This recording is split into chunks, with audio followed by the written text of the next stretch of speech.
Bago natin simulan ng kwento, please like and share the video at huwag na ding kalimutang mag-subscribe.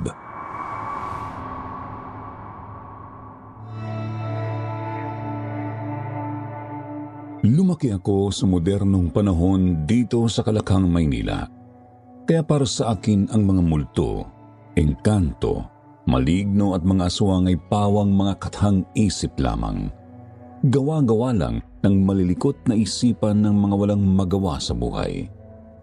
Ngunit nagbago ang lahat ng paniniwalang yan nang ako mismo ang nakaranas ng isang kakilakilabot na pangyayari sa kamay ng isang aswang.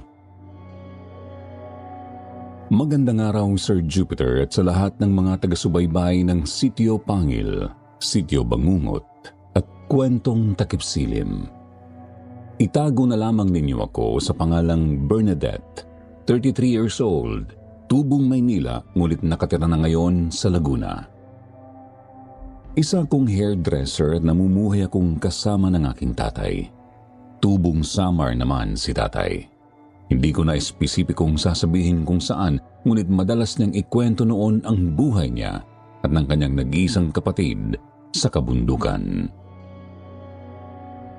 Mag-isa akong pinalaki ni tatay. Iniwan kasi kami ni nanay noong maliit pa lamang ako. Mahilig magkwento si tatay. Siguro yun na lang ang paraan niya para libangin ang sarili sa dami ng mga problema. Madalas na laman ng kwento niya ang pagiging albularyo ng lahi namin sa Samar. Magaling na albularyo daw ang kanyang lolo at lolo sa tuhod. Ngunit naputol din yun nang itigil ng ama niya ang panggagamot at nag-focus ito sa pagtatrabaho. Kung minsan laman din ng mga kwento niya ang mga aswang at ang pakikipaglaban ng mga lolo niya sa mga ito. Taong 2014, isang gabi pagdating ko ng bahay galing sa trabaho ay narinig kong may kausap si tatay sa cellphone. Hindi ko maintindihan kung ano ang pinag-uusapan nila. Natagpuan ko na lamang si tatay na nakatungo sa lamesa at umiiyak. Oh, Tay. Anong problema? Bakit ho kayo umiiyak? May masakit ho ba sa inyo? Sino yung kausap niya sa cellphone? Nariyan ka na pala. Wala naman anak. Hindi naman ako umiiyak. Napuwing lamang ako. Doon naman sa kausap ko si Tito Eugene mo pala yan.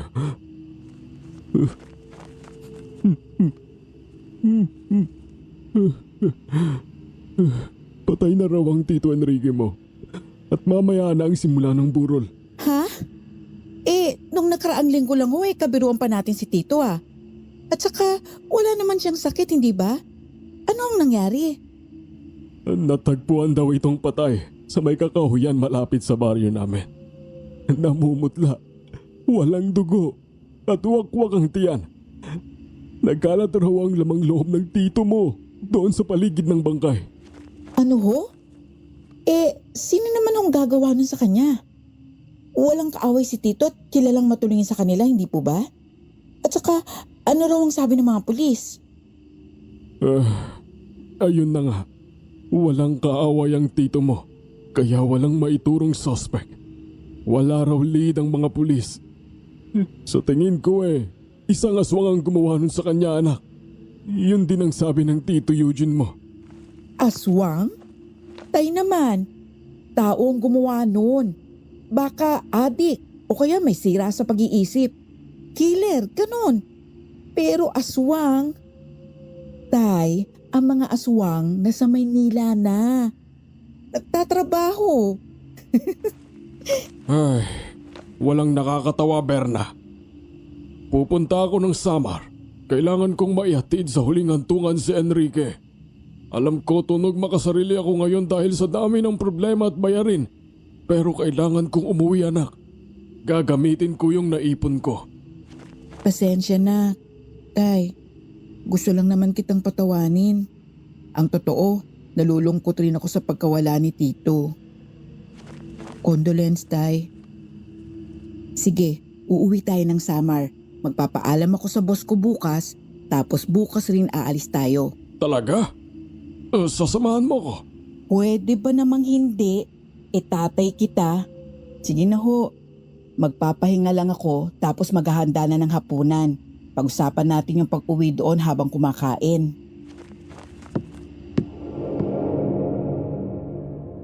Matapos kong magpaalam sa boss ko ay bumiyahe kami ni tatay papuntang Samar. Ang totoo ay ayaw kong sumama sa kanya dahil sa trabaho ko. Subalit alam ko rin kung gaano kahalaga sa kanyang maihatid sa huling hantungan ang kanyang kapatid. Mahal na mahal niya ito. Ito lamang kasi ang talagang nakasama niya sa paglaki. Hindi rin mawala sa isipan ko ang hinala nila sa pumatay kay Tito Enrique. Aswang? Kalokohan yun. Walang mga aswang. Hindi sila totoo. Yan ang naglalaro sa isipan ko habang nasa biyahe kami. Matapos ang mahabang biyahe sa barko ay nakarating kami ng Kalbayog at mula doon bumiyahe naman kami papuntang bayan ng Santa Rita. 3:00 na ng hapon noon. Mula doon ay sumakay kami ng tricycle. Bumaba kami sa isang pataas na lugar. Hanggang doon na lamang daw ang tricycle at kailangan na naming maglakad mula roon. Tiningnan ko ang dadaanan namin at sa itsura pa lang noon mukhang hihikain na ako. Hinintay namin ang pinsan ni tatay na si Tito Eugene. Hindi naman nagtagal ay dumating ito kasama ng isa pang lalaki. Panganay na anak raw yun ng pinuno ng kanilang baryo. Sila ang nagdala ng mga gamit namin at nagsimula na kaming maglakad. Hindi naman ganoon katarik ang daan, sadyang makipot lang at kung hindi ka sanay talagang mahihirapan ka. Tumawid kami ng isang ilog na may kalakasan ng agos at habang ginagawa namin yon ay nakaramdam ako ng kakaiba sa paligid. Tay, parang bumigat ang pakiramdam ko. Hindi po ako makahinga ng maayos. Bigla rin pong bumigat ang likuran ko. Naninibago ka lang siguro sa klima, anak. Hayaan mo at makakapag-adjust din yung katawan mo. Uminom ka muna ng tubig. Hindi, tay. Parang may biglang sumampas sa likuran ko. Hindi ko may paliwanag. Tapos pakiramdam ko, napakaraming nakatingin sa atin. Natatakot ako. Baka pinagtripan ka ng mga elemento rito. Dayo ka kasi at bagong mukha rito. Sumalo ka ng tubig mula sa ilog gamit ang kamay mo at uminom. Hindi naman kailangan marami. Basta maipakita mong hindi ka narito para manira o manakit. Hindi ako naniniwala sa mga engkanto o mga elemento. Para sa akin, kalokohan lang ang lahat ng yun. Pero kakaiba talaga ang pakiramdam ko noon, kaya naman sumunod na lang ako sa sinabi niya. At hindi ko alam kung paano, ngunit gumaan ang pakiramdam ko. Subalit, ramdam ko pa rin ang mga matang tila nakatitig sa akin. Hindi ko naman napinansin yun. Nagpatuloy na lang kami sa paglalakad. Nang makalagpas kami sa ilog na yon ay nasilayan ko na ang unang bahay sa baryo. Yun na raw ang bahay ng tito ko. Ngunit malayo pa yon sa amin. Napakaliit noon kung titignan mula sa kinatatayuan ko ng mga oras na yon. Nagpatuloy kami sa paglalakad nang muling bumigat ang pakiramdam ko. Mas malala na ito noong una. Napakapit ako noon kay tatay at napapikit dahil biglang umikot ang aking paningin. Naduwal rin ako at ilang sandali pa hindi ko na napigilan ang masuka. Sinabi ni Tito Eugene na magpahinga muna kami. Baka raw naninibago ako sa lakaran at sa simoy ng hangin doon. Pero hindi. Malusog ako at hindi rin ganoon katarik ang tinatahak naming daan. Ano na namang problema, anak? Anong nararamdaman mo? Hihilo ako. Tay.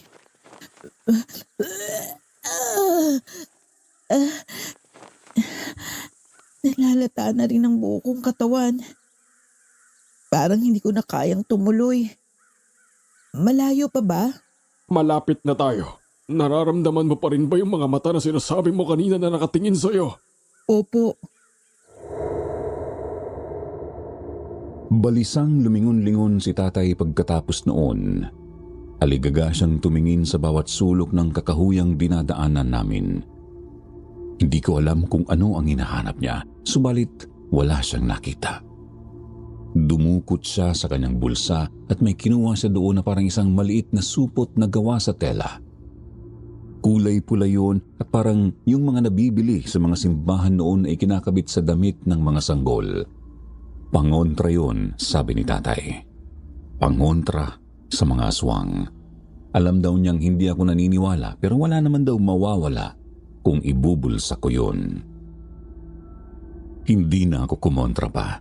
Nagdidilim na ang paningin ko noon, kaya kinuha ko iyon at inilagay sa bulsa ng pantalon ko. At sa maniwala kayo sa hindi, biglang nawala ang hilo ko at bumalik ang lakas ko. Pero hindi pa rin ako kumbinsido sa mga aswang at maligno. Naisip kong pagod lang siguro ang naramdaman ko. Isa pa, lalo na rin namang bumuti ang pakiramdam ko matapos naming tumigil sandali. Muli kaming naglakad. May inakyat kaming mababang bangin at tinahak namin ang daan doon. Mula doon ay natanaw ko ang isang maisan. Malawak yun at halos katapat lang ng baryo. Sa gitna ng maisang yon ay may isang kubo at sa labas ng kubong yon ay nakaupo sa isang upuan ang isang lalaki. Sa tingin ko mga nasa 30 anyos na ito. Sunog ang balat sa araw at gulo-gulo ang buhok. Nakasampay ang isa nitong kamay sa bintana ng kubo. Ang isa naman ay nakalaylay lang habang hawak ang isang long neck na bote. Nagtagpo ang mga mata namin. Kinilabutan ako, kaya naman umiwas ako doon at nagtago ako sa gilid ng tatay ko. Ilang sandali pa ay nakarating na kami sa bungad ng baryo. Mas tanaw doon ang kubo sa gitna ng maisan. Muli akong napatingin at muling nagtaasan ng balahibo sa aking katawan nang makitang nakatitig pa rin sa akin ang lasing na lalaki. Umiling-iling ito bago tumungga sa hawak na bote. Tay, kilala po ba niyo yung lalaking yon? Yung nandun sa may kubo sa maisan. Grabe kasi makatitig. Parang kakain ng tao. Nakakatakot naman pala rito. Hindi ko siya kilala. Napansin ko nga ang iba ang titig niya sa atin. Ang mabuti pa, huwag kang lalapit banda doon. Maliwanag ba? Naku, Tay, asahan mo. Hindi ako lalayo sa tabi niyo. Tinanong ni tatay ang pinsan niya tungkol sa lalaking nasa maisan. Bago lamang daw ito doon, wala pang 1 buwan. Yun daw ang pumalit na tagapagbantay sa maisan matapos pumunta ng may-ari noon sa Tacloban para magpagamot. Mula raw nang dumating doon iyon ay palagi na itong lasing sa lambanog. At magmula rin daw noong dumating ito ay nagsimula na ang mga karumal-dumal at kahindik-hindik na mga krimen sa baryo. Pati na sa mga karatig lugar. Tinanong ko kung ano ang ibig nilang sabihin. Pero nang sasagot na sana ang tito ko ay isang may edad ng babae ang lumapit sa amin. Mayroon itong mahaba, umaalon at itim na buhok. Puting-puti ang kanyang suot na mahabang bestita. May kasama itong 2 kadalagahan na mukhang mga utusan nito. Maligayang pagdating dito sa aming baryo. Ako nga pala si Dina, ang manggagamot dito sa aming lugar. Maaari niyo akong tawaging Aling Dina o Ate Dina, kung anong gusto niyo. Kapatid ako ni Enrique. Ako si Carlos. At kasama ko ang anak kong si Bernadette. Narito kami para maglamay at ihatid sa huling hantungan ang bangkay ng aking kapatid. Ganun ba? Pasensya ka na. Hindi kita nakilala. Nakikiramay ako sa pagkamatay ng kapatid mo. Ayos lang. Matagal na rin naman akong hindi nakabalik dito. Ang totoo ay hindi rin kita kilala. Wala akong maalalang albularyo rito bukod sa aking lolo. Tubong Tacloban ako. Nakapangasawa ako rito, si Perting, na magsasaging. Ngunit namatay rin siya 1 taon matapos kaming ikasal. Yamang walang manggagamot rito. Napagpasyahan ko na lamang na manatili rito at ilagay ang serbisyo ko. Napakamatulungin naman po pala ninyo. Albularyo ho kayo, tama? Masasagot ho ba ninyo kung aswang talaga ang pumatay kay Tito Enrique? Bernadette! Ayos lang yan, Carlos. Ganyan talaga ang mga taga-Maynila. Walang bilib sa kakayahan ng mga albularyong kagaya ko at kagaya ng lahi nyo. Bernadette, base sa mga sugat na tinamo ng tiyuhin mo, nasisiguro kung isang aswang nga ang gumawa nun sa kanya. Kung bakit, kung sino at kung saan makikita ang aswang na iyon, ay hindi ko alam. Nagulat ako nang bigla niyang kinuha ang mga kamay ko. Sinalat-salat niya ang palad ko habang nakatitig siya sa aking mga mata. Itim na itim yun at parang pakiramdam ko ay hinihigop ako noon. Gusto kong bawiin ang mga kamay ko sa kanya ngunit hindi ko yun magawa. Pagkatapos ay sinabi niyang may magandang hinaharap ang naghihintay sa akin. Basta wag lamang akong magpadalos-dalos ng kilos. Wag rin daw akong pakialamera at masyadong matanong. Lalo na raw at kalat na sa baryo ang tungkol sa gumagalang aswang. Sasagot pa sana ako nang awatin na ako ni tatay. Pagkatapos ay pinutol na ni Tito Eugene ang usapan namin. Mas maigi na raw na doon na kami sa burol mag-usap. Palubog na rin kasi ang araw noon at nagsisimula ng dumilim. Sinangayunan naman yun ng lahat. Napasulyap pa ako kay Aling Dina at napangisi na lang ako nang makitang nakangiti ito sa akin. Napalingon akong muli sa maisan. Wala na doon ang lalaki. Marahil ay pumasok na ito at nakatulog na sa kalasingan. Babaling na sana ako kina tatay nang biglang umakbay sa akin si Aling Dina.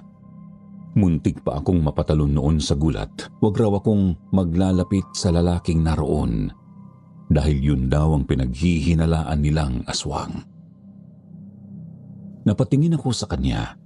Seryoso ang mukha niya at walang bahid ng biro.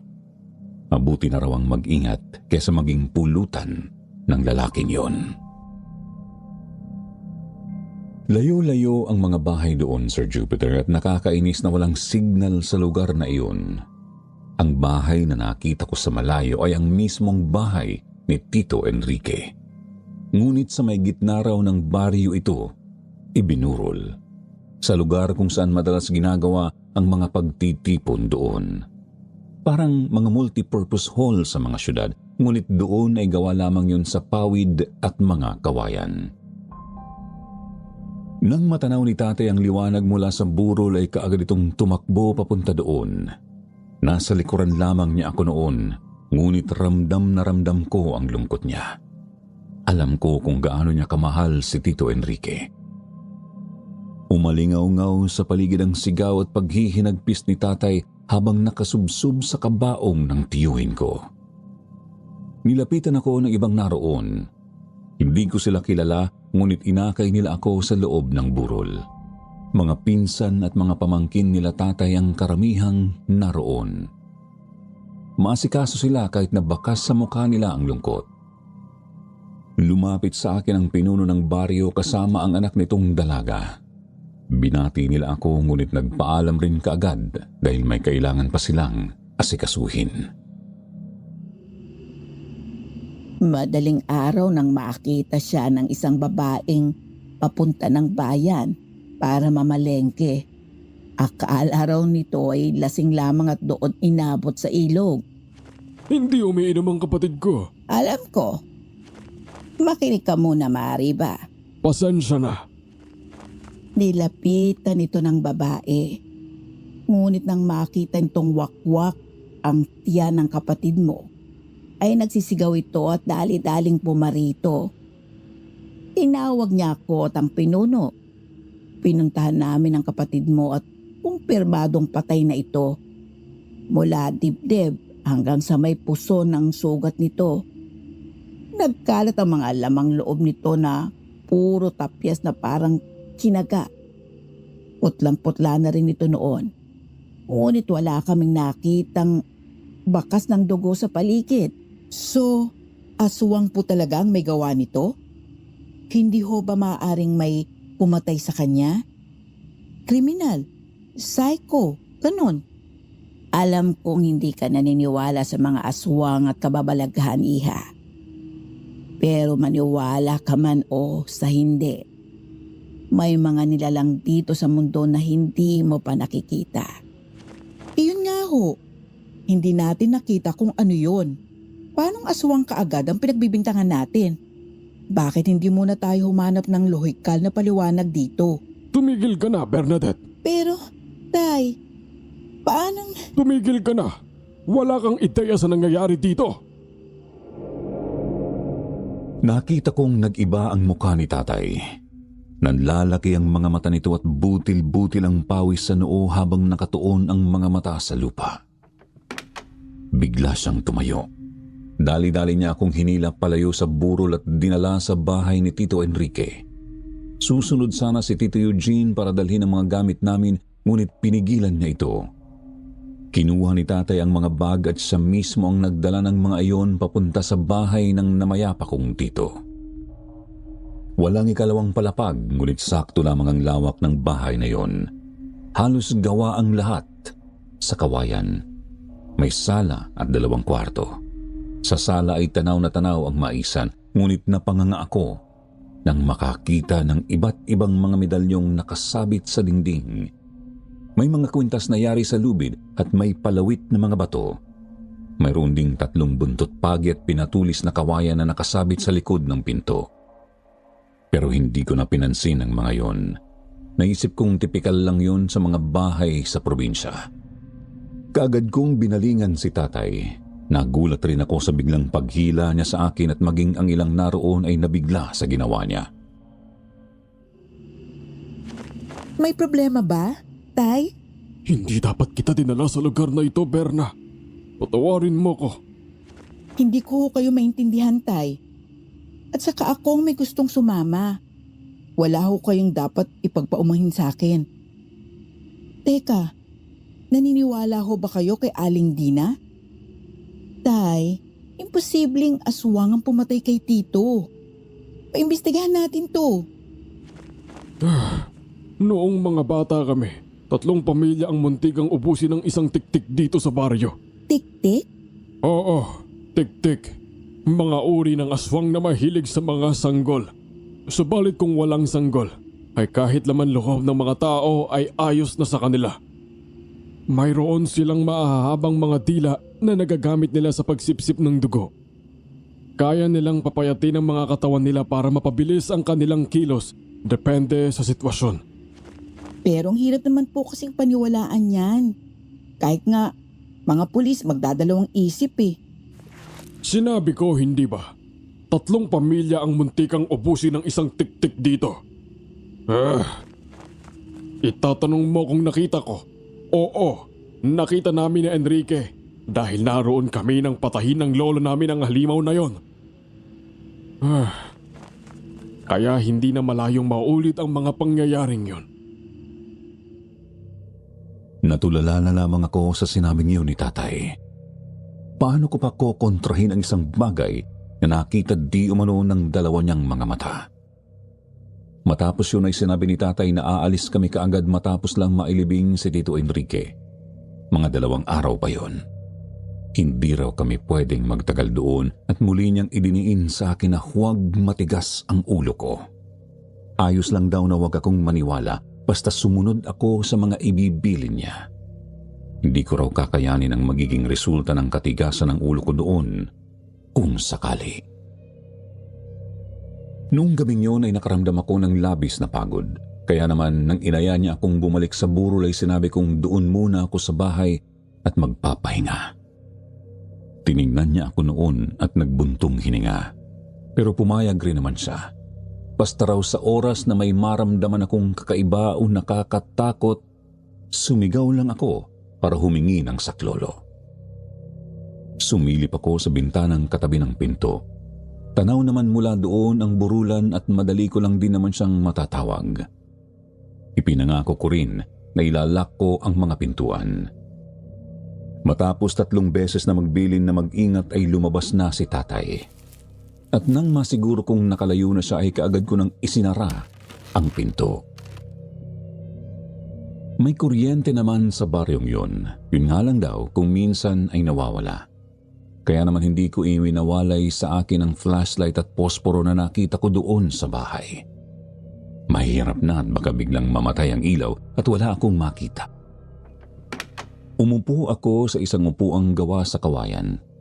Iniunat ko ang aking likuran at hindi ko namalayan na nakatulog na pala ako doon. Pagdilat ko ng mga mata ay kadiliman ang una kong nakita. Kaagad na kumabog ang dibdib ko noon, Sir Jupiter. Kinapakapa ko ang flashlight na nasa tabi ko lang noon. Ngunit sa halip na makuha ay nahulog ko ito sa sahig. Dali-dali akong lumuhod para kunin yun. Napakadilim doon kaya wala akong nagawa kung hindi ang kapakapain ang lugar kung saan nahulog ang flashlight. Nang biglang maramdaman kong may humawak sa aking kanang kamay. Magaspang at parang basa ang kamay na yun. Ramdam ko rin ang matutulis nitong mga kuko. Mabilis kong inagaw ang kamay ko mula doon at napatili ako ng ubod ng lakas dahilan para mapasugod si tatay sa bahay kasama si Tito Eugene. Doon ko na napansin na bukas ang bintanang nakatapat sa maisan at sa gitna ng pagkataranta namin ay may kung anong tumakbo sa bintanang yon at tumalon palabas ng bahay. Muli akong napasigaw. Dali-daling tumakbo ang pinsan ni tatay para habulin at tingnan kung ano yun, subalit wala itong inabutan. Napahawak ako sa aking kamay at napanguwi ako nang maramdamang mahapdi yun. Tinutukan ako ni tatay ng flashlight at nanlaki ang mga mata namin nang makitang may 2 mahabang hiwa ako doon. Kinakapa ko po yung flashlight. Nilaglag kasi. Tapos, bigla nilang may humawak sa kamay ko. Sinabi ko na nga ba at hindi dapat kita iniwan? Lintik na yon. Kinukursunada ka pa talaga? Aswang yun? Sa tingin mo, Hindi ko po alam. may hayop ba o kriminal na makakagawa ng nakita mo? Wala po. Yun naman pala eh. Magmula ngayon, magdoble ingat tayo. Sandali nga at titingnan ko ang problema ng kuryente. May ilaw naman kasi sa burulan eh. Tiningnan ni tatay ang naging problema ng kuryente. Natanggal pala sa pagkakakabit ang isang wire na nakadugtong sa kapitbahay. Inayos niya yun at sinamahan ako sa sala. Sinabihan na lamang niya ang pinsan na bukas na siya babalik sa burol dahil hindi ako maiwang mag-isa. Hinugasan niya ang mga sugat ko. Hindi naman yun malalim at mabilis ring tumigil ang pagdurugo. Noong mga oras na yon ay napaisip ako at unti-unti na rin akong nakukumbinsi na may aswang talagang gumagala doon. Kahit pagod ay hindi ako nakatulog ng maayos ng gabing yun. Hindi mawala sa isipan ko ang pakiramdam ng kamay na yon at hindi ko lubos maisip kung kanino yon. Bago ako matulog ay sinigurado ni tatay na aswang yun at maaaring yun rin ang pumatay kay Tito Enrique. Mabibilis raw ang mga tiktik at mahirap masundan ng mga mata ng tao ang malalakas na uri nito. Ang totoo ay ayaw ko pa ring maniwala. Subalit kapag naaalala ko ang pakiramdam ng kamay na humawak sa akin ay sadyang nagtatayuan ang mga balahibo ko. Wala pa bang inihandang kape dyan? Sopas o lugaw? Anong klaseng burol to? Walang pakain sa mga naglalamay. Kaya inuubos ng mga aswang ang baryong ito eh. Tulog ang mga tao. Kararating ko lang noon sa burol at katatapos lang maligo nang maabutan ko ang lasing na lalaki na nakita ko sa maisan. Susuray-suray ito habang nakatayo at hawak ang isang bote ng lambanog. Nagsisigaw ito subalit walang pumapansin dito. Umupo ako sa bandang dulo ng burol. Naroon nakaupo ang isang magandang dalaga, ang anak ng pinuno ng baryo, si Cherry. Crisostomo raw ang pangalan ng lalaking yun. Walang araw daw na hindi ito lasing. Hindi naman daw ito pumupunta sa mismong baryo at nanggugulo. Ang totoo raw ay noong araw lang na yun niya nakitang nanggulo ang lalaking yon. Alam mo ate, nakakatakot na talaga rito. Sa kabilang baryo, may mga biktima rin ng tiktik. Noong nakaraan, 2 buntis ang pinatay nito. Kaya nag-iisip na si itay at inay kung aalis na kami sa lugar na to. Naniniwala ka sa aswang? Doon sa tiktik? Oo ate, tiktik ang pumatay sa lola ko. Nakita raw yun ni itay at hanggang ngayon binabangungot pa rin siya ng alaalang yun. Hindi lang basta kwento ang mga aswang dito. Totoo sila. Ang hirap sa inyo, mga utu-utu kayo.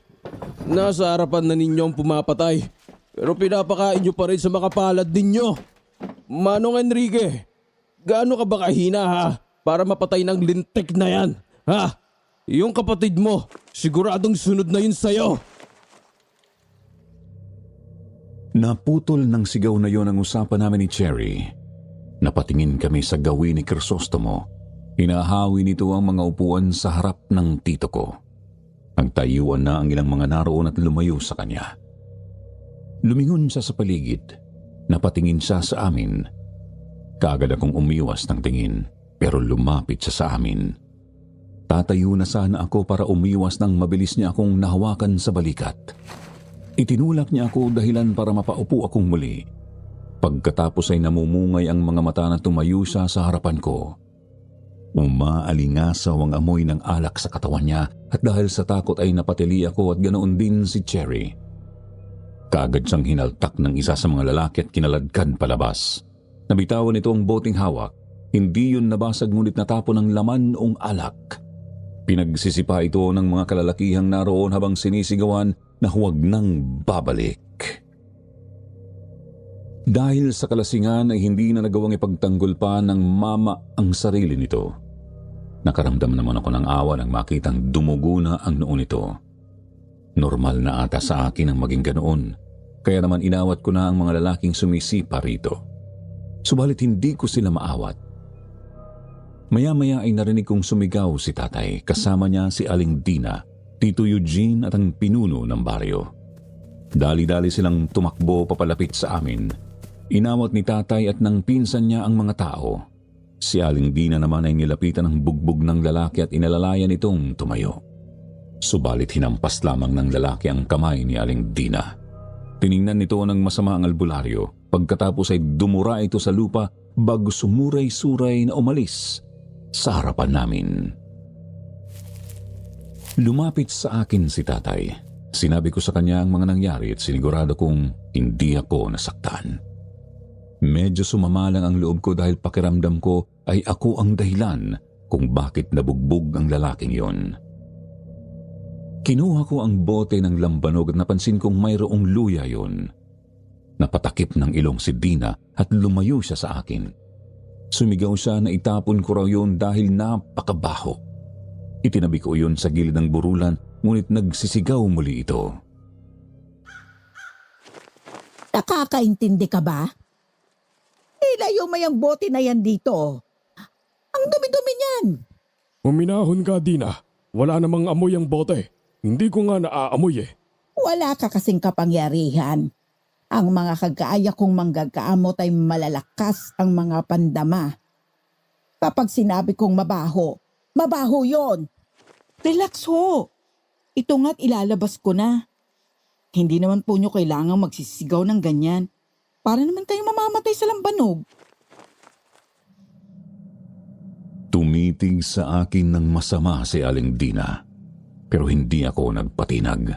Nanlilisik ang mga mata niya pero tinitigan ko yon hanggang siya na ang unang umiwas ng tingin. Para namang mapapatay siya ng amoy ng lambanog. Apaka-arte. Kinabukasan noon ay nailibing na rin si Tito Enrique. Malayo ang sementeryo sa baryo kaya hapon na nang makabalik kami. Pagdaan namin sa may maisan ay nakita ko si Crisostomo na kumakain. Nakakamay ito at sa tabi ay isang muling bote ng lambanog. Nagtagpo ang mga mata namin. Mabilis akong umiwas ng tingin nang marinig ko itong sumigaw. Hindi magtatagal. Papatay muli ang aswang. Isa sa inyong magiging biktima niya kung mananatili kayong mga hangal. Mabubusog ang halimaw sa inyo, sigurado yan. Napatingin kami ni tatay sa kanya pati na rin ang iba naming mga kasabay. Napansin ko ang pagkabalisa sa mukha ni tatay noon. Lumapit sa amin si Aling Dina at sinabi sa aming wala kaming dapat ipag-alala. Hindi raw kami magagalaw ng aswang, sabi niya sabay turo kay Crisostomo. Tinanong ko siya kung paano siyang nakasisigurong si Crisostomo ang aswang. Tiningnan niya ako bago ngumiti at sinabing yun daw ang sinasabi ng kanyang kutob. Nagtawas na rin di umano siya at isang lalaki ang lumabas na imahe sa pagtatawas na yun. Napabaling ako sa lalaking nasa gitna ng maisan. Nakatitig lang siya sa amin. Oo, nakakatakot siya dahil sa pagiging lasenggo niya at nakakakilabot ito kung makatingin. Pero hindi ko tiyak kung maniniwala akong siya ang pumapatay na aswang. Pagkatapos ng hapunan ay nag-ayos na ako ng mga gamit. Uuwi na kami ni tatay kagaya ng napagkasunduan namin. Ngunit pansin kong ayaw pang umuwi ni tatay. Balisa siya habang nag-iempake. Doon kasi sa sementeryo ay may 2 mga pulis na lumapit sa amin. Kinausap nila si tatay tungkol sa pagkamatay ni Tito Enrique. Sinabi ng mga ito na patuloy pa rin sila sa paghahanap sa sospek sa pagpatay sa tiyuhin ko. Malaki rin di umano ang hinala nila na iisa lang ang salarin sa lahat ng mga patayang naganap sa baryo namin at sa mga karatig baryo. Sa dami ng sinabi nila, isang tango lamang ang isinagot ni tatay. Pagkatapos ay narinig ko siyang bumulong. Hindi niyo mahuhuli ang pumatay sa kapatid ko dahil hindi niyo kayang humuli ng aswang.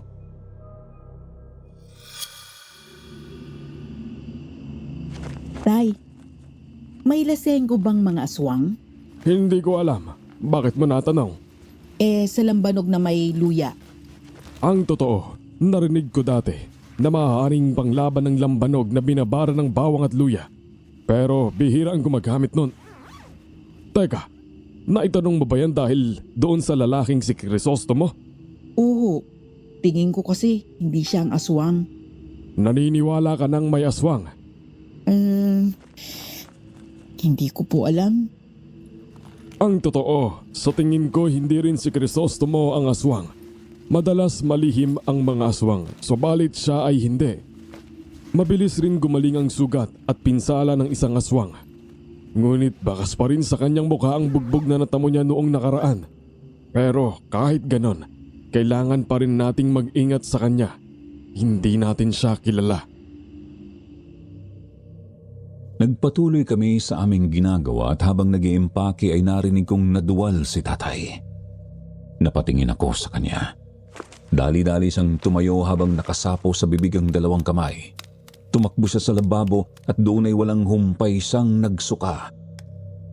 Nilapitan ko siya at nanlaki ang mga mata ko nang makitang buo-buong plema ang isinuka niya.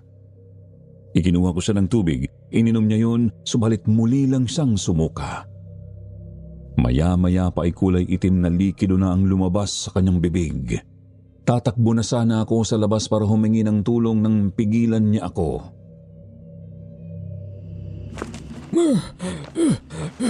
Huwag kang lalabas. Dito ka lang. Pero, Tay, kailangan niyo ng tulong. Sa oras na lumabas ka, pupuntahan ako ng aswang. Baka hindi mo na ako maabutang buhay dito. Ano pong ibig niyo sabihin? Sumpa ito ng aswang, anak. Hindi ko alam kung paano at saan ito nakuha. Pero paraan ito ng aswang para pahinain at madaling makuha ang kanilang mga biktima. Kaya pakiusap, dito ka lang, huwag mo akong iiwan. Sige po, dito lang ako. Dahan-dahang naglakad si tatay palayo ng lababo. Kinuha niya ang isang medalyon na nakasabit sa dingding sa sala. Maliit yun at kulay itim. Hinawakan niya iyon ng mahigpit at napansin kong unti-unti na siyang bumuti. Umayos na ang kanyang paghinga, ngunit sinabi niyang nanghihina pa rin siya. Hindi naman daw niya kasi alam kung paano gamitin ang mga medalyon na naroon. Kailangan daw ng mga iyon ng orasyon para maging ganap na mga pangontra. Sasagot na sana ako sa kanya at sasabihing doktor ang kailangan niya nang biglang may kumatok sa pintuan namin. Binuksan ko yun at tumambad sa akin si Aling Dina. Mayroon itong dalang inihaw na tilapia. Bakit ho? Ano hong may paglilingkod namin? Nagluto lang ako ng kaunting ulam. Naisip kong dalhan kayo. Baka wala na kasi kayong oras para magluto. Teka, parang balisa ka ata. May problema ba? Sumama po kasi ang pakiramdam ni tatay. May nakain po atang hindi maganda. Ako ho ang nag-aasikaso. Dina, ikaw ba yan? Tingnan mo nga ako at tulungan. Ang sakit ng tiyan ko at panay ang suka ko eh. Nako, Carlos, anong nangyari? Nausog ka ng isang aswang. Anong hindi ko naramdaman ng aswang na gumawa sa iyo niyan? Marahil ay doon mo yan nakuha sa sementeryo. O kaya ay nung dumaan tayo doon sa maisan kanina. Hindi ko alam. Ang mahalaga, tulungan mo muna ako. Sige, hihintayin mo ko. Ikaw naman, Bernadette. Magpakulo ka ng tubig sa kaldero. Kailangan natin yon. Daling-daling umalis ito at pagbalik ay may dala na itong mga dahon. Dinikdik niya ang mga iba sa mga yon sa mismong bahay namin. Inihalo niya sa pinakuluan kong tubig ang ilan sa mga dahon. Hindi ko alam kung anong klase ng mga dahon ng mga yon. Ngunit sinabi ni tatay na mga halamang gamot daw ang mga yon na gamot sa pagsusuka, pagkahilo at panghihina. Kaya naman hindi na ako nagsalita pa. Pinaghalo ni Aling Dina ang mga iyon sa isang bote. Inalog niya yon at saka pinuno ang kalahati ng isang baso. Nilagyan niya yon ng malinis na tubig at saka iniabot kay tatay. Yun daw ang ipainom ko rito 3 beses sa isang araw hanggang sa tuluyang bumuti ang lagay nito. Nagpasalamat si tatay. Nagpaalam na siya at palabas na ng bahay nang bigla ko siyang pinigilan. Ano ho ba talagang sakit ni tatay? Dadalhin ko na lang po siya sa doktor para malunasan kaagad. Malamang nasabi na sa iyo ng tatay mo. Hindi pangkaraniwang sakit ang tumama sa kanya. Ipainom mo lang ang ginawa kong gamot. Yun lang ang makakatulong sa kanya sa ngayon. Matapos yun ay nagpaalam na siya ng tuluyan. Sinabi naman ni tatay na matulog na lang kami at masyado nang lumalim ang gabi. Kung bubuti raw ang pakiramdam niya, bukas tutuloy na kami sa pag-uwi. Subalit, tila naging bangungot ang gabing yon. Bandang 2:00 ng madaling araw nang maalimpungatan ako nang dahil sa isang kaluskos. Kinuha ko ang cellphone ko, subalit patay iyon. Hindi ko maalala kung nalobat ba yun o ano. Umupo ako. Napabaling ako sa bintana at napansin kong hindi yun nakalak. Kaya mabilis akong kumilos para ilak yun. Nang makarinig ako ng parang biglang tumalon sa bubungan, napatingala ako at nang hilakbot ako nang makarinig ako ng mababa at garalgal na pag-ungol. Hindi ko mawari kung aso yun o ano. Ngunit sigurado akong nasa bubungan namin ang kung anumang nilalang na yon. Maya-maya ay narinig kong parang may kung anong matalas ang kumakaskas sa bubong ng bahay. Napangiwi ako sa nakakangilong tunog. Tinakpan ko ang aking mga tenga nang biglang marinig ko si tatay na nagsisisigaw. Dali-dali kong dinampot ang flashlight. Tumakbo ako sa kwarto kung nasaan siya. Pinindot ko ang switch ng ilaw ngunit walang kuryente. Nadatnan ko si tatay na namimilipit sa sakit. Nagsisisigaw siya na parang napapaso. Hinawakan ko siya ngunit napabitaw rin ako dahil sa sobrang init ng kanyang katawan. Patakbo na ako para kumuha ng tubig at bimpo nang makarinig ako ng halakhak mula sa itaas. Napatingala ako at muling sumigaw si tatay. Kunin mo ang buntot pagi sa likod ng pinto. Dalihan mo! Ano mga oras ay papasok na ang halimaw rito? Pero tay, baka pag iniwan ko kayo... Sundin mo na lang akong bata ka. Kung hindi, pareho tayong papatayin ng aswang sa labas kapag hindi ka nakinig. Bilis! Habang kinakaya ko pa ang sakit na ito. Dali-dali akong tumakbo palabas ng kwarto at sinunod ko ang utos ni tatay. Pagkatapos ay dali-dali akong tumakbo pabalik sa kwarto. Ilang sandali pa ay nagsimula ng umuga ang bubong ng bahay. Parang binabaklas na iyon ng halimaw na nasa itaas. Kinain na ako ng takot ng mga oras na iyon, Sir Jupiter. Tumulo ang luha sa aking mga mata at nanginig ang buo kong katawan. Nagsisigaw lalo si tatay. Tumirik na ang kanyang mga mata nang makarinig ako ng malakas na sitsit mula sa labas. Galing yun sa direksyon ng maisan. Narinig kong tumalon ang kung anong nasa bubungan namin pababa. May mga yabag akong narinig na tila tumatakbo at hindi nagtagal ay lumayo ang mga yabag na yon hanggang sa hindi ko na narinig ang mga ito. Kumalma na rin si tatay. Nakatingin siya sa akin habang hinahabol ang paghinga. Inutusan niya akong kumuha ng gamot na ginawa ni Dina at ginawa ko naman yun. Kumalma naman siya pagkatapos noon. Nakatulog siya, ngunit ako dahil sa takot ay nanatiling gising hanggang sa tumilaok na ang mga manok. Kinabukasan ay tiningnan ko agad ang lagay ni tatay. Inaapoy pa rin siya ng lagdat kaya hinayaan ko na lang siyang matulog. Lumabas ako at sinabi kay Tito Eugene ang nangyari noong gabi. Napabuntong hininga siya at napailing. Mayroon din daw na biktima sa kalsada sa kabilang baryo kagabi. Tanging ang itak na lamang daw nito ang nakita at ilang mga patak ng dugo. May ilan ding mga hayop ang napatay at sinipsipan ng dugo. Mag-iingat daw kami. Kumpirmado raw na isang aswang ang gumagala sa gabi. May nakita daw kasi ang mga tanod na naghabulan sa may kakahuyan noong gabi. Nakita raw nito ang payat at itim na katawan ng aswang. Nanlilisik raw ang mga mata nito at mayroong mahabang dila. Usap-usapan na rin daw yun sa bayan at sa mga karatig baryo. Tinanong ko kung ano ang pangontra sa mga aswang, ngunit sinabi lamang ni Tito Eugene na lahat ng kailangan ko ay nasa bahay na ni Tito Enrique. Naniniwala din di umano sila na nakipaglaban si Tito sa aswang na yon bago ito mapatay. Lumipas ang mga oras, hindi bumuti ang lagay ni tatay. Ni hindi na niya magawang iupo ang sarili. Wala rin siyang ganang kumain at putlang-putla na ang kulay niya. Sinabi kong dadalhin ko na siya sa ospital ngunit kumontra siya. Eksakto, biglang kumatok si Aling Dina. Sumilip ito at pinapasok ko na lamang. May dala itong inihaw na isda. Inilapag nito ang dala at kinumusta si tatay. Sinabi kong hindi pa rin mabuti ang lagay nito. Nakiusap na rin ako sa kanya na tulungan ang tatay ko, ngunit sinabi niyang wala naman daw sakit si tatay bukod sa sumpa ng aswang. Sapat na raw ang binigay niyang mga halamang gamot. Sinabi ko sa kanya ang nangyari noong gabi at napakunot-noo ako nang mapansing wala siyang naging reaksyon doon. Normal na raw ang krimen sa lugar. Pero wag daw akong mag-alala.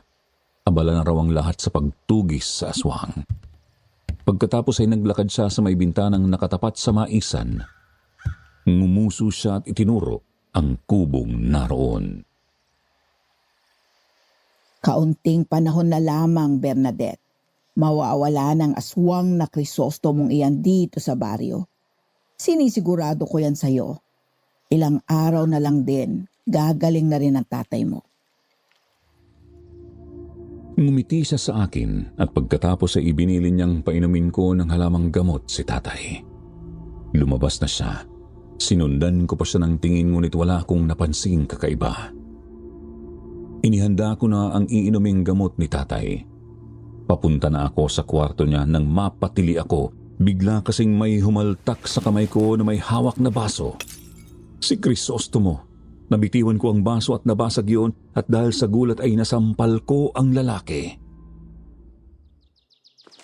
Anong ginagawa mo rito? Lumabas ka bago pa ako tumawag ng saklolo. Alam ko kung paano gagamutin ng tatay mo. Hayaan mo kung tulungan ko kayo. Ha? Ikaw? Lasenggo ka lang eh. Ikaw nga ang pinagbibintangang aswang. Isa na lang kapag hindi ka pa lumabas, sisigaw na talaga ako. Kanina ka pa sumisigaw. Matapos yun ay walang paalam na pumasok ito sa kwarto. Pinigilan ko siya. Hinila ko siya palayo ngunit ako ang nahila niya papasok. Pinitik niya ako sa noo. Hindi yun masakit, subalit biglang hindi ako makagalaw. Hindi ako makasigaw para humingi ng saklolo. Napatingin ako kay tatay. Nakadilat siya ngunit hinang-hinana. Ipinatong ni Crisostomo ang kamay sa noo ni tatay. Pumikit ito at tila may ibinulong. At nanlaki ang mga mata ko nang makitang unti-unting bumalik ang kulay ng ama ko. Hindi rin nagtagal ay bigla itong napaupo. Kasunod noon ay nakagalaw na rin ako. Sino ka ba talaga? Oo nga.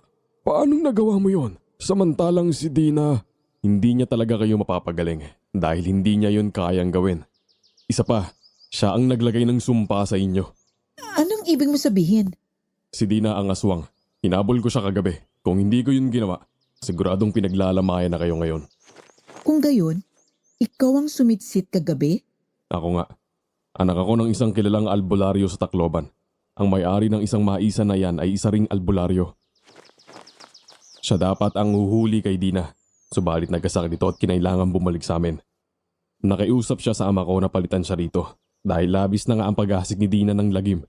Pero ako ang ipinadala. At kaya ako palaging umiinom ay para hindi ako malapitan ng halimaw na yon. Napatitig ako sa kanya. Naisip ko noon na baka ibinabalik lang niya kay Dina ang sisi. Lalo na at ito ang pinagbibintangang aswang. Ngunit napaisip muli ako kung bakit pa niya kailangang pagalingin si tatay kung siya ang totoong aswang.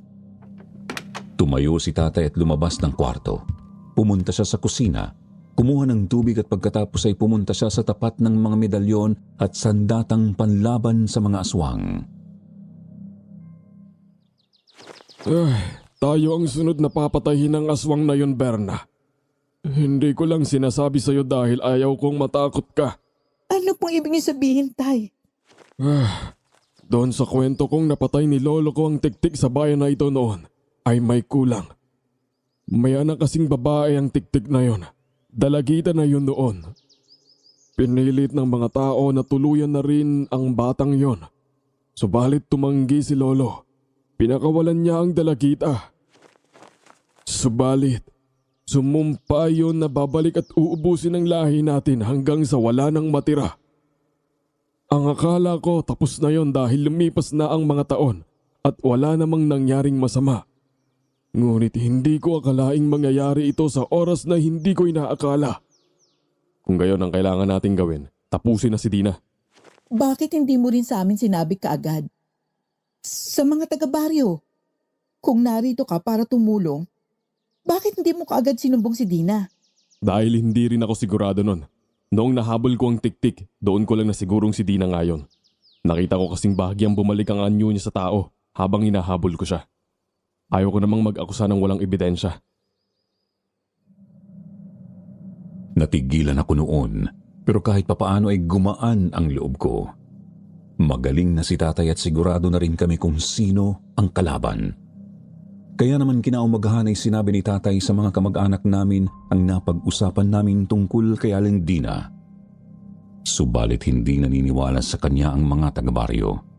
Mabait raw si Aling Dina at palaging handang tumulong. Si Crisostomo raw ang salot sa lugar. At ang dahilan para nila sabihin yon ay ang dahilan rin ni Aling Dina. Nagsimula di umano ang lahat ng dumating doon ang lasenggong lalaki. Wala kaming nagawa ni tatay kung hindi ang bigong bumalik sa bahay ni Tito Enrique. Kinuusap niya ako noon at sinabihan akong umuwi na ng Luzon. Hindi ako aalis. Dito lang ako. Kung aalis man ako, kasama ko kayo. Pero, anak, kailangan kong tapusin ito. Kailangang may pumatay sa tiktik. Magiging mapanganib yon at ayaw kong mapahamak ka. Pakiusap, bumalik ka na lang ng Laguna. Hindi. Hindi ko kayo masusunod sa pagkakataong ito, Tay. Pasensya na. Pero hindi ako uuwi ng Laguna nang wala kayo. At walang kasiguraduhan kung makakauwi kayo. Pero anak, Walang nagawa si tatay. Hindi ko siya iiwan. Siya na lamang ang mayroon ako at ako na lamang ang mayroon siya. Hindi ko hahayaang kunin pa siya ng aswang sa akin. Oo, natatakot ako. Pero mas natatakot akong mawala si tatay sa akin na wala man lang akong ginagawa. Naghanda si tatay ng mga gamit. Naghasa siya ng mga tabak. Pisa ng mga bawang at ipinahid ang katas noon sa mga bintana at pintuan. Walang karanasan si tatay sa paglaban sa mga aswang at ang mga ginagawa niya ay base lamang sa mga narinig niya sa mga kwento ng kanyang lolo at ama. Noong paggabi na ay nakarinig kami ng sigawan ng mga tao sa labas. Napasilip ako at nagulat ako nang makitang papalusob sila sa maisan. May dalang mga itak ang mga lalaki at ang ilan may matutulis pang kawayan. Sa likuran nila ay naroroon si Aling Dina. Pinagsisigawan itong patayin na ang salot sa lugar at si Crisostomo ang tinutukoy niya. Ito di umano ang dahilan ng lahat ng kamalasan sa baryo. Lumabas ako, ganoon din si tatay. Pinigilan namin ang mga tao. Tumigil kayo! Hindi si Crisostomo ang kalaban. Tumigil ka! Ang lalaki yan ang salot. Huwag kang makikialam dito kung ayaw mong madamay. Pero ikaw ang totoong aswang.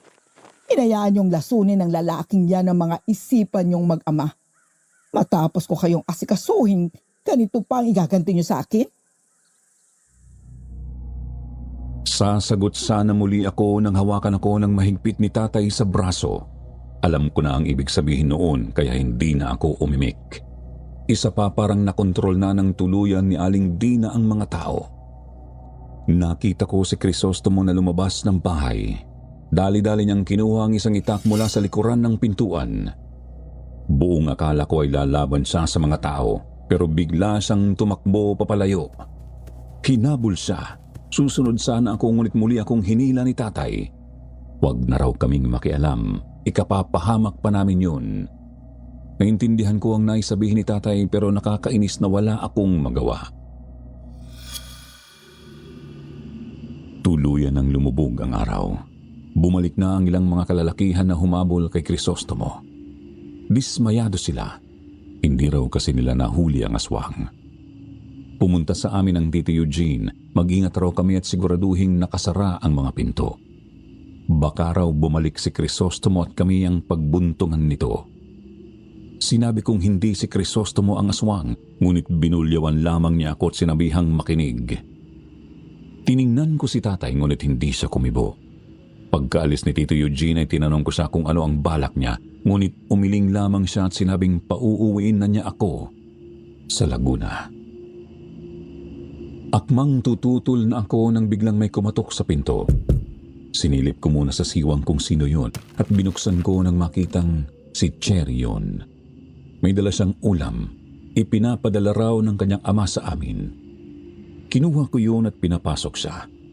Tamang-tama at hindi pa kami naghahapunan ni tatay noon. Kaya naman inihanda ko ang hapagkainan at inaya ko na rin si Cherry na kumain kasama namin. Nasabi niyang tutol ang ama niya sa ginawa ng mga taga-baryo. Subalit wala rin daw itong nagawa nang si Aling Dina na ang nagsalita.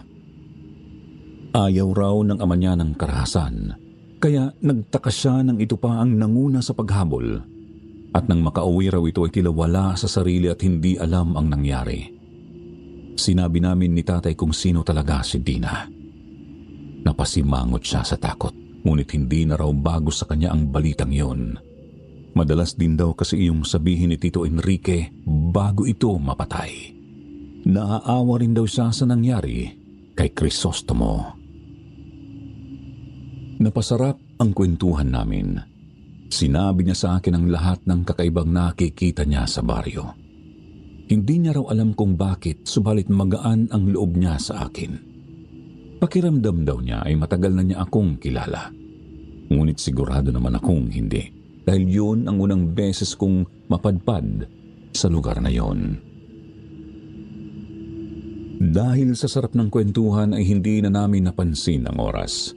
Kinuha ko ang cellphone ko sa kwarto. 10:00 na pala ng gabi. Nagpaalam na si Cherry na uuwi na. Ihahatid na sana siya ni tatay nang biglang namatay ang ilaw. Biglang nilamon ng dilim ang buong bahay. Sumilip ako sa bintana at napansin kong walang ilaw ang buong baryo. Subalit dahil malalim naman na ang gabi, wala nang nagising ng dahil doon. Nagsindi si tatay ng gasera nang biglang may kumalabog sa bubungan ng bahay. Para iyong kulog sa lakas at napatili noon si Cherry.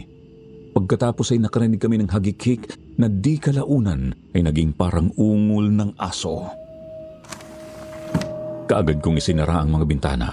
Isasara ko na sana ang pinto nang biglang may tumulak doon ng malakas. Sa lakas noon ay tumalsik ako.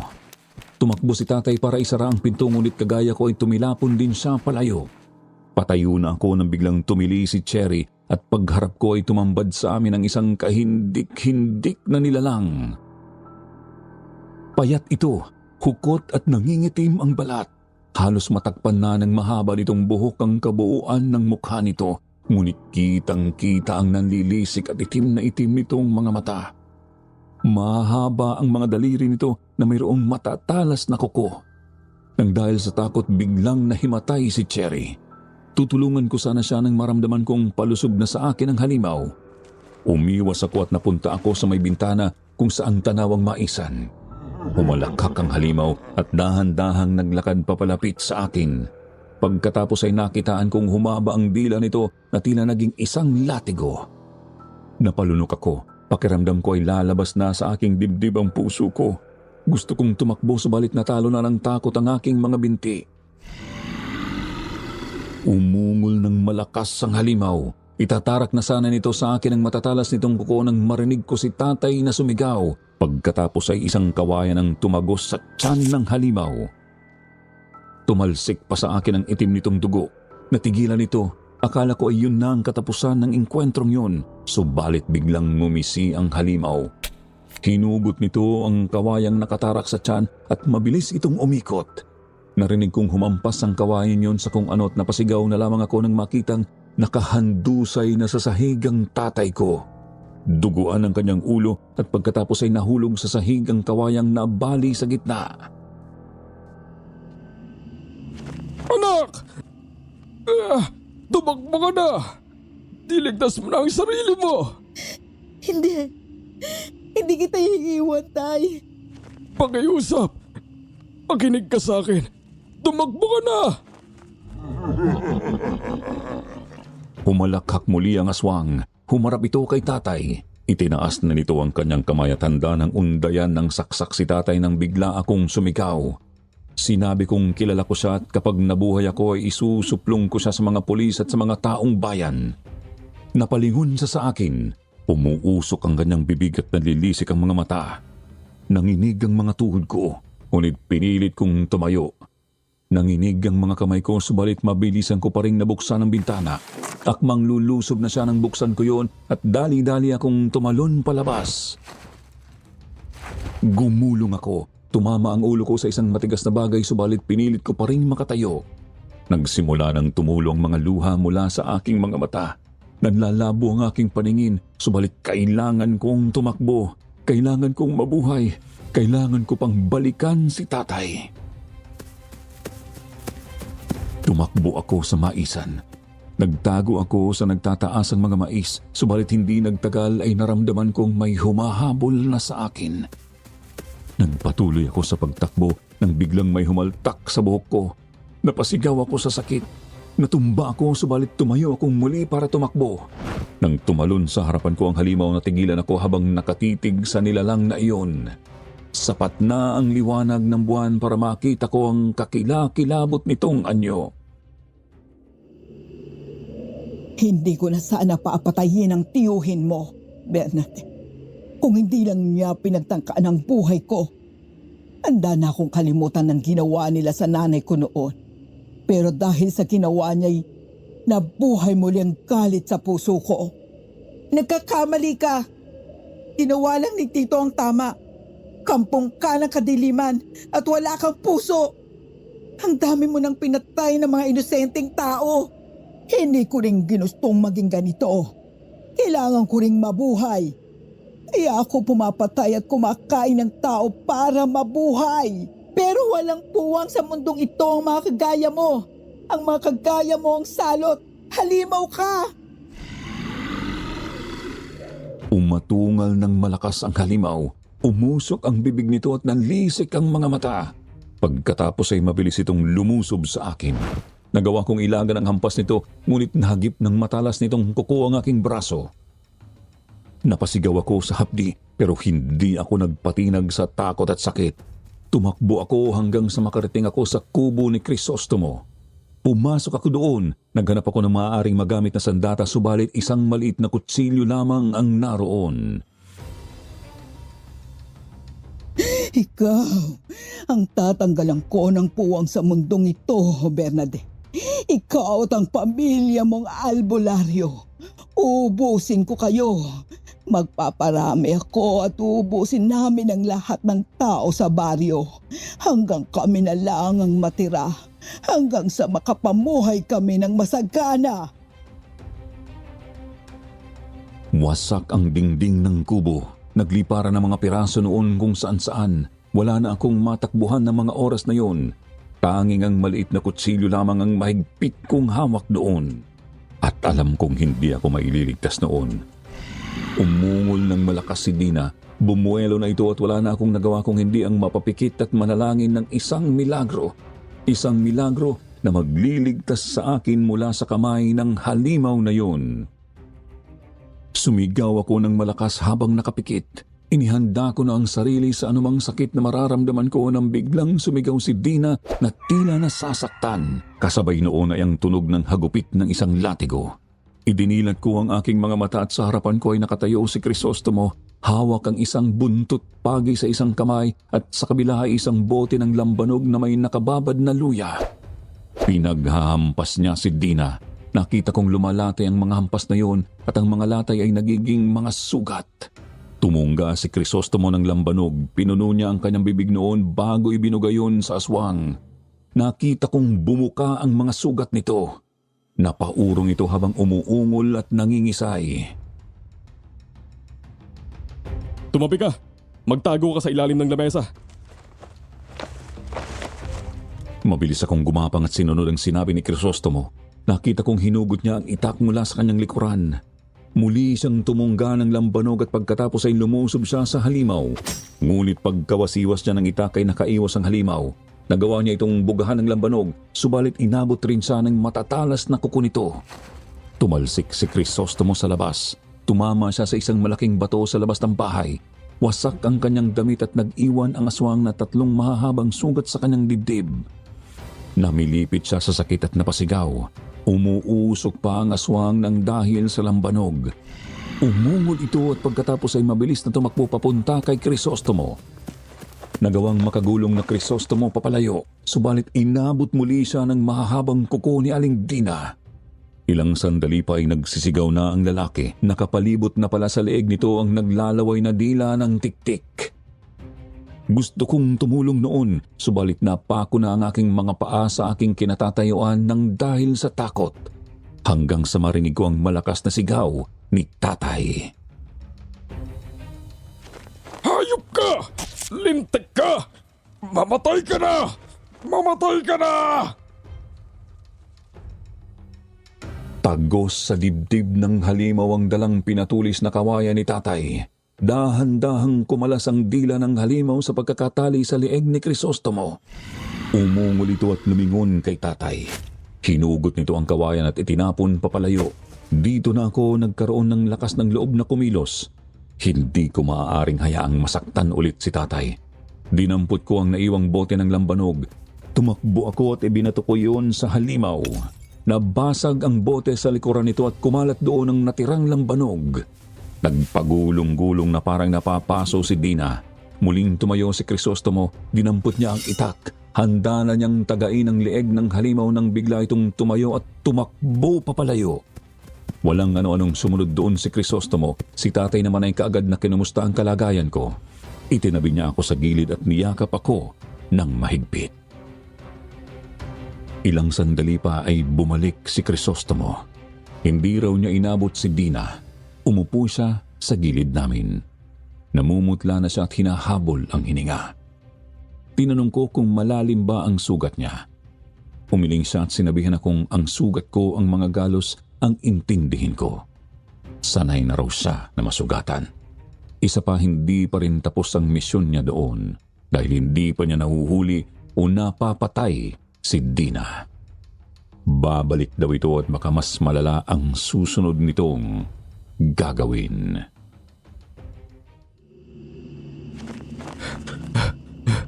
Kailangan nating mapaniwala ang mga tao na si Dina ang aswang. Kung hindi natin yun magagawa, madali lang siya makakabalik dito. Oo, tama ka. Baka bukas lang ng umaga ay narito na siya. Madali lang niyang mapapaikot ang mga tao. At siguradong sa'yo niya muli ipapasa ang sisi. Huwag kayong mag-alala. Naisip ko na yan. At siguro ngayon ay abala na ang inutusan ko na tipunin ng mga tao. Ha? Si Cherry, nakita niya ang halimaw at handa raw siyang tumistigo na si Dina nga ang aswang na yon. Tama, si Cherry. Nakalimutan ko noon ang tungkol sa kanya. Pinilit kong tumayo. Kahit sugatan at pagod ay pinilit naming pumunta sa gitna ng baryo. Doon ay nagtipon-tipon na ang mga tao. Malayo pa lamang kami ay dinig na namin ang bulungan. Galit ang ilang mga taga roon. Marahil dahil nagampala ang kanilang tulog. Paglapit namin ay nakita ko kaagad si Cherry. Nasa unahan ito sa tabi ng kanyang ama na pinuno ng baryo. Nang makita niya ako ay patakbo siyang lumapit sa akin. Tinanong niya kung ayos lang ako at ang mga kasama ko. Isang bagay na kinumpirma ko naman sa kanya. Napalingon sa amin ang mga tao at lalong lumakas ang bulungan nang makita nila kaming duguan at madungis. Nakita naman niyo, kasama nila si Crisostomo. Hindi siya ang aswang. Kitang-kita ng mga mata ko. Si Aling Dina ang aswang. Kung gusto niyo, puntahan natin siya ngayon. Kasi tingnan niyo, siya lamang ang wala rito. Tiningnan kami ng mga tao. Halatang hindi pa rin sila kumbinsido. Maya-maya ay nagsalita na ang pinuno ng baryo at inulit ang sinabi ni Cherry. Napuno ng bulungan ang paligid. Pero hindi nagtagal ay nagpasya na sila na puntahan ang bahay ni Dina sa dulo ng baryo. At sa bungad pa lamang ay natigilan na sila. May mga patak na kasi doon ng dugo. Papasok yon sa loob ng bahay. Kumatok sila ngunit walang sumagot. Dito na sumingit ang pinuno ng baryo. Sapilitan niyang binuksan ang pinto at pumasok sa loob. Sumunod kami kaagad nila tatay at Crisostomo ngunit wala na doon si Dina.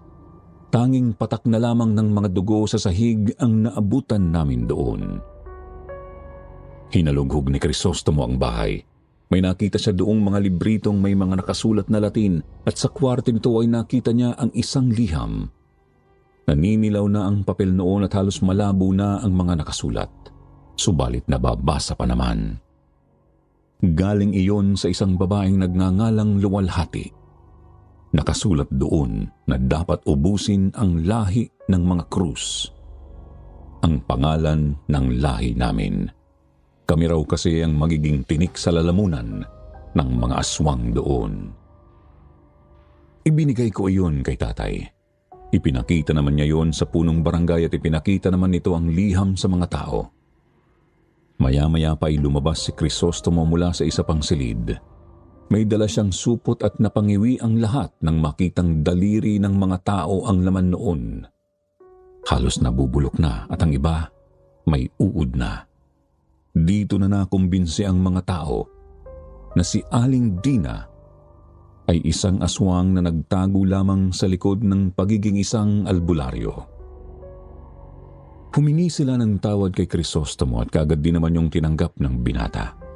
Pagkatapos ay sinunog nila ang bahay ni Dina doon. Kinabukasan ay tinugis ng mga kalalakihan ng baryo sa pangunguna ni Crisostomo ang mga lugar na maaaring pagtaguan ni Dina.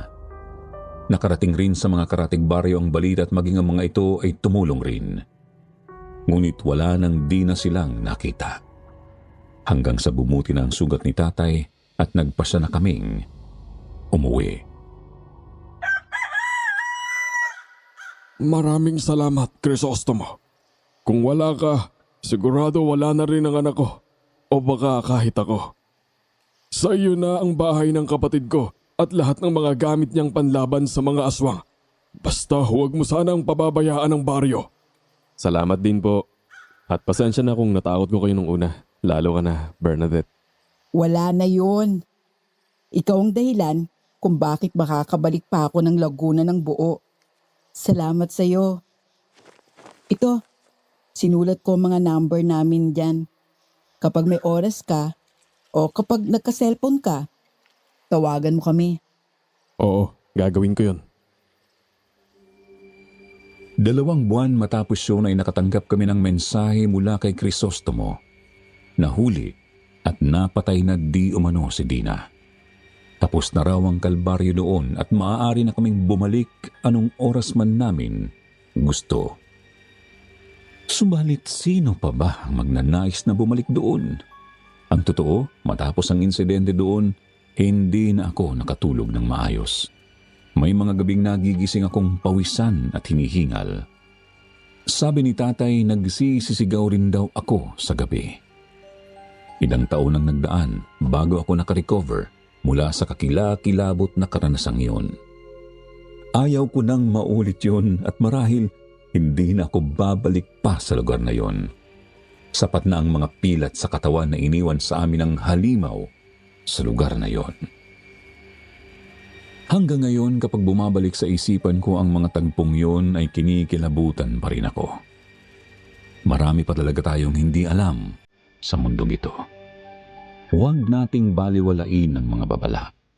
Laging mag-ingat sa mga pinagkakatiwalaan dahil hindi natin alam.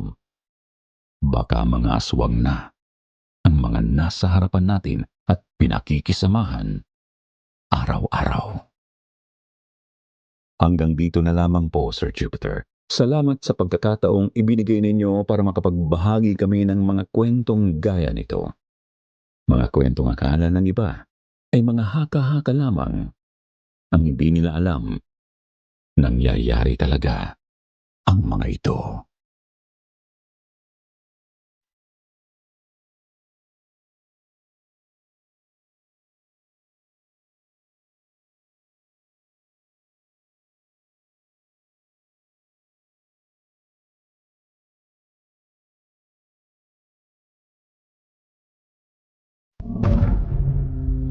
Bago natin simulan ng kwento, please like and share the video at huwag na ding kalimutang mag-subscribe. Ang kayamanan ay maaaring ipamana at lalo pang pagyamanin. Pero ang tunay na kapayapaan at kaligtasan ay tila mga talang mahirap abutin at hindi natin maaaring kontrolin.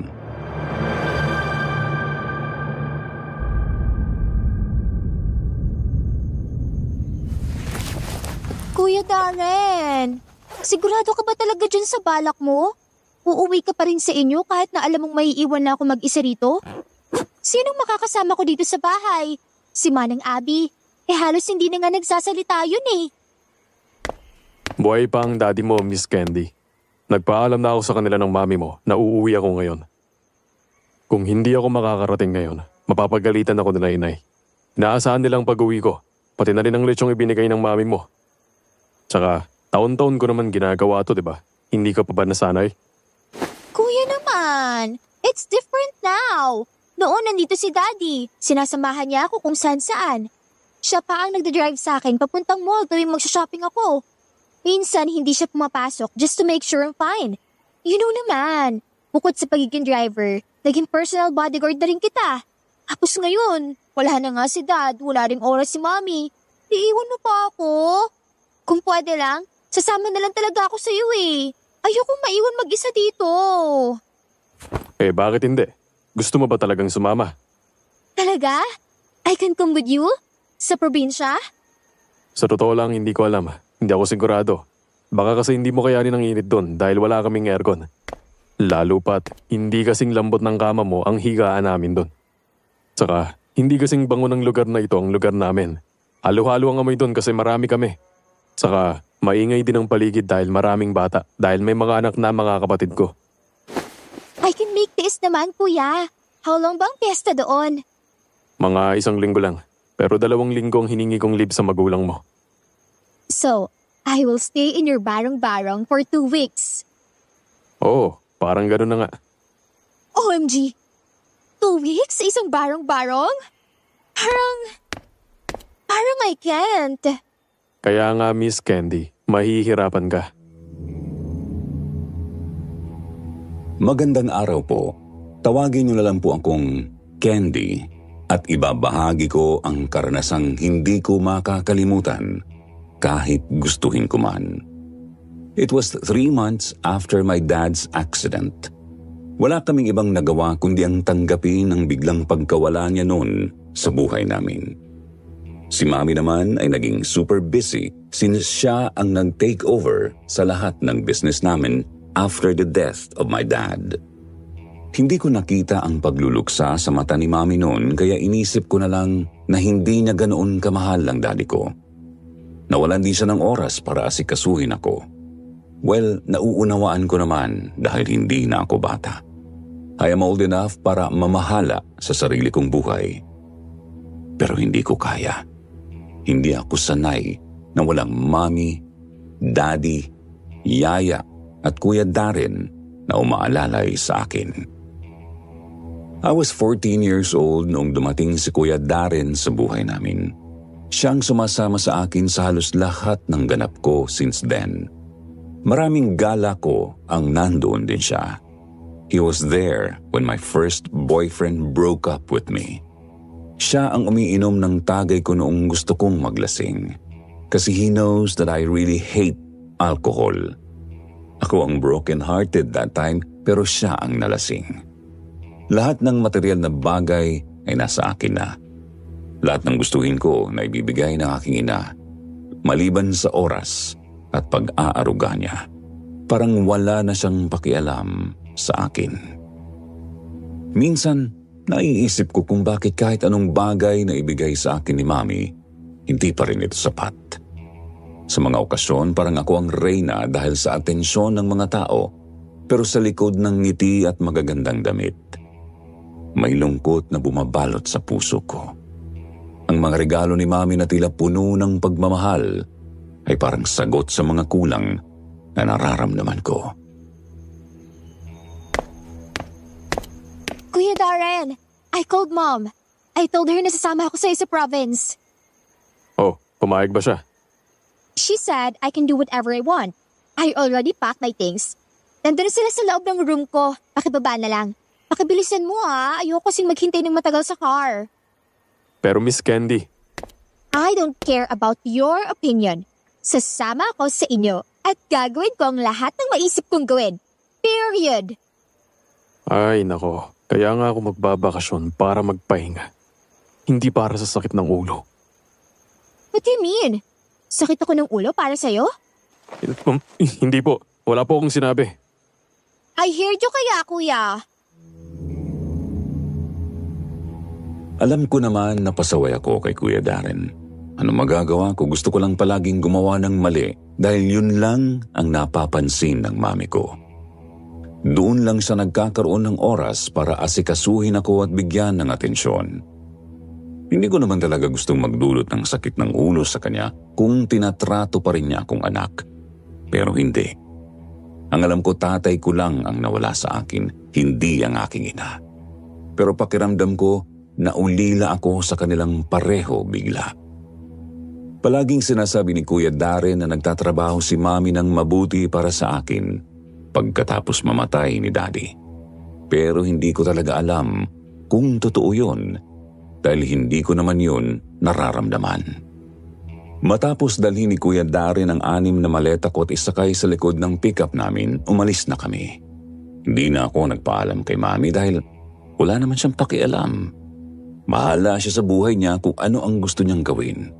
Kung wala siyang paki sa akin, wala na rin ako. Maraming laman ang card ko. Uubusin ko yun para magsaya sa probinsya nila Kuya Darren. Miss Candy, Ano yun, Kuya Darren? itatanong ko lang po sana sa inyo. Magbabakasyon ba kayo o maglalayas? Should I answer that question? Ang dami niyo kasing dalang bagahe. Ipapaalala ko lang 2 linggo lang tayo sa amin.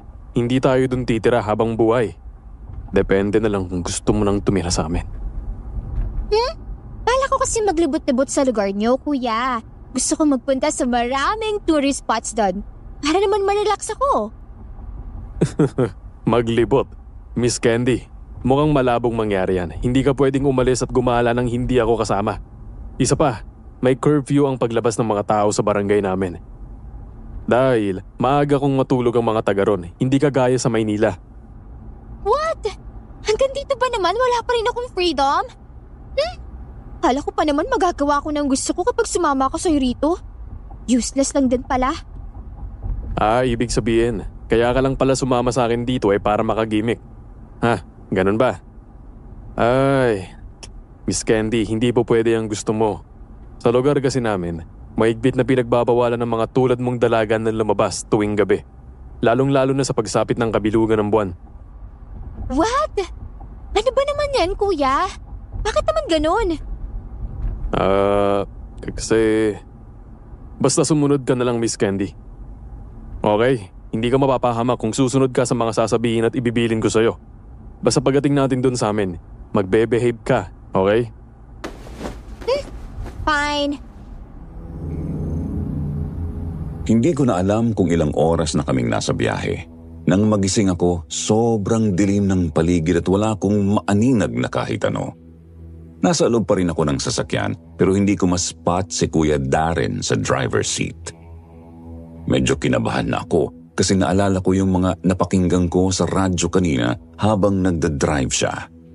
Imbis na makipagtalo pa kasi ako sa kanya kanina, hinayaan ko na lang siyang makinig sa mga creepy stories. Kaya ayun, nadala ko tuloy hanggang pagtulog ko ang takot. Para akong nasa thriller movie. Habang unti-unting bumabalik sa isip ko ang mga kwento tungkol sa mga spooky places, bumigat ang pakiramdam ko. Ang tahimik ng paligid. Wala rin akong makita sa labas dahil nga napakadilim.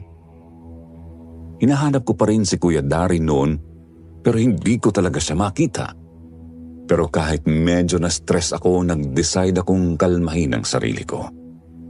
Pinilit ko ang sarili kong mag-relax. Inisip ko na lang na baka sa dulo ng biyaheng to, maging okay din naman pala ang lahat. Baka maging maayos din ang adventure na ito. Hanggang sa maya-maya bigla na lang bumukas ang pintuan ng driver's seat kung saan ako nakasandal kaya muntik na akong bumagsak. Pagkatapos ay may isang pares ng mga brasong nagtangkang yumapos sa akin. Kuya Darren? Oh my gosh! What are you trying to do? Ouch! Nabalian yata ako. Naituon ko kasi yung kamay ko nung muntik na akong bumagsak. Pero mukhang napasama yata ang pagkakatuon kong yon dahil biglang nag-snap yung buto ko. Miss Candy! Naku, pasensya na po. Akala ko kasi tulog na kayo. Kaya naisip kong buhatin ka na lang papasok sa bahay namin. Para hindi ka may storbo. What? Anong tingin mo sa ating dalawa, Kuya Darren? Newlyweds? Kaya ko maglakad, no? Gosh! Pasensya na po ulit, Miss Candy. Halina po kayo sa loob. Bakit ba kasi dito ka nag-park sa sobrang dilim na spot na to? Where's your house ba? Doon pa po eh. Itinuro ni Kuya Darren ang direksyon ng pababang daan mula sa kinatatayuan namin. Medyo masikip na pala ang daang yun kasi nahaharangan ng magkakahilerang puno yung pathway. Hindi na po kasya ang sasakyan dyan kaya dito na lang ako nagparada. Tsaka wala namang kukuha nito kasi pag-aari namin ng lupa. Let's go na nga. Grabe, ang sakit talaga ng braso ko. Ikaw may kasalanan nito, Kuya Darren eh. Pasensya na po. Gagamutin ko na lang yan pagdating sa bahay.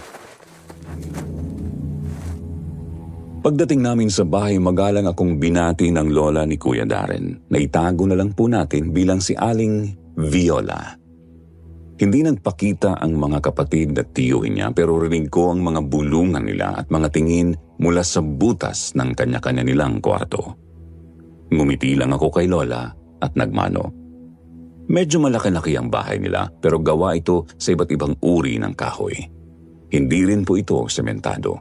Tapos medyo may naaamoy akong parang kakaibang scent sa paligid.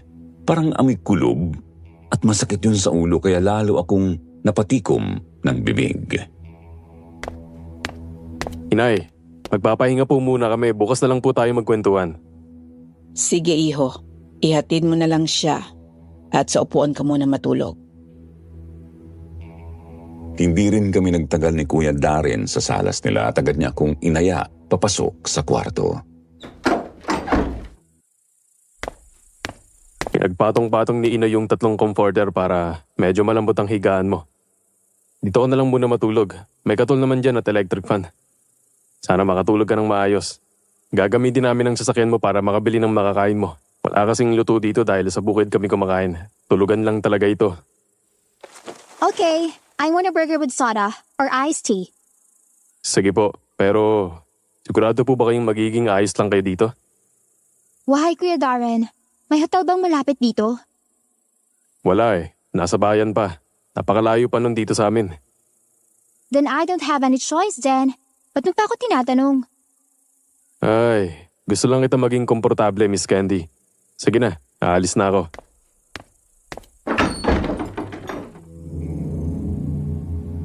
Mga 30 minutes ang lumipas nang makarinig ako ng katok sa pinto. Pagbukas ko, bumungad agad si Kuya Darren at iniabot yung hiningi kong pagkain. Pagkatapos kumain, kinuha ko ang cellphone ko at sinubukang magpaantok. Pero na-realize ko na wala palang signal. Gusto ko sanang lumabas pero nahihiya akong baka makita ako ng mga kamag-anak ni Kuya. Hinanap ko ang bintana pero walang bintana ang kwartong ito na mas lalo pang ikinainis ko. Sobrang init, hindi ako mapakali at totoo nga ang sabi ni Kuya Darren, ang tigas ng kama nila. Hindi katulad ng malambot na kama namin sa Maynila. Nagpaikot-ikot ako pero kahit anong gawin ko, hindi ko pa rin magawang makatulog. Hanggang sa sumikat na ulit ang araw. Umaga na. Oh, kumusta tulog mo? Sana tinanong mo muna kung nakatulog ba ako. Bakit? Hindi ba? Hindi. Sino ko pwede mag-shower? Sobrang init. Sa labas, pababa. Sasamahan kita mamaya pagkatapos kumain. Saan kakain? Wala namang nakahanda dito. Kanina pa ako paikot-ikot, wala namang tao.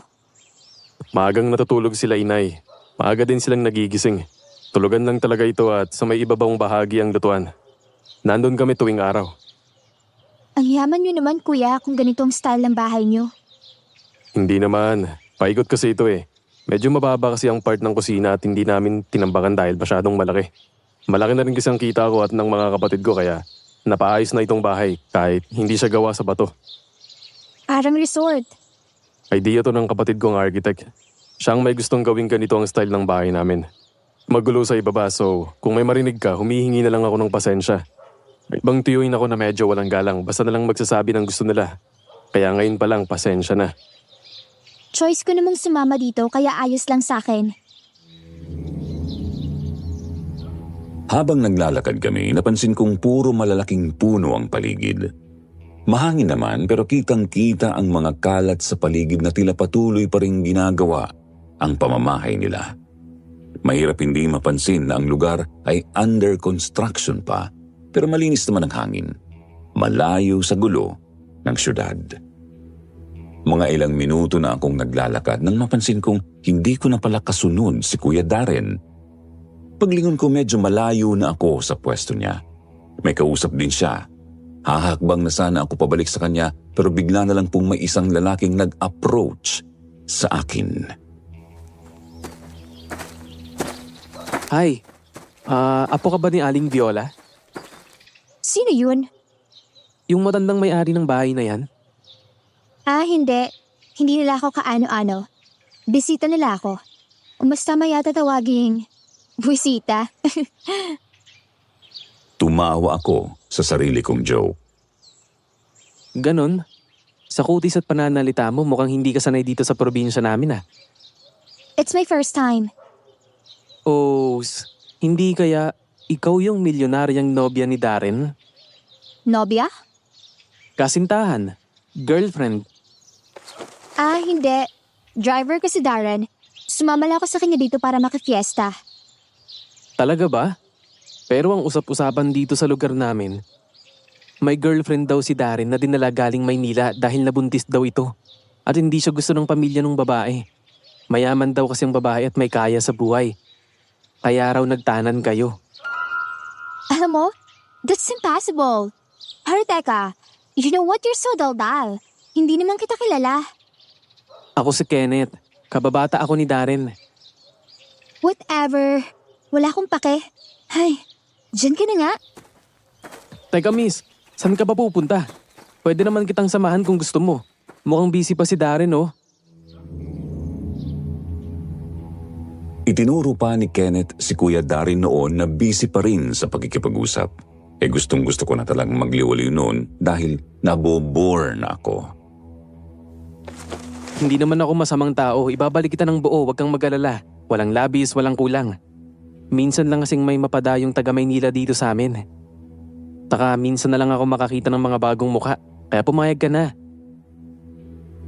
Dahil sa galing ng convincing tactics ni Kenneth, sa huli, napapayag niya rin ako. Make sure of that. Kasi kung hindi, ipapakulong ng nanay ko ang buong angkanyo. Grabe ka naman magbanta. Wala kang dapat alalahanin, Miss Candy. Ano bang kailangan mo at bakit pupunta ka doon? Signal. Kailangan ko ng signal to contact my mom. Ngek, ang ganyang cellphone hirap sumagap ng signal dito. Pwede kang bumili ng ganito. Yung dikipad, mas malakas makasagap ng signal at mas madaling makareceive ng text. Itinaas niya ang isang maliit na cellphone na mukhang galing pa sa panahon ng kopong-kopong. Bakit? Nakapag-status ba dyan? Ha? Status saan? Sa IG, Facebook at Twitter. Wala ka bang ganon? Meron akong Facebook. Hindi nga lang active dahil hindi naman palagi na nandoon kami sa tindahan nila tiya. Huh? You mean sa tindahan ng tiya mo? Bakit? May internet cafe ba doon? Wala.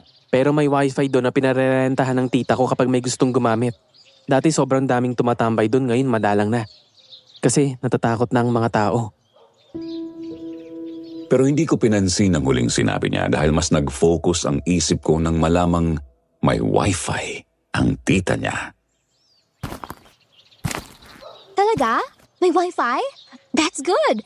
Samahan mo ako. Mag-online lang ako. Oh, hindi ka na ba natatakot na sumama sa akin? I think no. You look harmless naman. Sige na, tara. Dahil sa gusto kong makapag-online, mabilis akong nagtiwala kay Kenneth. Kailangan kong mag-update kay Mami para hindi siya mag-alala. Kahit na alam kong wala naman siyang pakialam sa akin. Magaan kausap si Kenneth at kahit sinusungitan ko siya, hindi man lang siya nagagalit. Parang si Kuya Darren na sanay sa kasungitan ko. Hinatak ko ang kamay niya papunta sa daanan na tinuturo niya. Siguro doon na muna ako tatambay kung ganitong hindi ako makasagap ng signal. May message ko na lang din si Kuya Darren para ipaalam kung nasaan ako. Alam kong hahanapin nila ako. Medyo nagugutom na ako at talaga namang madilim ng paligid. Kaya napagpasyahan kong tumayo na sa kinauupuan ko para bumalik sa bahay nila Kuya Darren. Hatid na kita. Tapos ka naman na sigurong gumamit ng internet, di ba? Oh my gosh. Sorry, Kenneth. Nabore ka ba kay hintay? I called my best friend kasi. Nagkwentuhan lang kami about stuff tapos hindi ko napansin gabi na pala. Oo nga eh. Kamusta yung cookies at juice na binigay ni tita? Masarap ba? Mukhang natuwa siya sa'yo dahil sa kakonyohan mo ah. Yeah, it's actually delish. Thanks for the cookies ha. I enjoyed it. Ayaw yung tanggapin bayad ko eh. Babalik pa naman ako bukas. Doon na lang muna ako tatambay. Candy! Naputo lang sasabihin ko nang makasalubong namin si Kuya Darren habang naglalakad kami ni Kenneth. Sa itsura nito mukhang galit at nag-aalala siya. Saan ka ba galing ha? Bakit hindi ka man lang marunong magpaalam? I texted you. Sinabi ko na sa internet cafe ako. Sinabi na kasama mo siya. At hindi rin naman internet cafe ang pinuntahan mo kundi tindahan lang. Nagpunta pa ako ng bayan dahil doon lang ang alam ko na may internet cafe. Maghapon kong inikot lahat ng computer shop doon. Tinatawagan kita pero busy ang linya mo. Ay, kasalanan ko pa bang hindi ka nakaintindi ng text ko? That's not my fault, Kuya Darren. Isa pa, I'm your boss. So you should be shouting at me like that? Pasensya ka na, Kenneth. Mauna ka na. Kita na lang tayo bukas. Dahil sa pagtaas ng kilay ni Kuya Darren ay nahiya ako kay Kenneth, kaya binaling ko sa kanya ang atensyon ko para magpaalam. Tumas baba lang ang kilay ni Kenneth bilang pagsang-ayon sa sinabi ko. Pinagmasdan ko siya habang naglalakad palayo nang marinig ko ang malakas na boses ni Kuya Darren. Candy, kinakausap pa kita. Ano ba? Hindi kita tatay, okay? Huwag mo ako sigawan. Nag-aalala lang ako sa'yo kung sino-sino pang kinakausap mo at sinasamahan. Kaibigan ko siya. Besides, mukhang mabait naman siya. Sa maghapong magkasama kaming dalawa, wala naman siyang kinumong masama sa akin. Wala pa kasi bago pa lang eh. Ewan ko sa'yo. Wala naman kaming ginagawang masama pero nagagalit ka na ng ganyan. Candy, ano ba? Buksan mo yan. Nagsisisigaw si Kuya Darren sa labas ng kwarto ko pero hindi ko na siya pinansin. Naiinis talaga ako nun sa kanya dahil wala naman akong ginawa. Hindi ko alam kung saan nanggagaling ang galit niya. Sumama ako rito sa kanya sa probinsya para makapag-relax at hindi para masakal at mabore ng todo. Kaya anong problema niya? Ilang sandali pang lumipas nang may kumatok na naman. Akala ko si Kuya Darren ulit. Pero mali pala ako nang marinig kong nagsalita ang tao sa labas ng pintuan. Ineng, Candy, pwede ka bang lumabas dyan? Bakit po? Ano po yon? Pasensya na po kung nakalock. Mabilis akong lumabas nang mapagtanto kong si Nanay Viola ito. Ayos lang naman. May gusto lang sana akong sabihin sa iyo, Iha. Ano po yon? Halika dito. Maupo ka muna. I quickly followed Nanay Viola. I don't know why pero kinabahan ako nang titigan niya ako. Parang feeling ko, paghahagalitan niya ako ng malala. Nabalitaan ko kasing tumambay ka daw sa bahay ni Manda. Opo, naki-internet po ako eh. Ganito kasi yan, Iha. Bago ka lang dito sa lugar namin. Maraming bagay na hindi mo pa alam. Maraming tao ang nagpapanggap na mabait sa harapan mo. Pero hindi naman talaga ganon ang totoo nilang pagkatao. Ayaw lang naming mapahamak ka dahil cargo ka ng anak ko. Gusto lang namin na manatili kang ligtas hanggang matapos ang piyesta at makauwi ka ng maayos sa Maynila. Wala naman po silang ginawa sa akin. Mababait po sila sa akin. Hindi po nila ako sinasaktan. Anak, Candy, si Manda kasi. Hindi ko na sana sasabihin ito pero kailangan mong malaman. May usap-usapan kasi dito sa lugar namin na yung pamilya raw ni Manda.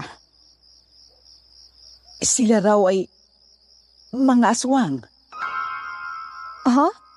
Ano pong ibig niyong sabihin?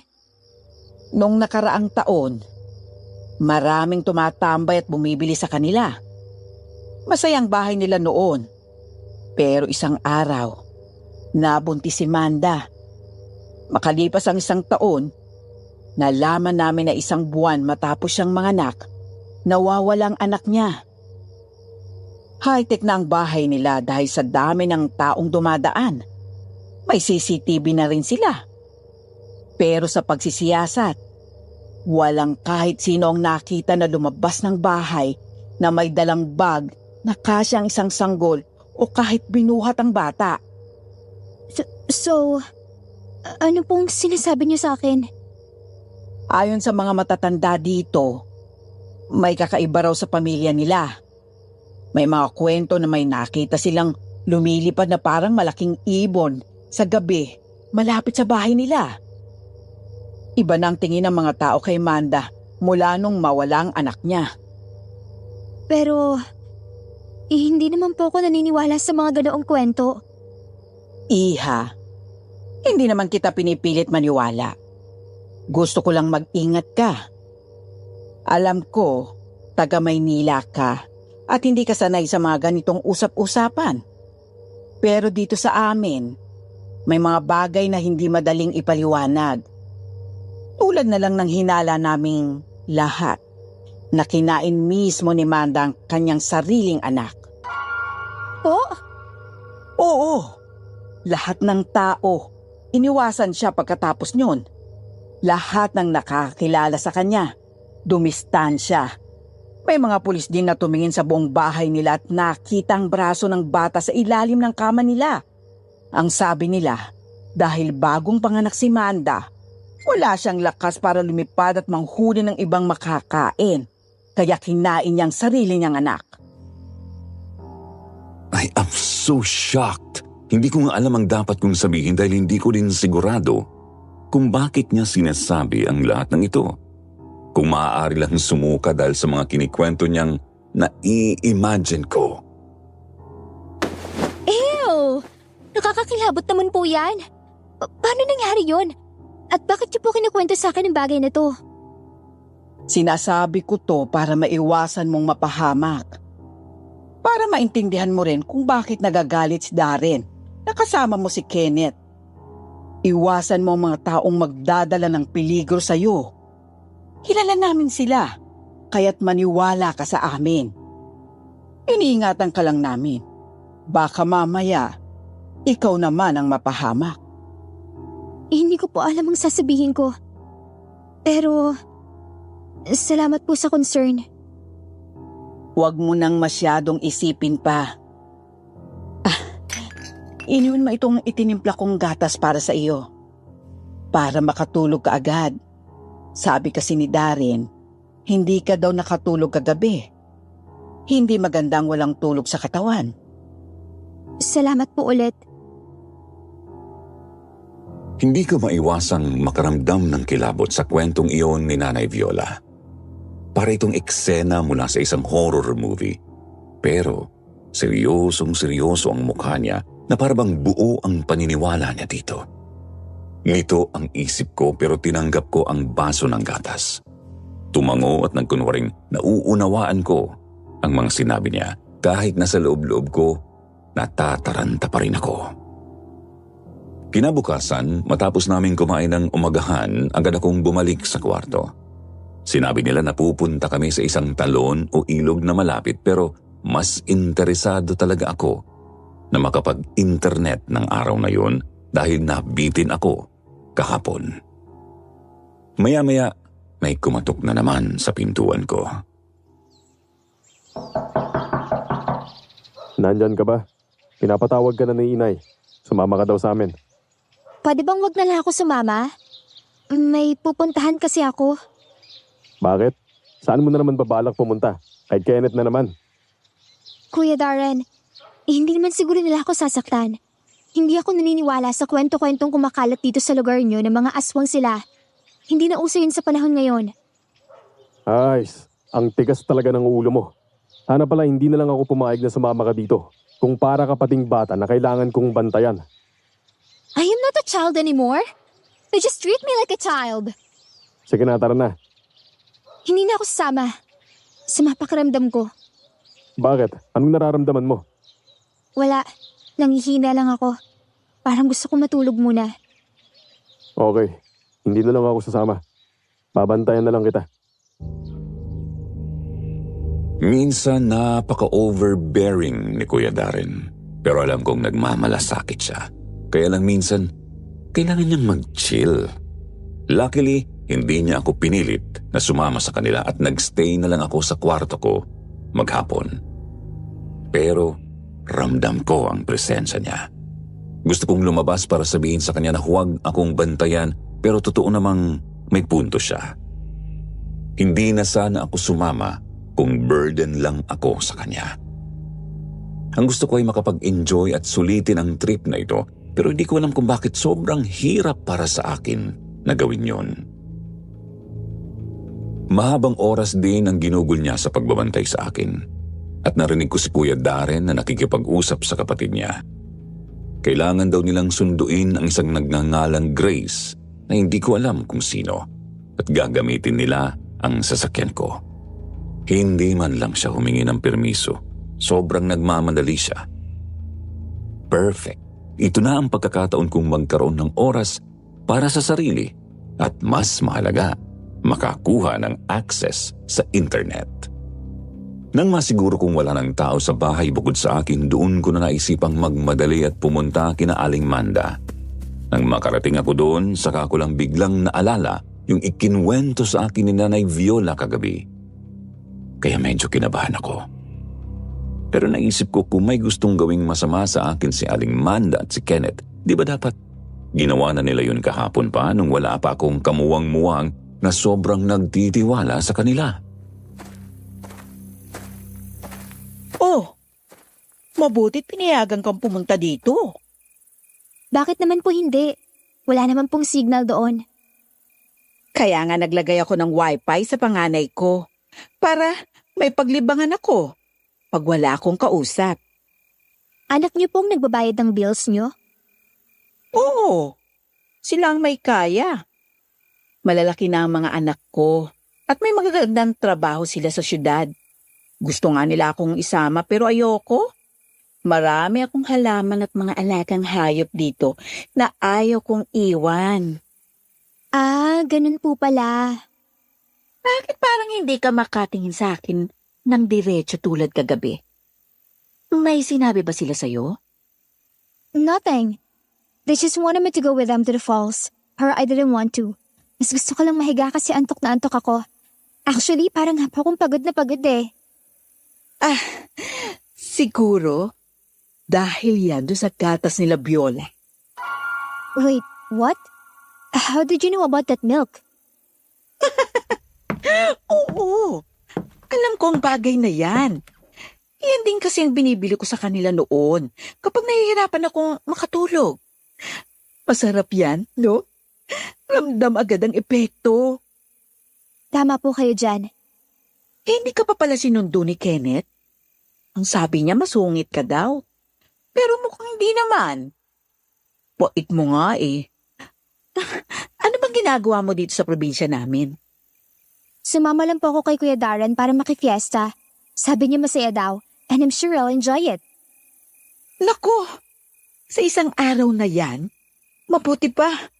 Umuwi ka na lang. Magulo dito kapag piyesta. Ano pong ibig niyo sabihin?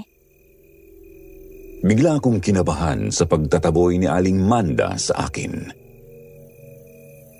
Basta, mas makakabuti sa'yo kung dalhin mo ito.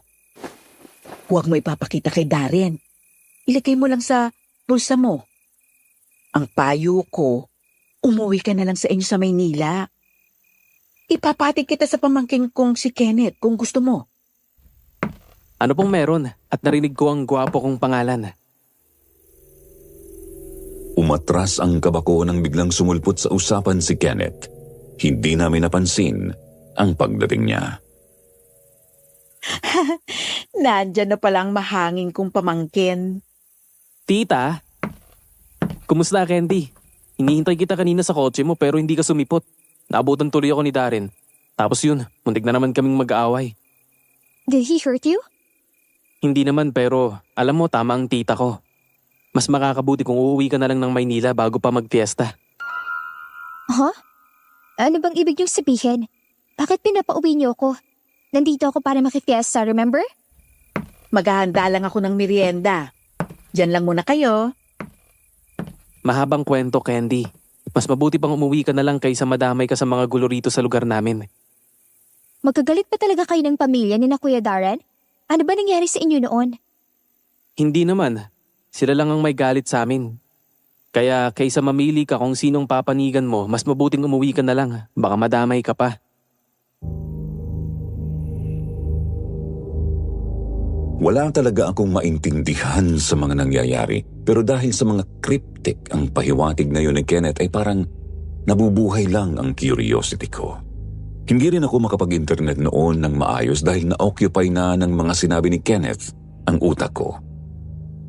Hindi ko alam kung ano ang issue nila pero honestly, wala naman akong nararamdamang threat kay Kenneth o kay Aling Manda. Siguro nga medyo isip bata pa ako noon at yes, I can be a little spoiled brat. Pero marunong naman akong makaramdam kung sino ang trustworthy at sino ang hindi. Umuwi ako ng bahay nila Kuya Darren nang walang kahit sino ang nakakita sa akin. Hindi na ako nagpahatid kay Kenneth at naunawaan naman niya iyon. Niyaya akong kumain ng hapunan ni na Kuya Darren nang kumatok sila sa kwarto ko. Eksaktong kauuwi ko lang. Tahimik lang akong nakikinig sa mga usapan nila habang kumakain. Kinausap nila ako paminsan-minsan at sumasagot naman ako pero diretso at maikli lang. Ayoko nang pahabain pa. Sa totoo lang, nag-iisip ako kung ano na ba talaga ang dapat kong gawin. Tama si Kenneth. Mas mabuti nga sigurong umuwi na ako. Medyo kinakabahan na rin ako, lalo na ngayon na nalaman kong nawawala pala yung isang kamag-anak nila na dapat ay susunduin ni Kuya Darren kanina. Si Grace. Apo raw ito ni Nanay Viola at pamangkin ni na Kuya Darren sa isang malayong pinsan. Gusto rin daw sana nitong magbakasyon dito sa probinsya nila pero ngayon ay nawawala na ito at walang may alam kung saan siya nagpunta. Hindi nila alam kung naligaw ba siya o may ibang sumundo sa kanya. Sinubukan na nila itong i-report sa pulis pero dahil hindi pa lumilipas ang 24 oras, hindi pa sila pwedeng kumilos. Kaya ngayon, lahat ay tensed at hindi maganda ang atmosphere dito sa bahay.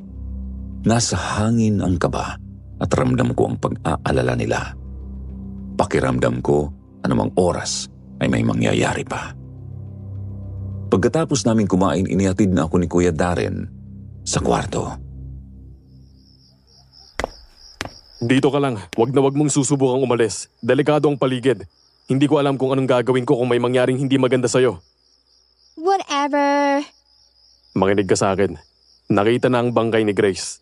Natagpuan siyang palutang-lutang sa ilog kanina. Nakalutang at walang mga laman ng loob. Hindi lang namin magawang pag-usapan sa hapag kanina. Pero sa palagay namin, aswang ang gumawa nun kay Grace. Ano? Mas lalo akong kinabahan sa sinabi ni Kuya Darren. Mas nagiging misteryoso ang lugar na ito sa isip ko dahil sa sinasabi niya.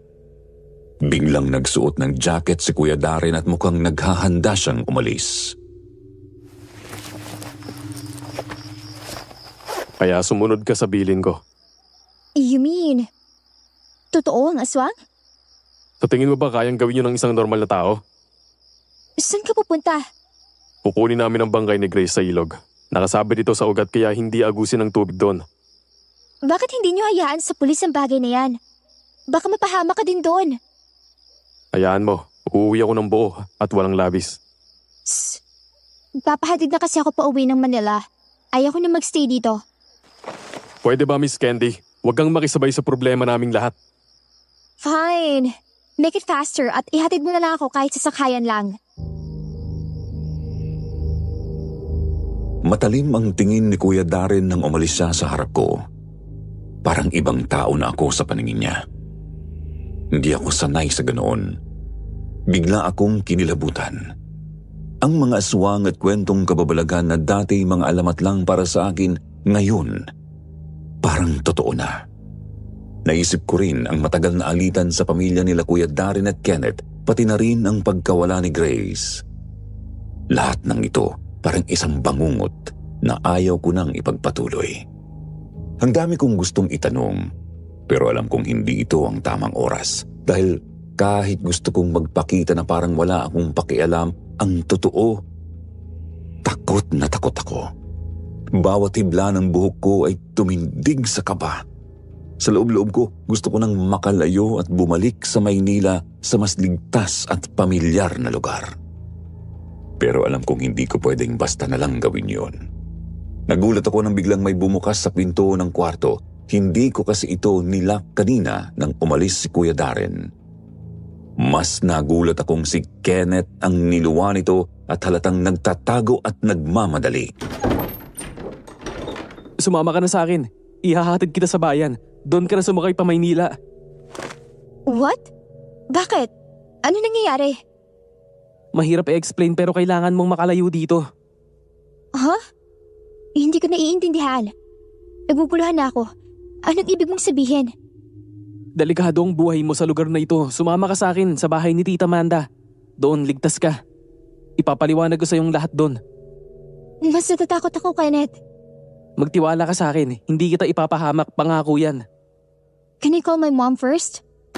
Ito, gamitin mo tong phone ko. Malakas tong sumagap ng signal. Humingi ka ng tulong sa nanay mo. Agad kong kinuha ang cellphone na inabot ni Kenneth.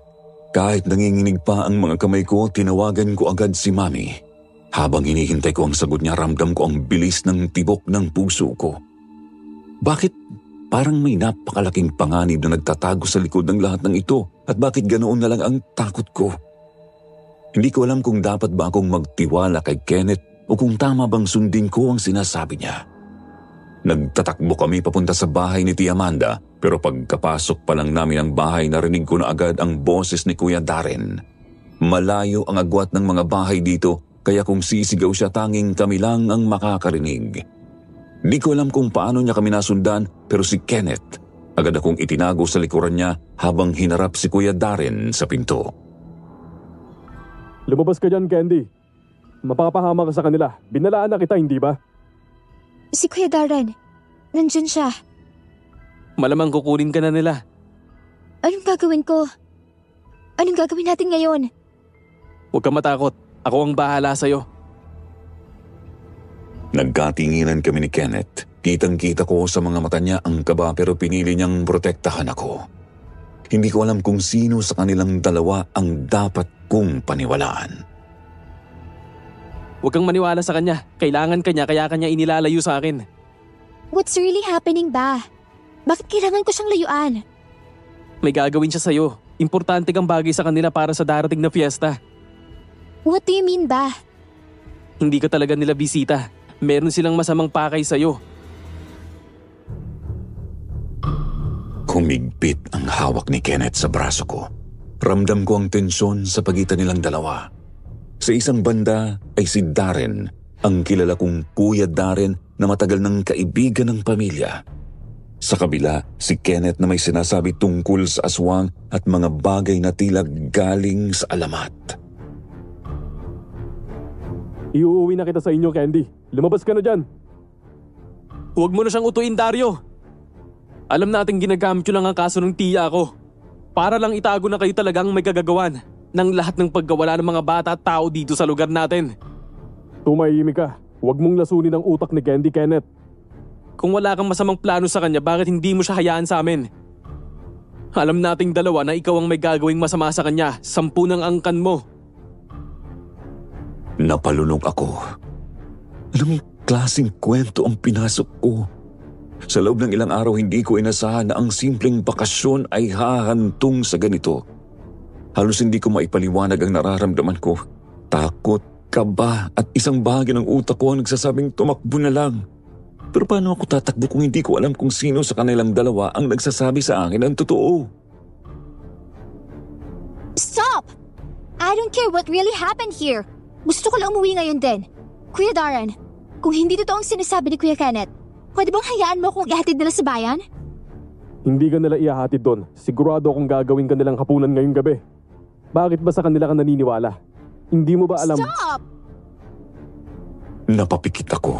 Gusto kong isarado ang pandinig ko sa lahat ng sinasabi nila pero parang hindi ko kayang magbingi-bingihan. Ang bawat salita nila ay parang nagdadagdag ng bigat sa dibdib ko.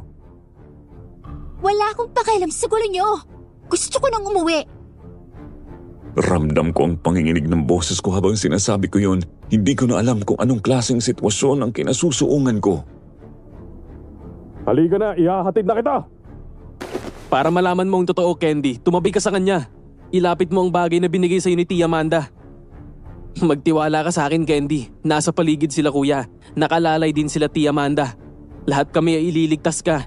Ilapit mo lang sa kanyang bagay na yan. Huwag kang maniwala sa kanya. Please lang, Miss Candy. Kilala niyo na ako simula pa noon.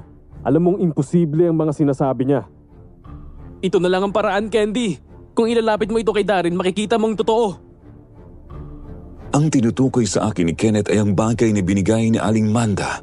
Pero hindi ko na talaga alam kung kanino pa ako maniniwala sa kanila. Sobrang gulong-gulo na ako hanggang sa isang bagay ang napagtanto ko. Matagal ko nang kilala si Kuya Darren. Hindi ko alam bakit ako naniniwala sa inyo at kung bakit pumayag akong sumama sa inyo. Tama nga siya. Dapat, hindi ako basta-basta nagtiwala sa inyo. Tumakbo ako palapit kay Kuya Darren. Sinalubong niya ako ng bukas ang mga braso. Ramdam ko ang pangangatal ng buo kong katawan. Sa oras na ito pakiramdam ko na sa akin ang kapalaran ko. Tumama ang malamig na hangin sa pisngi ko, tila ba nagbabadya ng mas malaking panganib. Tahimik kong nilingon si Kenneth nang hawakan ako ni Kuya Darren at maglakad palayo sa bahay ni Aling Manda. Kita ko si Aling Manda sa bintana nakatingin. Nang makarating kami ni Kuya Darren ay kita ko ang matalim at hindi normal na tingin sa akin ni Nanay Viola.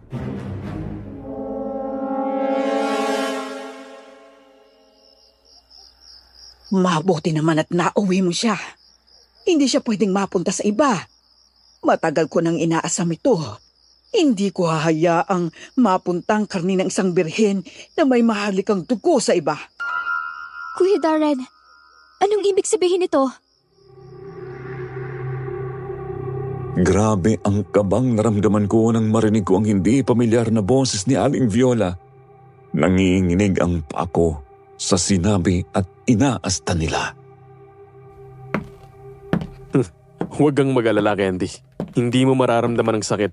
At kapag nakain ka na ng buong angkan ko, hindi mo na rin aalalahan ng lahat ng ito. Ano? Matagal na naming pinagplanuhan ito. At ngayon, sa wakas, matatapos na rin ang paghihintay ko. Nay Viola, bakit mo ginagawa to? Tumahimik ka. Hindi kita kamag-anak, kaya wag mo akong tawaging nanay. Sa mata ng angkan namin, ikaw ay pagkain lamang. Tama na, inay. Huwag mo nang pakinggan ng batang yan. Wala naman siyang halaga. Ang totoo, walang maghahanap sa kanya. Siguradong magiging masaya ang mga magulang niya kapag nawala na siya. Nasaan na sila, Tio? Bakit wala pa sila? Nakuha na ba nilang bangkay ni Grace? Huwag kang mag-alala sa kanila. Siguradong patibong lang ang pagkawala ng bangkay ni Grace. Malaki ang hinala kung may kinalaman na magtiyahing yun sa balitang nakarating sa atin. Hindi nga alam ng tiyo mo kung paano napunta sa ilog yun. Dahil sinigurado niyang nasa maayos na lalagyan ng bangkay ni Grace upang hindi ito agad mabulok. Ano? So ginawa niyo talaga to kay Grace? Hindi ko akalain na ganito kalalim ang kasamaan niyo. Paano niyo nagawa to sa kanya? Wala nang halaga ang mga tanong mo, Iha. Ang mahalaga, ikaw ang susunod.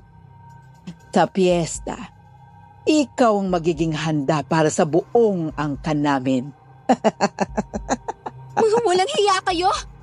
Matagal niyo na ba tong pinaplano? Hindi ba ninyo nararamdaman ang pagkakamali ng ginagawa niyo? Sulit naman ang paghihintay namin, hindi ba? Walang hiya ka, Darren! Nakakatakot, nakakapanlamig at tila wala akong magawa. Para akong naging bato, hindi makagalaw, hindi makaimik. Ang mga salitang binibitiwan nila ay parang mga patalim na tumatama sa aking puso. Hindi ko akalain na magagawa nila ito. Hindi sila ang mga taong akala ko'y kilala ko. Lahat ng ito ay mali at wala akong magawa kundi huminga ng malalim at magdasal na may makakatulong sa akin. Wala akong maisip na ibang malalapitan. Si Kenneth? Si Aling Manda? Paano ko sila tatawagin? Ang lahat ng sinabi at ginawa ko kanina ay parang nagtulak sa kanila papalayo. Ngayon parang nasa dulo na ako ng bangin, hindi ko alam kung sino ang kakampi ko. Habang abala sila sa kakatawa, biglang nagkaroon ng malalakas na tunog at mga pagbagsak. Lahat kami ay nagulat, lalo na ang mag-inang Viola at Darren. Ano na namang kalokohan ang nangyayari ngayon? Lumabas ka. Tingnan mo kung ano yun. Nagmamadaling lumabas si Kuya Darren papunta sa sunod-sunod na ingay. Hindi nagtagal, bumalik siya na may nanlilisik na mga mata. Ang mga kuko niya ay nagsimulang lumabas at ramdam ko na tila hahaba pa ito. Inay, marami na sa mga kamag-anak natin ang namimilipit sa sakit. May nagdala ng lason para sa atin. Hindi ko alam kung anong tawag doon pero hindi sila makakilos tuwing inaapakan nila o kapag nasa paligid sila ng abong yun. Walang iya. Sinong may lakas ng loob na pumunta sa kuta ng mga aswang? Sinusubukan nilang pasensya ko. Ramdam ko ang tensyon sa hangin habang nag-uusap sila. Kahit gaano kalakas ang tiwala ni Viola sa kanilang kapangyarihan, tila may bagay na hindi nila inaasahan. Ang abong sinasabi nila, yung ba ang magpapahina sa kanila? Nang marinig ko ang usapan ni Kuya Darren at Viola, parang may kung anong nag-click sa utak ko. Bigla kong naalala yung ibinigay sa akin ni Aling Manda, pero paano ko sila matatakasan ngayon? Ang bilis nila kumilos at si Darren, hindi ko na siya makilala. Kung papatayin niyo ako, gawin niyo na. Huwag niyo na akong pahirapan pa. Ayoko na ng ganito. Huwag kang magmadali, iha. Darating tayo diyan. Tumingin ako kay Kuya Darren. Sinisikap kong alamin kung may natitira pa sa dati niyang sarili. Pero wala na. Wala akong nakitang emosyon. Kailangan ko talagang kumilos mag-isa. Naramdaman kong may pumatak na pawis sa likod ko habang iniisip ko ang susunod na hakbang. Mukhang wala na akong ibang maaasahan pa ng mga sandaling yun. And it looks like the only person who can save me is me. Pero biglang may kung anong bagay ang bumagsak sa may gilid ko. Kasunod noon ang boses ni Kenneth. Gulat ako pero medyo nakahinga ako bahagya ng maluwag dahil may tutulong na sa akin ngayon. Candy, nandito na ako! Lumapit ka! Aalis na tayo ngayon din! Oh! At anong balak mong gawin, Kenneth? Dadalhin mo siya palayo? Nakakatawa. Hindi ka ba natututo? Walang nakakataka sa akin. Walang nakakawala sa pamilya namin. Lalo na sa birhen na yan. Wait lang, Kenneth. Paano tayo makakaalis? Nasa gitna tayo ng teritoryo nila. Magtiwala ka sa akin, Candy. Nasa labas ang mga tao ko. Naganda sila ng bitag para sa mga aswang. Ngayon lang nalaman ng mga yan na may epekto ang abos sa kanila. Kailangan lang nating makalabas dito. Nakakahiya. Kahit na makalabas kayo, mas mabilis kami. Walang silbi ang mga abo kapag nagpalit kami ng balat. Ramdam ko ang tensyon sa buong katawan ni Kenneth pero kitang-kita kong may plano siya. Nakatingin siya sa akin ng may matinding focus, parang naghihintay siya ng tamang pagkakataon. Naging hopeful ako kahit kaunti. Hinugot ko yung maliit na pouch na ibinigay ni Tia Amanda mula sa bulsa ko na naglalaman ng abong ginamit ni Kenneth na panlaban sa mga aswang kanina. Pati na rin ang isang kwintas na hindi ko alam kung para saan. Makinang yun at may kumikislap na pulang bato bilang pendant pero wala na akong gaano pang oras para mamangha doon. Ang mga kamay ko ay nanginginig. Sobrang kabado ako. Hindi ko alam kung gagana talaga ito Pero nakikita ko ang mukha ni Kenneth kaya alam kong wala akong choice. Unti-unti akong lumapit kay Viola, bitbit ang pouch. Kitang-kita ko kung paano nanlaki ang mata niya nang makita niya ito. Bigla siyang umatras tapos nag-iba ang atmosfera. Inilapit ko yun sa kanya tapos bigla siyang napaurong. Yung balat niya parang biglang nagre-react sa abo, para yung nasusunog. Sobrang intense at narinig ko ang sigaw niya na puno ng sakit.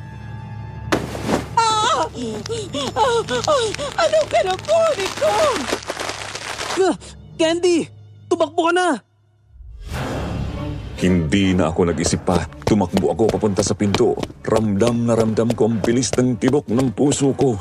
Bawat hakbang ay tumatakbo ako para sa buhay ko. Naririnig ko ang sigaw ni Viola sa likod ko pero hindi ko kayang lumingon. Malamig ang hangin pero hindi ko na ito nararamdaman dahil sa adrenaline. Mabuti na lang at wala pang nangyayaring masama sa'yo. Gusto man naming hayaan ka, hindi ko alam kung paano. Hindi kami matahimik dahil baka may mawala na naman dahil hindi namin nagawang iligtas. Bakit? Marami na ba naging biktima sila, Kuya Darren? Oo, sobrang dami na. Isa na raw ng mga asawa ni Tia Amanda. Anong ibig mong sabihin? Mga asawa? Marami nang naging asawa si Aling Manda? 3 na ang naging asawa niya. Ang una ay namatay dahil inatake sa puso. Dulot daw ng matinding takot. Ang pangalawa ay nawala na at hanggang ngayon ay hindi pa natatagpuan. Ang pangatlo nakita mismo ni Tia Amanda na kinain ng pamilya ni Darren. Doon nabaliw ang tiya ko at sinubukang kainin din ang sarili niyang anak dahil sa matinding hallucinations. Grabe naman yun! Ew! Ganun ang realidad dito, Candy. Kaya wala masyadong bata at naninirahan dito. Tinuturing itong baryo ng mga aswang. Halos lahat na yata ng pamilya dito ay lumipat na sa ibang lugar para mapanatili ang kanilang buhay at pamilya. Pero, paano kayong naiwan dito? Nandito ang lupain ng angkan ko at hindi pwedeng aswang ang makinabang para sa sarili nilang kagustuhan. Si Darren ay matagal nang tumalikod sa angkan nila kaya matagal din siyang nanirahan sa Maynila. Pero isang araw ay bumalik siya. Hindi namin alam kung bakit. Pero naisip na namin meron silang planong magparami ulit. Gamit ang birheng alay, lalakas sila ng doble. Sapat para makapagluwa ng maraming laway na ilalagay sa tubig at pagkain upang gawing katulad nila ang sino mang makakainom at makakakain nito. Ngayon, nauunawaan ko na ang lahat. Para itong puzzle na unti-unting nabubuo. Hindi lang ito basta away ng dalawang pamilya. Ito ay gulo ng mga tao at mga kakaibang nilalang. Sa hindi malamang dahilan biglang sumulpot si Kuya Darren sa harapan namin sa gitna ng gubat. Agad akong pinaikutan ni Kenneth ng abong ginamit niyang panlaban sa kanila kanina na tinatawag daw bilang abong Rowan upang hindi ako malapitan ni Kuya Darren. Pero nagulat ako nang biglang lumabas ang mukha ng aking ina. Mami! Anong ginawa mo sa mami ko? Candy, huwag kang maniwala. Ilusyon ang lahat ng yan. Halika na, Miss Candy. Ihahatid ko na kayong dalawa ng mami mo. Mami! Huwag mong gamitin ang nanay niya para makuha mo si Candy. Hindi ba malakas kayo? Lumapit kayo at gamitin ang lakas ninyo sa akin. Hindi ako taka. Bakit ba ang hilig niyong makialam? Dahil hindi kayo dapat mabuhay sa mundong ito. Hindi ka Diyos para sabihin yan. Pareho lang niya tayong nilalang. Hindi Diyos ang gumawa sa inyo! Demonyo kayo! Halos hindi ko na alam kung ano ang gagawin ko, Sir Jupiter. Sa gitna ng takot at kaguluhan, parang bigla akong may nakitang liwanag. Hawak ko pa rin ang kwintas, parang nagsisindi ng apoy sa dibdib ko. Tila ito ang nagbigay ng lakas na hindi ko alam na meron ako. Kailangan kong ipaglaban ang sarili ko, ang pamilya ko at kahit si Kenneth. Biglang bumangon si Kenneth mula sa sahig. Sinubukang itulak si Darren palayo. Kita ko kung paano nagsasalpukan ng mga kamao nila, ang bawat suntok na parang nagbabaga, ang ingay ng mga galaw nila na umaalingaw-ngaw sa paligid. Parang nagsisilbing patunay na ito na ang huling laban. Sa isip ko, kailangan kong kumilos, kailangan naming makaligtas dito. Si Darren, kahit sa halimaw niyang anyo, parang may kaunting bakas pa ng dating siya. pero unti-unti nang nawawala. Sa bawat galaw niya nagiging mas mabangis, mas walang awa. Parang wala na akong natitirang oras. Hawak ko pa rin yung kwintas na pilak. Pinipilit kong paniwalain ang sarili ko na ito ang susi para iligtas si Kenneth. Tumakbo ako sa kanya kahit na alam kong delikado. Hindi ko alam kung bakit pero may parte sa akin na umaasa pa rin makakaya naming makaalis dito. Paglapit ko, sinabit ko ang kwintas sa lieg ni Kuya Darren pero imbis na bumalik sa dati si Kuya Darren, mas lalo siyang nagwala. Ang balat niya parang nasusunog. Tumindi ang kanyang sigaw at biglang may naramdaman akong malamig na presensya sa likod ko. Paglingon ko, nakita ko ang mukha ng isang babae. Parang si Mami. Anong ginagawa ni Mami dito? Hindi to pwedeng totoo. Pero bago pa ako makagalaw, sinakal ako ng babae. Yung mga kamay niya sobrang higpit. Halos hindi na ako makahinga. Teka, bakit ganito? Gusto kong magsalita pero walang lumalabas na boses. Nararamdaman ko na lang na unti-unti akong nawawalan ng hangin at lakas. Huwag kang magpa-apekto sa kanya, Candy. Ilusyon lang yan. Hindi ko na nagawa pang lingunin si Kenneth dahil nakaramdam ako ng isang matalim na bagay na bigla na lang bumaon sa leeg ko hanggang sa dumilim na ang buong paligid. Nagising ako sa ospital, Sir Jupiter. Napaka-dry ng lalamunan ko. Parang disyerto. Unti-unti kong iminulat ang mga mata ko at napagtanto ko na nasa puting silid na ako. Naka-dextrose. Nakadikit sa kung ano-anong medical equipment. Nakaramdam ako ng kaunting ginhawa pero mas malaki ang tanong sa isip ko. Anong nangyari? Pag-ikot ng tingin, nakita ko si Mami sa tabi ko.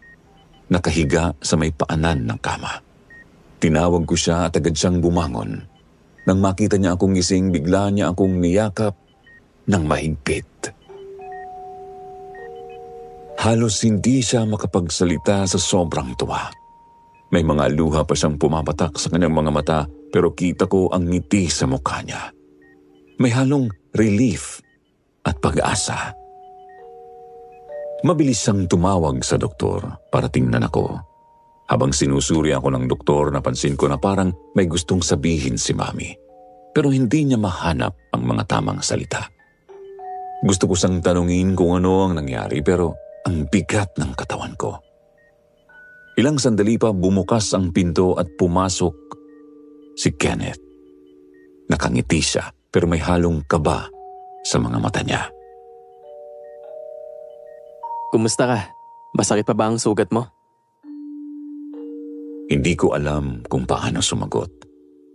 Parang blanko ang isip ko pero may nararamdaman akong saya. Binigyan ko siya ng maliit na ngiti.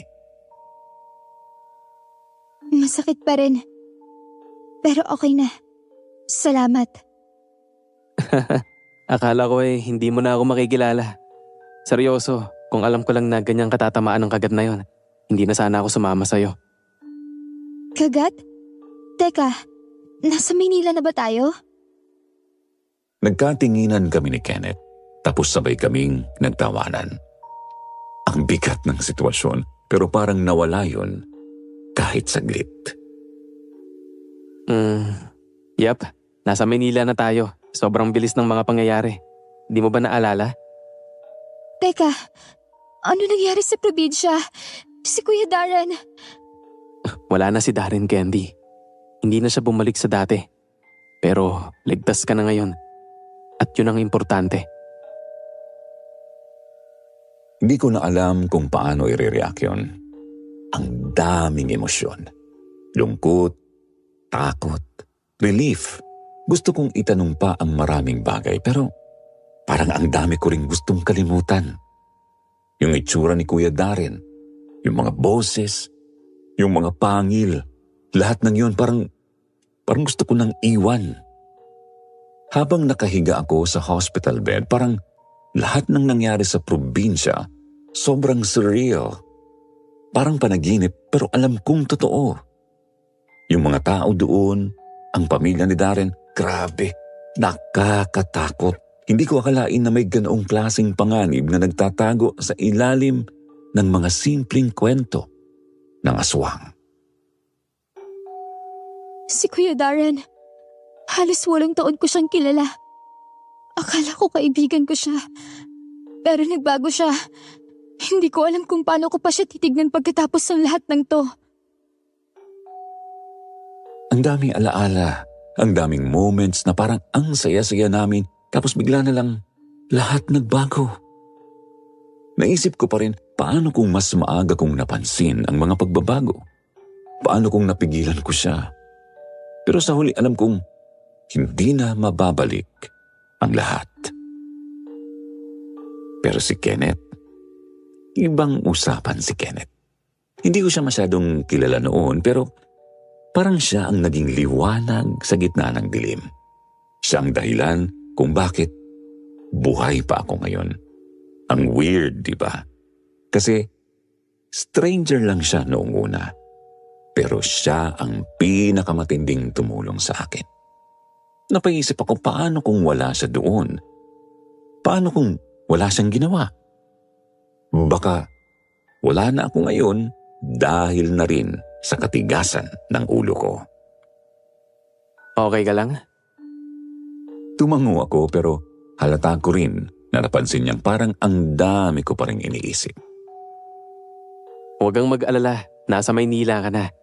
Wala na sila Darren dito. Safe ka na. Salamat ha. Kung hindi dahil sa'yo, hindi ko alam kung ano na nangyari sa akin. Ang dami kong natutunan mula sa karanasang yun. Hindi lahat ng tao na matagal mo nang kilala, totoo ang intensyon. Si Kuya Darren, nakala ko kaibigan. Pero si Kenneth, na halos kakikilala ko pa lang, siya ang tunay na nagpakita ng malasakit. Hindi ko ma-imagine na ganito ang mangyayari. Minsan ang mga taong akala mong kakampi mo, sila pang maghuhulog sa iyo. At yung taong di mo inaasahan, sila pa ang magliligtas sa iyo. Pagkatapos ng ilang araw sa ospital, unti-unti na akong bumalik sa normal.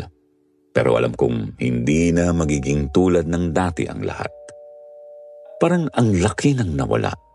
Hindi lang dahil kay Kuya Darren, kundi sa mga pananaw ko sa buhay.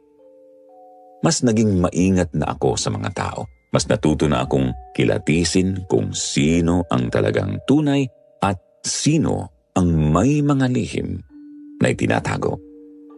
Si Kenneth palagi pa rin siyang dumadalaw. Minsan nakakapag-usap kami ng mas malalim.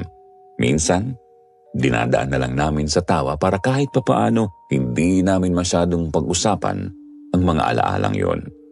Pero alam kong kahit hindi namin ito pag-usapan, pareho naming alam na ang nangyari sa probinsya ay nagbago ng buhay naming dalawa.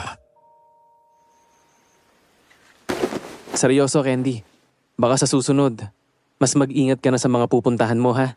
Hindi lahat ng lugar ligtas. Yeah, learned that the hard way.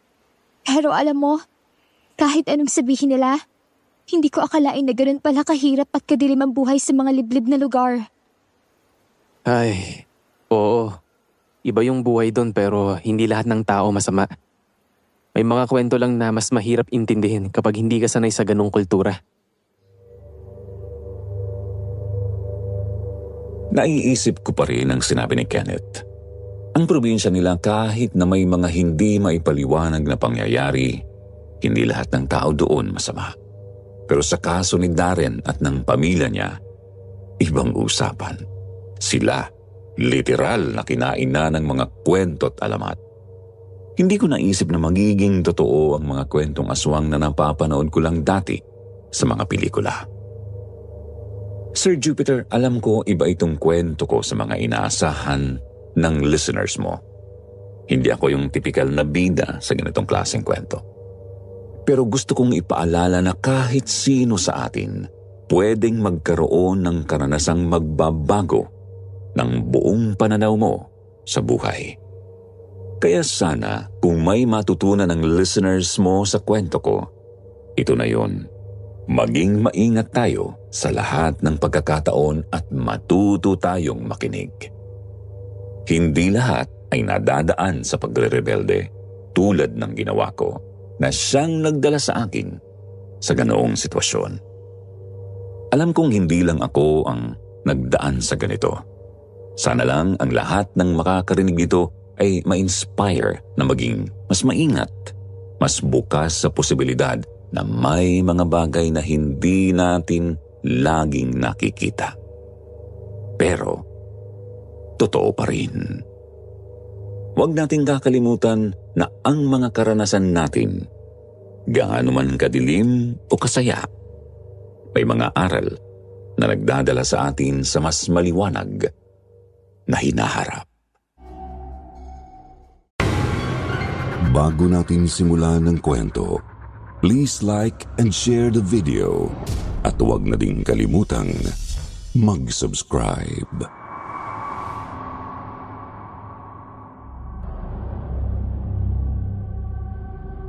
Magandang araw sa lahat. Itago mo na lang ako sa pangalang Boyet. Tubong Siquijor.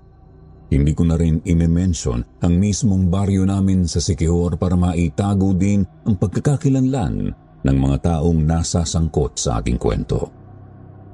Nangyari ito may 5 taon na ang nakakaraan kung saan nakaranas ako ng nakakatakot na karanasang hindi ko makakalimutan. Tungkol ito sa isang pamilyang may lahing aswang.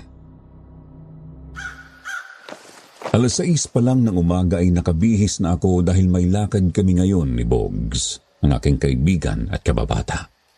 Matapos kong isuot ang aking sapatos ay kinuha ko sa cabinet ang aking baril. Isang Norinco, kalibre 45 na kulay itim. Inilagay ko na rin ang magasin yun na loaded na ng bala. Inilagay ko yun sa holster at isinukbit sa aking bewang. Tapos ay lumabas na ako ng aming bahay.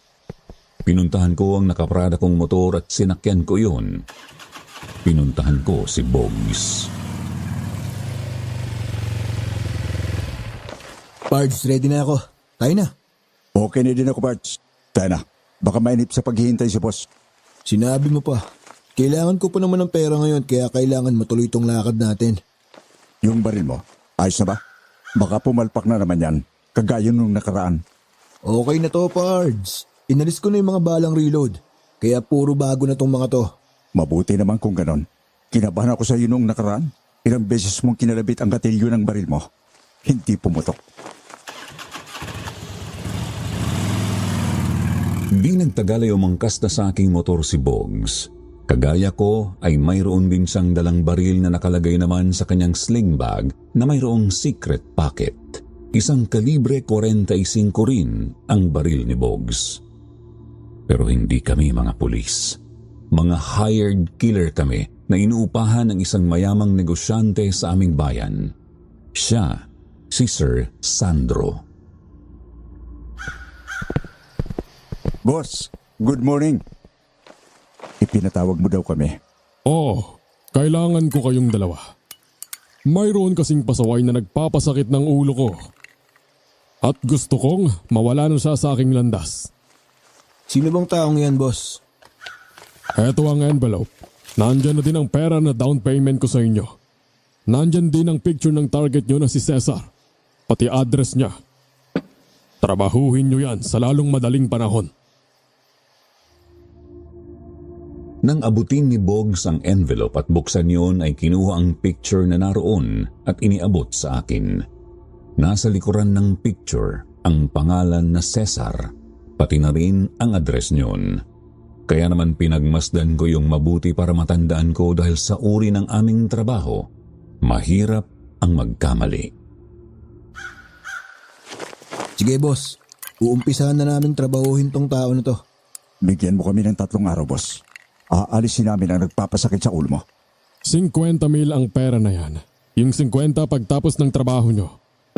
Mag-iingat kayo dahil palaban din ang taong yan. Hindi yan magiging madali. Sige na, lumakad na kayo. Boss, matanong ko lang. Ano bang atraso sa'yo ng taong to? Ay, sinisira niya ang popularidad ko sa mga kliyente ko. Alam niyo naman na mining ang negosyo ko.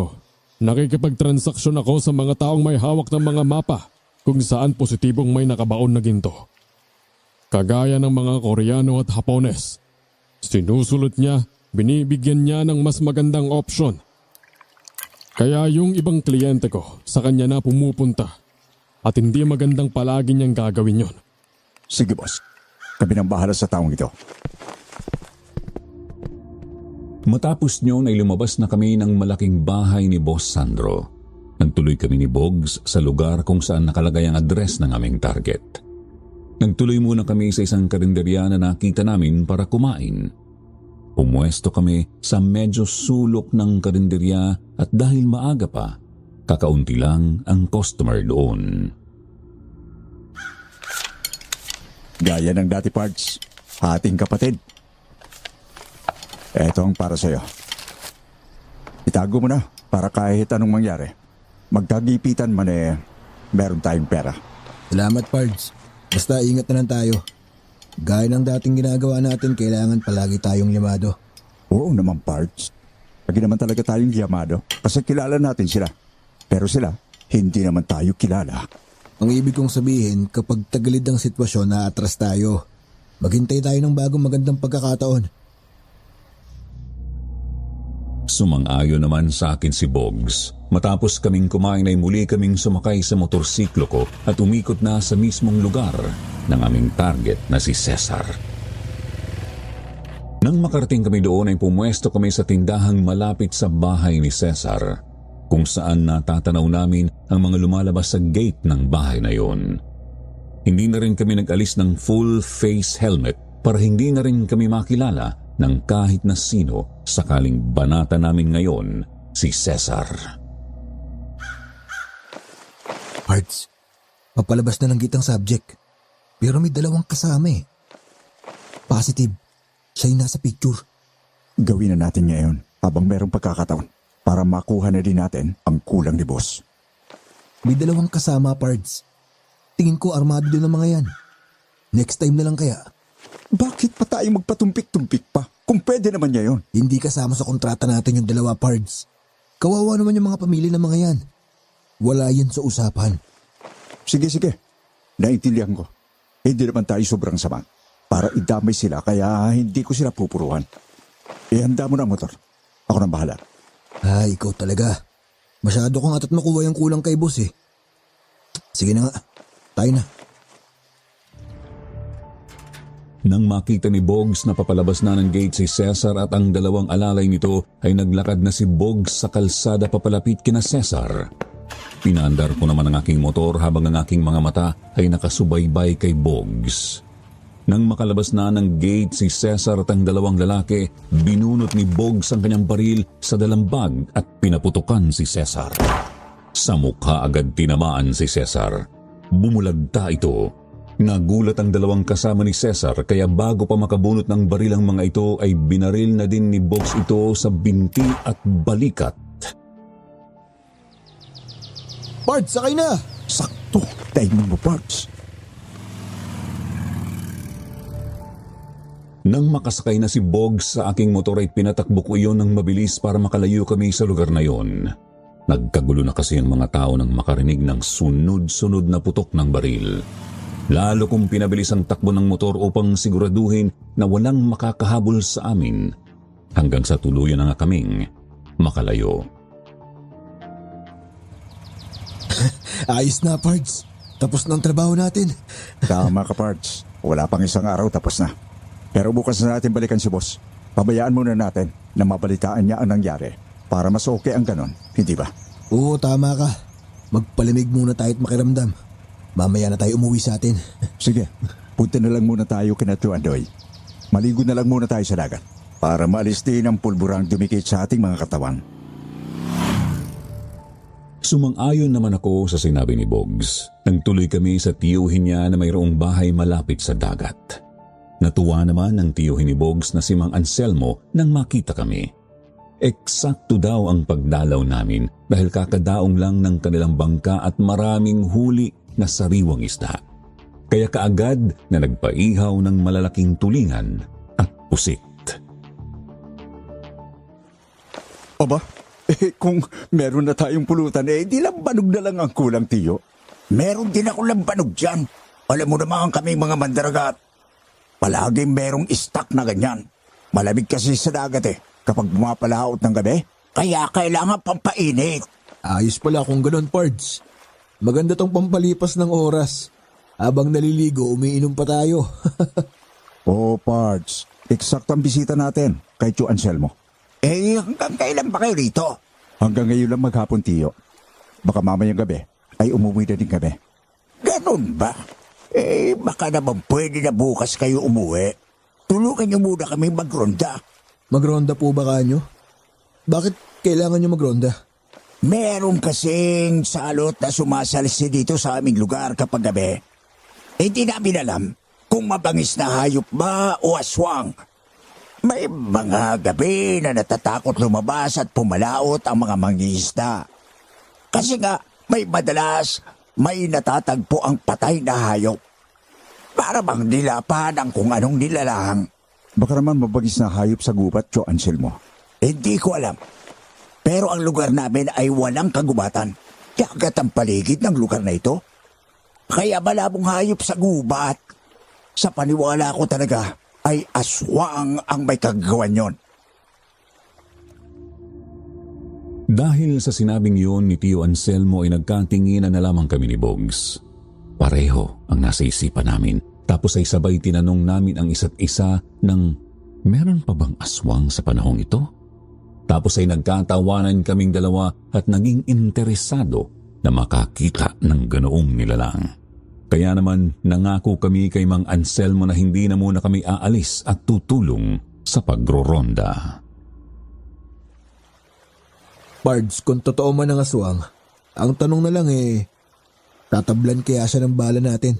Yan ang hindi ko masasagot, Pards. Alam mo naman na pareho lang tayo na hindi pa nakakasagupan ng ganyan. Masusubukan pa lang natin yan kapag meron na tayong nakaharap na ganyan. Sabagay, totoo yan, Pards. Sa unang pagkakataon ngayon lang ako titira ng walang bayad. Pero makakatulong naman sa mga taong nandito. Sige, lumito muna tayo. Hanggang hindi nasusolve ang problema ni Tio Anselmo. Pero babalikan natin si boss bukas para kunin ang kabuuan ng bayad niya. Oo, sige. Pagkatapos dadaan ako sa amin para ibigay yung pang-tuition ng kapatid ko tsaka yung panggastos ni nanay. Ganoon nga ang nangyari. Mabilis na lumipas ang maghapon. Nakarami kami ng nainom na lambanog ni Bogs, kaya naman saglit kaming nakatulog. Gabi nang kami ay magising, nakatimpla na ng kape ang asawa ni Mang Anselmo at mayroon na ding nakahaing hapunan. Sabay-sabay na kaming kumain ng hapunan at matapos nyon ay sumama na kami kay Mang Anselmo. Nagtungo kami sa tabing dagat kung saan naroon ang iba pang mga mangingisda na may dalang mga itak at baril. Mga kasama, isakripisyo muna natin ang gabing ito. Wala na munang papalaot para mag-isda. Kasi hindi rin tayo mapapanatag kung ang mahal natin sa buhay ang narito na palagi natin iisipin dahil sa salot na gumagala. Narito ang aking pamangkin at kaibigan niya para tumulong sa atin. Magandang gabi po sa lahat. Tama po si Tio. Mahirap maiwanan ang inyong mga mahal sa buhay kapag ganito ang sitwasyon. Kailangan mahuli muna o mapatay ang salot na yon para mapanatag ang lahat. Mabangis na hayop man yon o aswang, kailangan siyang pigilan. Tutulong po kami sa inyo. May mga armas po kami na magagamit para tulungan kayo. Natuwa naman ang mga kalalakihang naroon. Mayroon pang ang nagsabi na salamat daw at may mga pulis na kagaya namin na handang tumulong sa kanila sa ganoong sitwasyon. Nakiayon na lang kami ni Bogs sa sinasabi ng mga taga roon na mga pulis kami para wala nang marami pang tanong kung bakit mayroon kaming mga baril. Kaya naman nagsimula na kaming magronda. Ginalugad ang bawat sulok ng lugar na yon, lalo na ang mga kabahayan na malapit sa dalampasigan. Hanggang sa makarinig kami ng malakas na sigaw ng babae. Doon kinaparing Tikyo! Merong sumisigaw! Madali! Baka naroon ang hinahanap natin! Tayo na, Pards. Kailangan masukutin natin yun bago makapanakit ng tao. Mga kasama! Tayo na! Madali! Nagtakbuhan nga kami papunta sa bahay na itinuro ni Mang Anselmo. Pagdating doon ay pinaligiran namin ang lugar at gamit ang malalakas na flashlight at pailaw sa mangingisda ay nakita namin ang isang babae na nakikipagbuno sa isang malaking asong itim na halos singlaki din ng tao. May mahahabang pangil, mapupulang mga mata at matutulis na mga kuko. Marami ng sugat ang babae dahil sa kalmot ng asong itim pero patuloy iyong lumalaban. Malaking asong itim! Aswang nga yan! Paligiran ninyo! Ganyan pala ang aswang. Kumanda ka sa akin ngayon. Ingat lang, Pards. Baka tamaan yung babae. Nang makita naman kami ng malaking asong itim ay binitiwan niya ang babae tapos ay nagmamadaling tumakbo. Yun naman ang pagkakataon para paputukan namin ang malaking asong itim at dahil pareho kaming asintado ni Bones ay natamaan namin ang asong itim. Ganoon man ay nagawa pa rin niyang magpatuloy tumakbo at nakatakas. Naglaho sa dilim. Gamit ang flashlight ay nakita namin ang mga patak ng dugo. Nasa pool natin siya, Pards. Kaya lang, hindi na puruhan. Nagawa pang makatakas. Ibang klase talaga yung aswang na yun. Kung tao yun, hindi na yun makakatakas. Sayang! Hindi natin napuruhan. Tayo na. Balikan natin ang asawa ni Paring Tikyo. Sugatan siya. Oo, Tiyo. Dapat sa susunod, hindi na siya makakatakas para matapos na ang problema niyo rito. Binalikan namin ang babaeng biktima. Kwento niya sa amin na narinig niyang umiiyak ang alaga niyang kambing kaya nagmamadali siyang lumabas ng bahay at nakita nga niya ang malaking asong itim na nilalapa ang kanyang alaga. Kaya naman kumuha siya ng itak at tinaga ang asong itim pero nakailag yun at siya ang sinalakay. Kung ganon, ay nagagawa pala talaga ng aswang na mag-anyong hayop, kagaya nung nakalaban natin kanina. Oo nga eh. Dati sa pelikula ko lang napapanood yung mga ganon. Pero nangyayari din pala sa totoong buhay. Kung mapapatay siya, magbabalik siya sa anyong tao at makikilala natin siya. Pero sugatan na siya, Tio Anselmo. Baka mamatay na din yon at maubusan ng dugo. Oo nga. Hindi man natin siya napuruhan pero panigurado marami rin siyang sugat. Baka patay na din yun. Hindi tayo nakasisiguro dyan hanggang hindi natin nakikita ang katawan niya. Pagsikat ng araw, ay malalaman natin kung merong mababalita na namatay. Nagkatinginan na lang kami ni Bogs matapos ay nagpatuloy kami sa pagroronda sa buong magdamag. Hindi na namin muli pang nakita ang malaking asong itim hanggang sa tumilaok ang manok. Ibig sabihin ay papasikat na ang araw. Kaya naman umuwi na kami sa bahay ni Mang Anselmo. Kagad akong nakatulog ng mahiga sa papag na naroon at mataas na ang araw nang ako ay magising. Anong susunod natin gagawin, Pards? Puntahan muna natin si boss. Kunin natin ang kabuuan ng bayad para sa trabaho natin kahapon. Tapos, umuwi ka sa inyo at magpaalam. Saka tayo babalik dito. Okay, sige. Nasa na yung Tio Anselmo mo? Nandun na, sa dalampasigan. Para ngayon na lang siya napapalaot at babalik bago magdilim. Nagpaalam na din ako sa kanya na may lalakarin muna tayo. Pero sabi nga na, sana ay bumalik tayo at tulungan sila habang hindi pa tapos ang kanilang problema. Sumang-ayon naman ako kay Bogs, kaya naman isinuot ko na ang jacket ko at sumakay na ng motor at pinaandar na yon. Umalis na kami ni Bogs sa lugar na yon. Makalipas ang mahabang oras ay nakarating na kami sa bahay ng aming boss na si Sir Sandro. Natuwa agad siya nang makita kami. Maganda ang ginawa nyo. Natutuwa ako at nawala na ang taong nagpapasakit ng ulo ko. Dahil dyan, bibigyan ko pa kayo ng bonus. Salamat, boss. May kasama pa nga silang dalawa, pero hindi namin tinuluyan. Hindi naman kasi sila kasama sa utos mo. Oo, mga dati ko ring kliyente ang mga ungas na yon. Matapos akong pakinabangan, doon na nakikipagtransaksyon kay Cesar. Buti na rin yun sa kanila. Ganun po ba, boss? Pero tiyak na paggaling ng mga yon, babalik din sila sa'yo. Oo, tama ka, Boyet.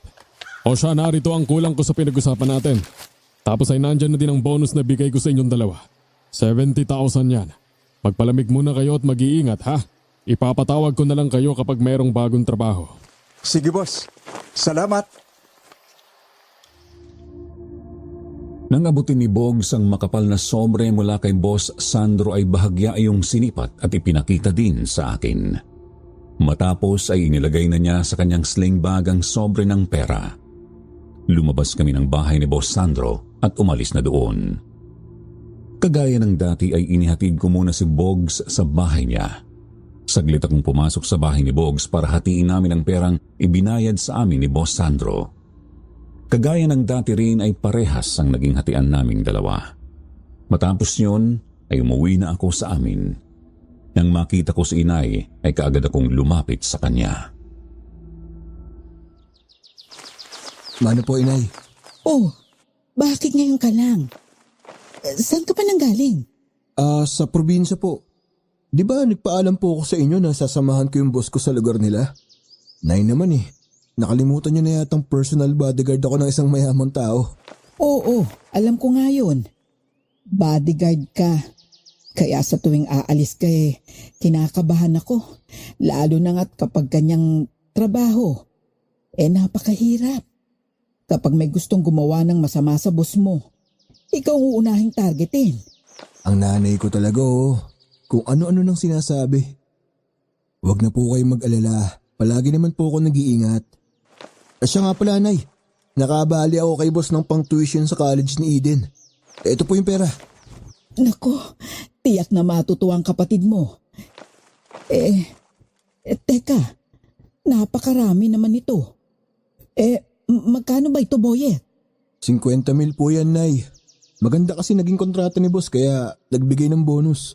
Kaya bumali na rin ako. Sinabi ko na pang-tuition ng kapatid ko. Naku, mabuti naman kung ganun. Napakabait pala ng boss mo. Teka, meron ka pa bang panggastos dyan? Baka wala nang natira sa'yo. Hindi po, meron pa po ako, Nay. Bali yung bonus nga po. Yun ang narito sa akin. Yan pong inabot ko sa inyo, yan po yung binali ko sa kanya. Oo nga pala, Nay. Mamayang hapon na alis din po pala ako. May lakad po kasi kami ulit ni Bogs. Magpapahinga na lang po muna ako sandali. Oo siya. Magpahinga ka na at magluluto lang ako ng makakain natin, ha? Salamat uli dito sa tulong mo. Wala pong anuman, Nay. Okay lang po yun. Sige po, magpapahinga na po ako. Masayang tumalikod ang aking inay. Nakita ko na nabawasan ang kanyang pag-aalala sa pangpinansyal na pangangailangan namin. Lalo na sa pag-aaral ng aking kapatid na si Eden. Ito ang dahilan kaya napipilitan akong gawin ang mga mararahas na bagay. Para sa aking ina at kapatid, lahat ay gagawin ko. Mula kasi nang mamatay ang aking ama, ako na ang tumayong padre de pamilya. Sinikap ko ring huwag ipaalam kay inay ang tunay kong trabaho dahil alam kong hindi na yun basta maiintindihan. Baka itakwil pa niya ako kapag nalaman niya na ganoon ang uri ng trabaho ko. Nakatulog ako agad pagkahiga sa aking higaan na papag. Marahil sa sobrang pagod sa biyahe at puyat din sa pagroronda. 3:00 na ng hapon nang gisingin ako ni inay. Boyet! Uy, gising na! Akala ko ba may lakad pa kayo ni Bogs? Opo, Nay. May lakad nga po pala kami. Naku, salamat po't ginising niyo ako, ha. Naalala ko kasi yung sinabi mong may lakad ka. Kung wala ka sanang lakad, pababayaan ko nang makatulog ka ng maghapon para makabawi ka ng pagod. O siya, bumangon ka na't kumain. Sige po, Nay. Susunod na po ako. Salamat po ulit. Nang lumabas ng aking kwarto si inay ay kinuha ko naman ang tuwalya na nakasampay doon at nagpunta ako sa banyo. Kaagad akong naligo at matapos ay nagbihis na ako. Kinuha ko ang aking sling bag na mayroong secret pocket na lalagyan ng baril. Inilagay ko doon ang aking baril. Kinuha ko din ang aking jacket, saka ako nagtungo sa kusina kung saan ay naroon na ang pagkaing inihanda ni inay. Aba, sinigang na bangus ah. Wow! Naku, salamat na ya. Niluto niyo yung paborito kong ulam. Maganda kasing sinigang sa taong pagod at puyat. Kaya yan ang niluto ko. Naisip ko din na yan ang paborito mo, diba? Oh, sige na. Kumain ka na bago umalis. Opo, Nay. Salamat po. Ngumiti lang si inay tapos ay iniwanan na ako doon. Kagad naman akong kumain dahil nagugutom na rin ako talaga. Maya-maya ay narinig ko ang boses ni Bogs na kausap ni inay. Kaya naman hindi na ako nakatayo sa lamesa dahil pumasok na roon si Bogs. Sabi ko na nga ba eh, lumalapang ka na naman. Napanis na ako kahintay. Wala ka pa din. Kaya ako na nagpunta dito. Pasensya ka na, Pards ha. Napasarap kasi yung tulog ko eh. Mabuti nga, ginising ako ni nanay eh. Sige, kumain ka muna. Medyo mahaba ang biyahe natin ha. Siya nga naman, Bogs. Oh, heto ang plato. Sabayan mo na si Boyet. Salamat po, Nanay Nita. Ayos! Paborito ko rin itong sinigang na bangus. Oh, sige. Kumain ka na din. Siya nga pala, mag-iingat kayong dalawa ha. Ang hirap maging bodyguard. Opo, Nanay Nita. Napatingin sa akin si Bogs. Ganoon kami palagi. Usapan lang ng mga mata ay alam na ang gagawin. Kaya kapag nandoon siya sa amin ay iniiwasan namin ang mag-usap tungkol sa trabaho. Gusto naming manatiling kami sa paningin ng aking ina. Kaya puro kalokohan ang pinag-uusapan namin ni Bogs kapag kaharap si inay. Kaya naman matapos kaming kumain ay nagpaalam na kami ni Bogs kay inay. Nagbalik kami sa lugar ni Mang Anselmo. Mabuti naman at nagbalik kayo. Oo, Tiyo. Hindi ba sinabi namin na babalik kami at tutulungan namin kayo rito? Oo nga naman po. Pagtulungan natin na matapos ang problema nyo dito. Oo nga, para mapanatag na ang mga tao at makapangisda na kami sa gabi. Dahil sa totoo lang mas maraming nahuhuli sa gabi kaysa sa araw. O siya, kumain na ba kayong dalawa ng hapunan? Busog pa po kami. Kumain na po kami bago bumiyahe. Kung gayon, tayo na. Mapadilim na rin naman. Mas mabuting maaga ay maghanda na tayo. Punta na natin ang ating mga kasama sa dalampasigan. Doon ang usapan na magkikita ngayon. Sumang-ayon naman kami ni Bogs sa sinabi ni Mang Anselmo. Noon din na nagpunta na kami sa dalampasigan. Naroon nga ang mga kalalakihang sasama sa pagroronda. Marami kami ngayon kaya naisipan namin na hatiin sa dalawang grupo ang mga magroronda.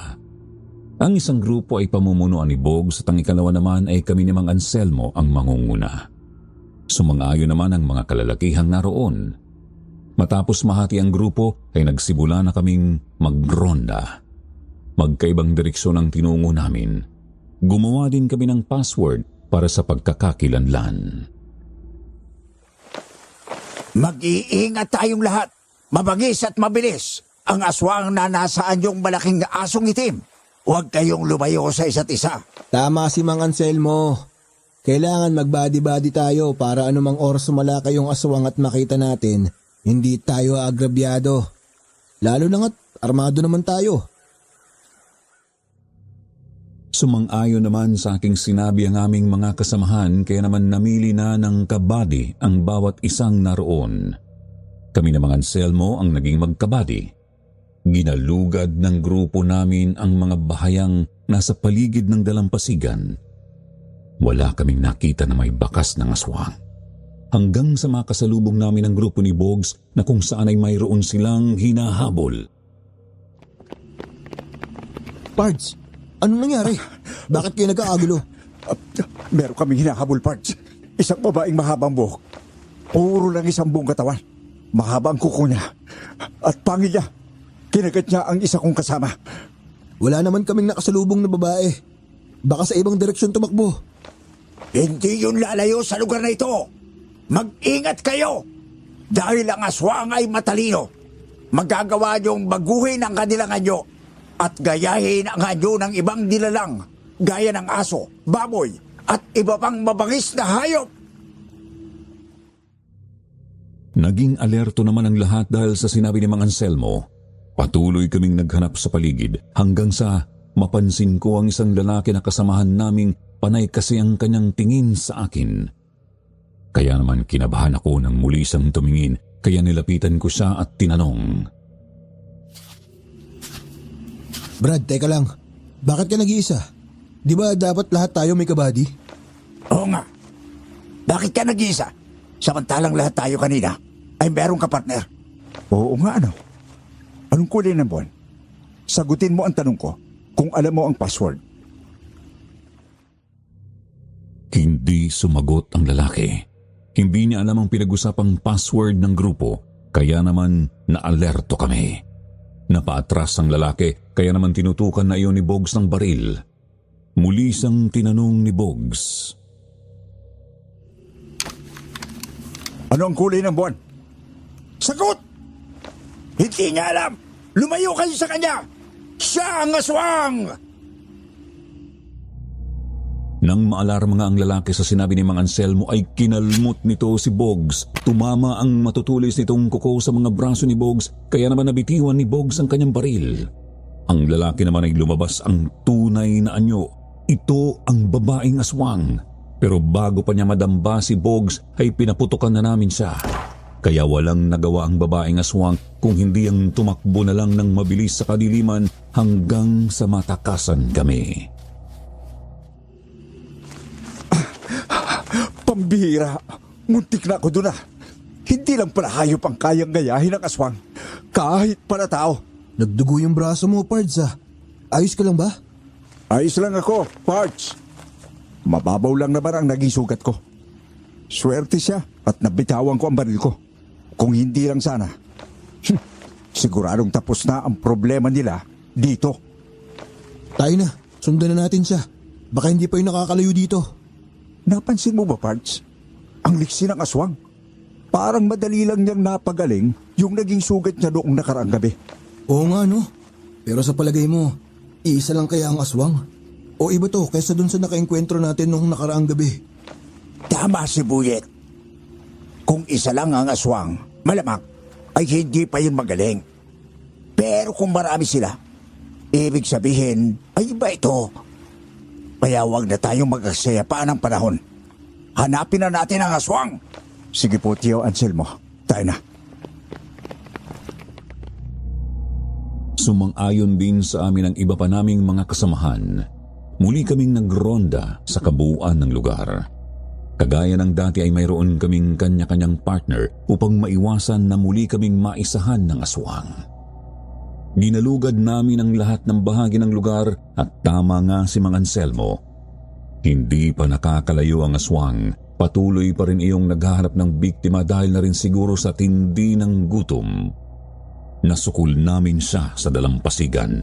Sa pagkakataong ito ay hindi na siya nakatakas pa. Yari ka sa akin ngayon, halimaw ka! Sinugatan mo ako! Mamamatay ka rin! Tapusin na natin, Pards! Magkakasunod na putok ang ginawa namin ni Bogs. Nasapol ng mga bala namin ang aswang.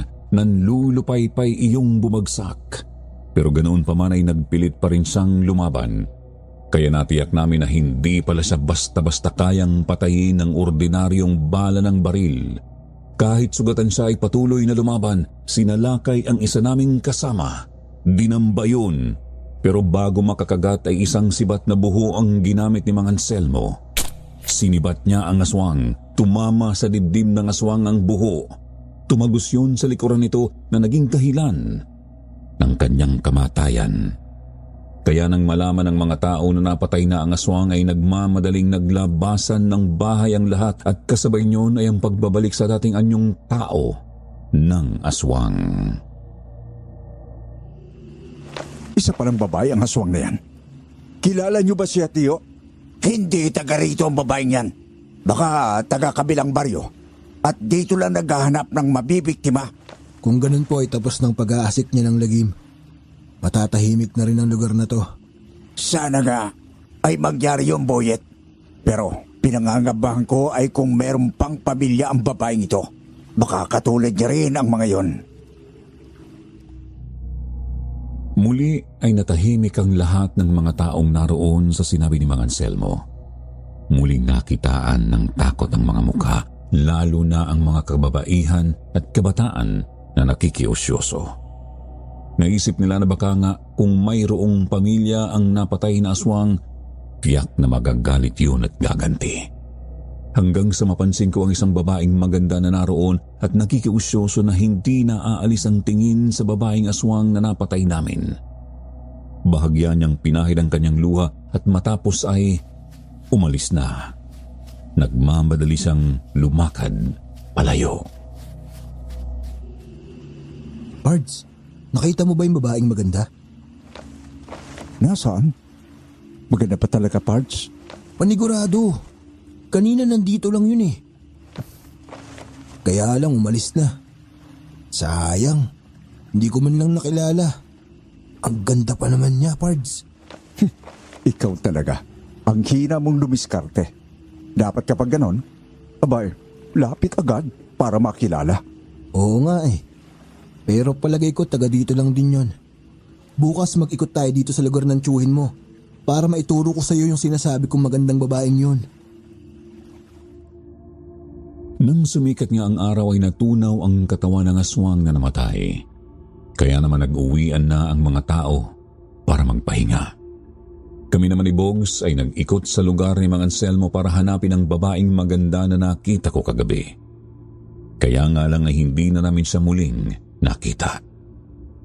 Hanggang sa magpaalam na kami kay Mang Anselmo na uuwi na kami ni Bogs. Pero nang sumunod na araw ay bumalik akong mag-isa sa lugar ni Mang Anselmo. Gusto ko talagang makita ulit ang babaeng yun. At nang makalampas ako sa baryo ni Mang Anselmo ay swerte naman na nakita ko ang aking hinahanap. Miss Ganda. Ako bang tinatawag mo? Oo, ikaw nga at wala nang iba. Alam mo bang ilang araw na kitang hinahanap? At bakit naman? Meron ba akong atraso sa'yo? Bakit mo ako hinahanap? Huwag ka matakot. Hindi kita sasaktan.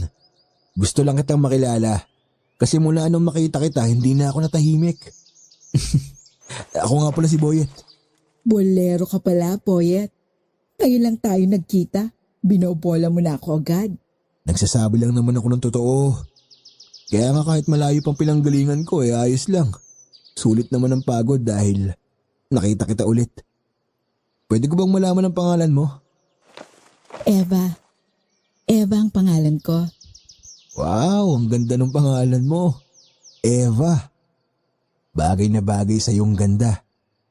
Saan ka pupunta ngayon? Ihatid na kita. Malapit lang naman ang pupuntahan ko. Sanay na akong maglakad. Eva, hindi na ako magpapaligoy-ligoy. Pwede ba kitang ligawan? Pwede ko bang malaman kung saan ka nakatira?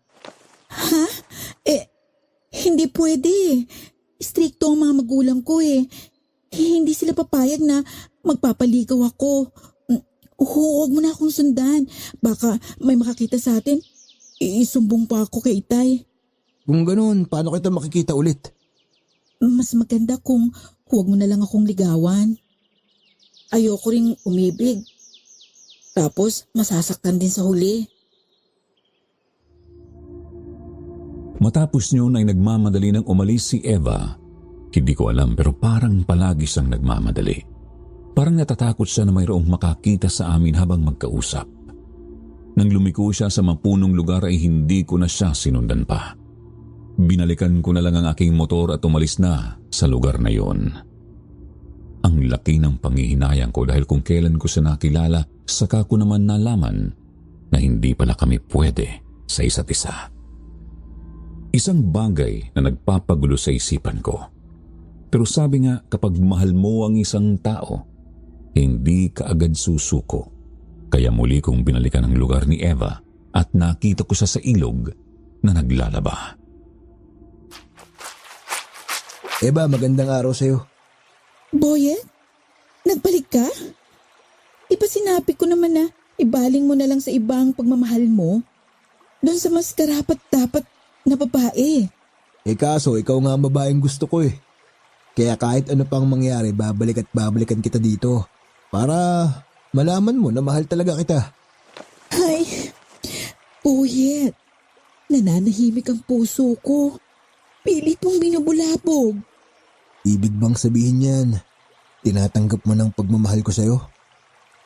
Magiging sinungaling ako kung itatanggi ko pa. Natutunan na din kitang mahalin. Sabi ko nga sa'yo, pinulabog mong nagtutulog kong puso. Wow! Salamat, Eva! Ang saya ko! Naging masaya ang mga sumunod na araw ng pagtatagpo namin ni Eva. Palagi kaming nagkikita sa ilog at minsan ay sa kakahuyan. Kahit anong pilit ko, ayaw niya akong isama sa kanila dahil hindi pa raw siya handa na ipakilala ako sa kanyang istrikto na ama. Hanggang sa mayroong mamagitan sa amin. Napakasaya ko, pero yun na pala ang huli naming pagkikita dahil ng mga sumunod na araw, hindi ko na nakita si Eva. Kaya naman, grabe ang lungkot ko. Nang sumunod na araw ay muli kaming ipinatawag ni Boss Sandro dahil sa hawak niyang mapa na dala. Dala ng isa niyang kliyente. Samahan niyo kung puntahan ang baryo na to. Hanapin natin ang lugar na tinutukoy sa mapa na ito. Tingnan natin kung saang lugar ito bago simulan ang operasyon. Okay, boss. Nakasuporta kami sa'yo. Kahit anong oras. Oo, boss. Kung mayroong problema, pwede rin naming ayusin. Sige na, tayo na. Ikaw na ang mag-drive ng kotse, Boyet. Nang iabot sa akin ni Boss Sandro ang susi ng kotse ay sumakay na ako doon. Binuksan ko muna ang hood ng kotse upang alamin kung puno ba ng tubig ang radiator noon. Pati ang brake fluid ng preno at ang langis. Matapos na makita ko na ayos ang lahat ay in-start ko na ang kotse para painitin ang makina niyon. At makalipas nga lang ang 10 minuto, sumakay na sina Bogs at Boss Sandro. Tinungo namin ang baryong tinutukoy sa mapa. Pards, malapit lang ang baryong nasa mapa sa lugar ng Tio Anselmo mo. Oo, Pards. Parang katabing baryo lang. Nakarating na ba kayo dito? Hindi pa, boss eh. Pero dun sa Tio ni Bogs nakarating na kami. Malapit lang yun doon sa lugar ni Mang Anselmo. Parang isang baryo lang ang pagitan. Mabuti kung ganon. Hindi na tayo mahihirapang makita ang lugar na nakalagay sa mapa. Nagpatuloy kami sa pagbiyahe. Nadaanan namin ang lugar ni Mang Anselmo hanggang sa makarating kami sa sumunod na baryo. Sinabi sa akin ni Boss Sandro na bagalan ko na ang pagpapatakbo sa kotse dahil malapit na ang lugar na tinutukoy ng hawak niyang mapa. Hanggang sa mapadaan kami sa lugar na maraming malalaking punong kahoy at mayroong mga bahay na yari sa kahoy at pawid na nakatayo doon. Inihinto ko ang kotse, kaya naman bumaba na si Boss Sandro at Bogs. Bumaba na din ako matapos patayin ang makina ng kotse. Dito na. Ito na yung lugar na sinasabi dito sa mapa. Ito yung may X sa mapa eh. Yan ang lugar kung saan nakatayo yung bahay. May tao pa kaya sa lugar na yan, boss? Parang saradong-sarado ang mga bahay. Tanghali na pero wala nakabukas kahit isang bahay. Oo nga. Sarado ang pintuan at bintana ng lahat ng bahay. Baka inabandona na ang lugar na yan. Tayo na, alamin natin kung mayroon pang mga tao dyan. Kung inabandona ang lugar, mas maganda. Makakapag-ikot tayo ng malaya sa lugar na yon. Dahan-dahan nga kaming lumapit sa mga kabahayan na nasa gitna ng maraming malalaking punong kahoy. Nang makalapit doon ay naghanap kami sa paligid kung mayroong tao. Kagaya ng inasahan, tahimik ang lugar. Kaya naman nilapitan ni Boss Sandro ang isang malaking puno tapos ay muling tiningnan ang mapa. Hanggang sa matiyak na yun nga ang puno na palatandaan kung saan nakabaon ang ginto. Kaya naisipan ni Boss Sandro na lapitan ang isang bahay at katukin. Tao po! Magandang araw! May tao ba dito? Tao po? Tao po? Boss, wala yata ang tao sa lugar na to ah. Lahat ng bahay sarado. Pero maya-maya lang ay nakita namin na bumukas ang pintuang kinakatok ni Boss Sandro. Lumabas doon ang isang matandang lalaki. Seryoso siyang tumingin sa aming tatlo. Nagmasid din muna siya sa paligid bago lumabas ng bahay. Mukhang naligaw kayo sa aming lugar. Anong kailangan nyo? Nako tatang, hindi kami naligaw. Talagang itong lugar na to ang sadya namin. Gusto ko sanang malaman kung sino ang may-ari ng lupaing ito na pwede kong kausapin. Tungkol saan naman yan? Gusto ko sanang bilhin ang lugar na ito. May tatayo akong negosyo at maganda ng lugar ito para doon. Pasensya na pero matagal nang patay ang may-ari ng lupang ito. At bilang katiwala niya sa akin ibinigay ang lupaing ito. Ako si Nestor. Buti naman kung ganon. Ikaw na lang ang kakausapin ko. Ako nga pala si Sandro, isang negosyante. Hindi ko ipinagbibili ang lupaing ito. Kahit magkano ang presyo na gusto mo, tatang, babayaran ko. Kursunada ko lang talaga itong lugar mo. Kagaya ng sinabi ko, hindi ko ibebenta ang lugar na ito. Wala nang pupuntahan ang aking mga kabaryo kapag ipinagbili ko ito. Pwede naman kayong bumili ng ibang lugar para doon kayo tumira at magsimula ng negosyo. Malaking halaga ang inaalo ko sa iyo. Sa edad kong ito, hindi ko na kailangan ng malaking halaga. Ang tahimik na buhay ay sapat na para sa akin at sa aking mga kapitbahay. Nagulat kami nang isa-isang bumukas ang mga bahay doon. Lumabas ang mga taong nakatira doon at lumapit sa matandang kausap namin. Lahat sila ay seryosong nakatingin sa amin lalo na ang mga kalalakihang naroon. May mga hawak pang itak at pamalo. Nagulat ako nang makitang napakarami pala ng mga nakatira doon. Kaya naman nilapitan ko na si Boss Sandro. Boss, tagalid tayo dito. Ay, aalis na kami tatang. Babalik ako sa ibang araw. Pag-isipan nyo ang inaalok ko sa inyo. Kahit magkano handa akong magbayad. Bilang pinuno ng lugar na ito, ngayon pa lang ay sinasabi ko na sa inyo na hindi ko ipagbibili ang lugar na ito. Kaya huwag na kayong babalik pa.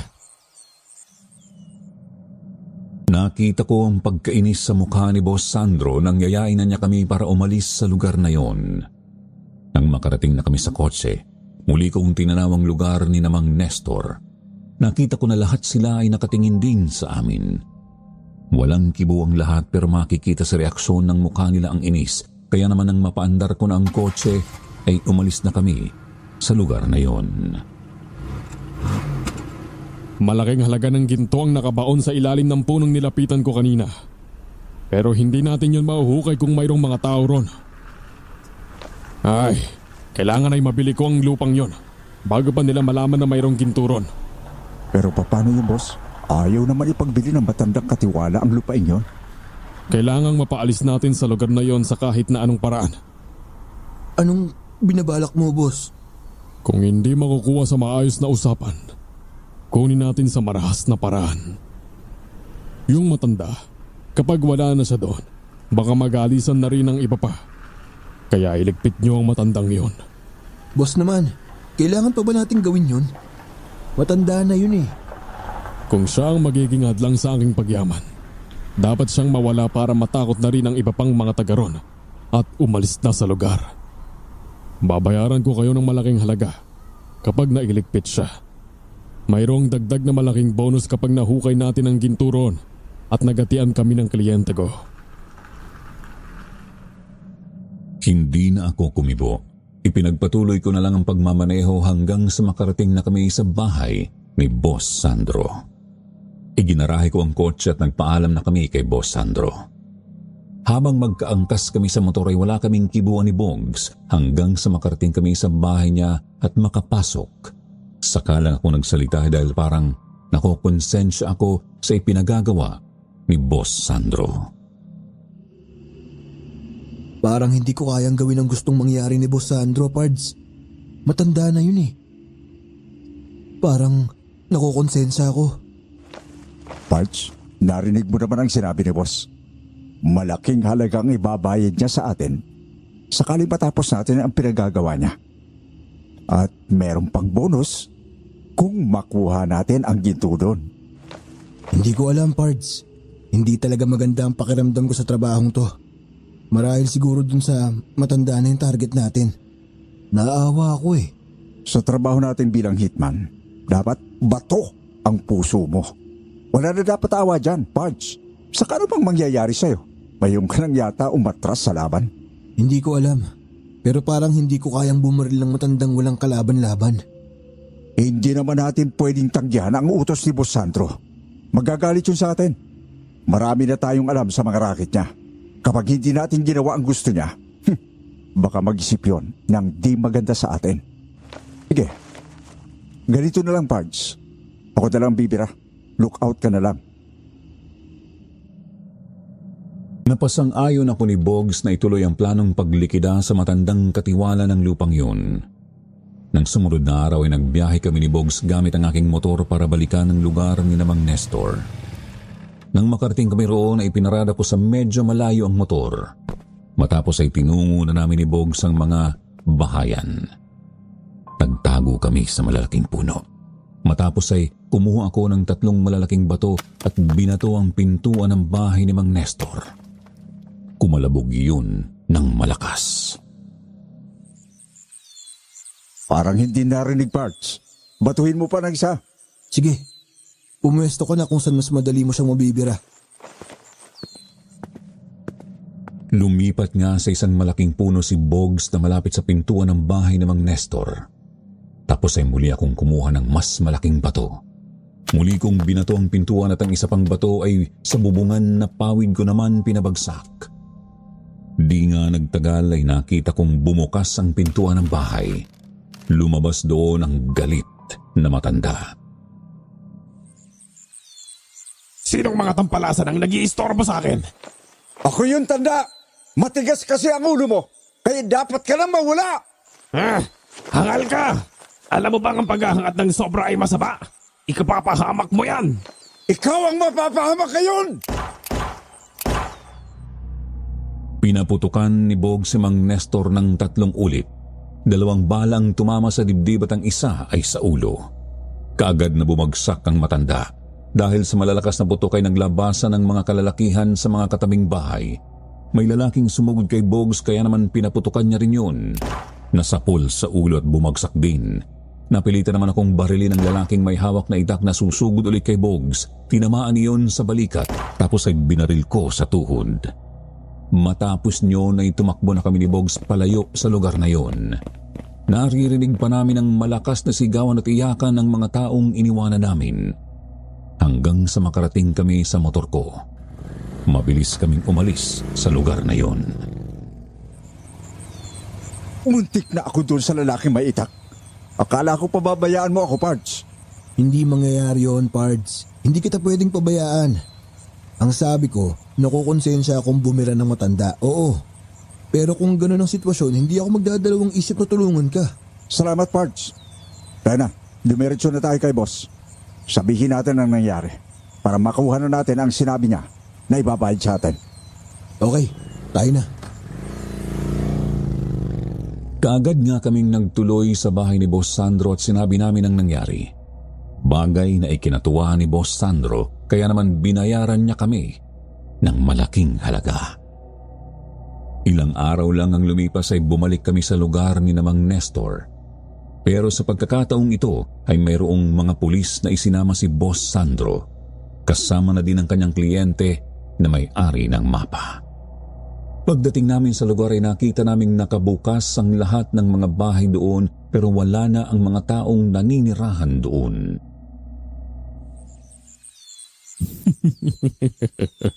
Tama nga ang naisip ko. Kapag nawala na ang katiwala ay mag-aalisa na silang lahat dito. Oo nga, boss. Walang tao lahat ng bahay dito. Baka lumipat na sila sa ibang lugar. Bukas na bukas din ay sisimulan na natin ang operasyon sa lugar na to. Kapag nagkataon, malaki rin ang kikitain yung dalawa. Salamat naman kung ganoon, boss. Matapos nga na matiyak na wala ng tao sa lugar na yon ay kinausap na ni Boss Sandro ang Hapones niyang kliyente at itinuro ang malaking puno na palatandaan kung saan nakabaon ang ginto na tinutukoy sa mapa. Kaya naman natutuwa ang Hapones na hinawakan pa ang malaking puno at niyakap iyon. Matapos ay nakipagkamay kay Boss Sandro. Di nagtagal ay umalis na ang Hapones at ang mga alalay na pulis. Naiwanan na kami doon ni na Boss Sandro. Dito na muna tayo hanggang sa mahukay ang gintong nakabaon dyan. Tinawagan ko na ang kontak ko para magpadala ng mga tauhan at equipment na gagamitin natin para matrace ang ginto. Okay, boss. Bogs, anong tinitingnan mo? Boss, para kasing meron akong nakitang tao roon na tumatakbo sa likod ng bahay na yon. Ganun ba? Tingnan nyo nga kung sino yon. Nang tunguhin ni Bogs ang sinasabing bahay ay bumunot siya ng baril kaya naman sinundan ko siya. Hawak ko na rin ang aking baril. Marahan naming nilapitan ang bahay na sinabi ni Bogs. Inikot naming dalawa ang bahay na yon. Pati ang loob ay pinasok namin pero wala naman kaming nakita na tao. Wala naman, Pards eh. Kanina kasi, parang nakita ko na merong tumatakbo dito. Namamalikmata ka lang yata eh. Wala naman, Pards. Baka nga. Kaya na, balikan natin si boss. Nang makalabas nga kami ng bahay na yon ay binalikan na namin si Boss Sandro. Naupo kami sa upuang kahoy na nasa ilalim ng malaking puno habang inaantay namin ang mga taong tinawagan ni Boss Sandro. Nang mapalingon ako sa isa pang malaking puno na medyo malayo sa aming kinauupuan ay muli kong nakita si Eva. Kaya naman napabalikwas ako. Pards, si Eva. Nandito siya. Sinong Eva? Yung magandang babae na nakita ko sa lugar ng tsuhin mo nung makapatay tayo ng aswang. Naging jowa ko siya. Nasaan? Wala naman, Pards. Oo nga, wala naman ah. Nang lingunin ko ang malaking puno kung saan ko nakita si Eva kanina ay wala na ngayon. Kaya naman nagkamot na lang ako ng ulo matapos ay nagmamadali akong tumayo at tinungo ang puno. Wala na nga doon si Eva. Hindi ko namalayan na sinundan din pala ako ni Bogs. Oh, nasaan yung magandang babae? Yung Eva na sinasabi mong naging jowa mo. Kanina, Pards. Nakita ko lang siya kanina dito. Naku, baka naman kasi namamalikmata ka lang. Ikaw talaga. Inulit mo lang yung mga sinabi ko sa'yo kanina eh. Yun din ang sinabi mo sa akin kanina eh. Kagaya ngayon, wala din naman yung sinasabi. It means namamalikmata tayong dalawa.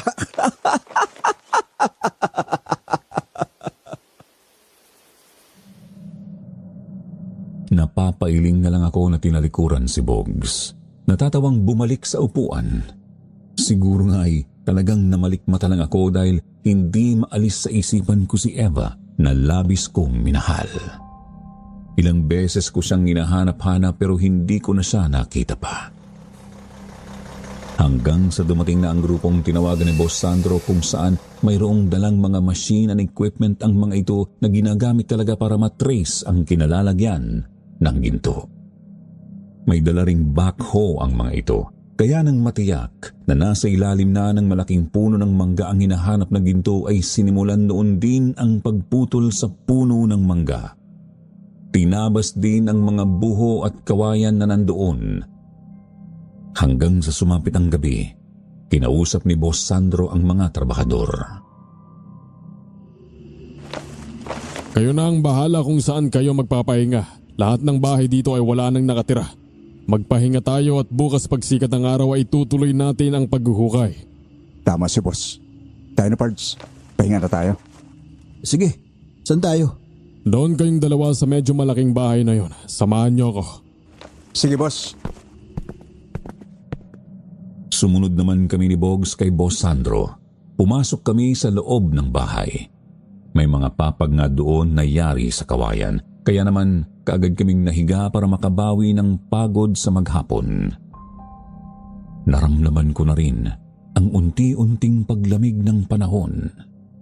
Kasunod ng pagsikat ng buwan. Pumapasok ang liwanag niyon sa bukas na bintana ng bahay. Di nagtagal, nakarinig kami ng malalakas na alulong ng aso. Pards, narinig mo ba yon? Ang lalakas ng alulong ng aso? Oo, naririnig ko. Natatandaan ko tuloy yung sinabi ng lolo ko noon. Ang sabi kapag ganyan daw na umaalulong yung aso ay mayroong nakikita na hindi pangkaraniwan. Halimbawa na lang kung may kaluluwa o kaya may aswang. Nako! Kayong dalawa, hanggang ngayon ba ay naniniwala pa rin kayo sa mga ganyan? Wala nang aswang sa panahong to. Boss, meron pang aswang. Nung nakarang linggo lang ay nakapatay kami ng aswang sa lugar ng Tio Anselmo ko. Talaga? Oo, boss. Totoong sinabi ni Bogs. Bago pa makasagot ulit si Boss Sandro ay nakarinig na kami ng malakas na sigaw mula sa katabing bahay na tinutuluyan namin. Kaya nagmamadali kaming lumabas doon. Nakita namin ang mga nagkakagulong trabahador. Paano nga ay isa sa kasamahan nila ang nagdurugo ang leeg dahil sinalakay daw ng isang malaking asong itim. Kung totoo man ang aswang na sumalakay sa inyo, kailangan nating maganda. Kasi nasa paligid lang ang mga yan, nagtatago sa dilim. Itak at Sibat ang pwedeng pumatay sa kanila. Yung mga buho at kawain na pinutol nyo kanina, gawin nating armas. Kilos na, madali! Kagad namang kumilos ang mga kalalakihang naroroon. Dinampot ang mga buho at kawayan na naroon. Nilagyan ng tulis gamit ang itak. Lahat ay humawak ng sibat na buho hanggang sa magdilimang paligid. Paano ay nagtago ang buwan sa maitim na ulap hanggang sa maramdaman namin na mayroong mga kumikilos sa paligid. Gamit ang malalakas na flashlight ay tinanglawan ang madidilim na lugar kung saan nakita nga namin na mayroong mga taong nakatayo malapit sa malalaking puno. Sino kayo? Kami lang naman ang nakatira sa lugar na to na pilit niyong binubulabog. Hindi pa ba sapat sa inyo na pinatay niyo ang pinuno namin? Tapos ngayon gusto niyo pang kunin ang aming tirahan. Ang mga taong kagaya ninyo, hindi dapat mabuhay. Kung ganun ay, hindi pala totoong umalis kayo at inabandona ang lugar na to. Tama ka. Inihatid namin sa kanyang libingan ng aming pinuno kaya lahat kami ay nakipaglibing. Tapos pagbalik namin meron ng mga tao dito at meron ng nakatira sa aming mga bahay. Hindi kami magtatagal dito. Mayroon lang kaming kukunin sa lugar na to at aalis na kami. Kaya umalis na kayo at pabayaan na lang kami. Bago mamatay ang aming pinuno, sinabi niya na hindi dapat mapunta sa inyo ang yaman ng aming grupo. Alam niyo bang kaya kami nandito ay para bantayan din ang kayamanang hinahangad niyo? Nang mahawi ang maitim na ulap at muling sumikat ang buwan at magliwanag sa lugar ay nakita namin na hindi pala mga ordinaryo ang mga taong kausap namin na nakapaligid sa lugar. Nang tamaan ng liwanag ng buwan ang mga iyon ay nagbago ng anyo. Naging mga aswang at sigbin. Galit na galit habang umaangil at nagsimula ng lumusob. Kaya naman kaagad kong pinaputukan ang unang aswang na sumugod. Nasapol naman yun. Boss, takbo! Pumasok kayo sa bahay! Mga kasama, ipagtanggol nyo ang inyong sarili! Nalinti ka na. Napapaligiran tayo ng mga aswang. Naisaan nila tayo. Buong akala ko ay inabandon na nila ang lugar na to dahil sa pagkawala ng kanilang pinuno. Oo nga, boss! Dali! Sa loob ng bahay! Pumasok sa loob ng bahay si Boss Sandro. Kami naman ni Bogs ay tumulong sa mga kalalakihan na naroon para harapin ang mga aswang na nasa paligid. Bawat aswang na makita ko ay pinapaputukan ko, pero may mga aswang na sobrang liksi at lakas. Mayroon ding malalakas na kaagad nakalapit sa kasamahan namin. Nilapa yun kaya naman nagkagulo na sa paligid. Nagkanya-kanya na ng takbo at pagtatago ang lahat. Pumasok kami ni Bogs sa bahay kung saan naroon si Boss Sandro. Napapaligiran na ng aswang ang buong lugar na to, boss. Anong gagawin na natin? Kailangan makahingi tayo ng saklolo galing sa labas. Kaya lang ay naroon yung cellphone ko sa bag na nasa kabilang bahay na tinuluyan natin kanina. Nandun pa sa papag na hiniigan mo, boss? Sige, ako nang kukuha, parts. Nandun din yung bag ko. Nandun yung reserba kong bala. Sige, parts. Mag-iingat ka. Marahan nga akong lumabas ng bahay. Nagmasid muna ako sa paligid. nakita ko na ang mga aswang ay abala pa rin habang nilalapa ang mga trabador na naroon na patuloy ding lumalaban kahit natatakot sa kanila.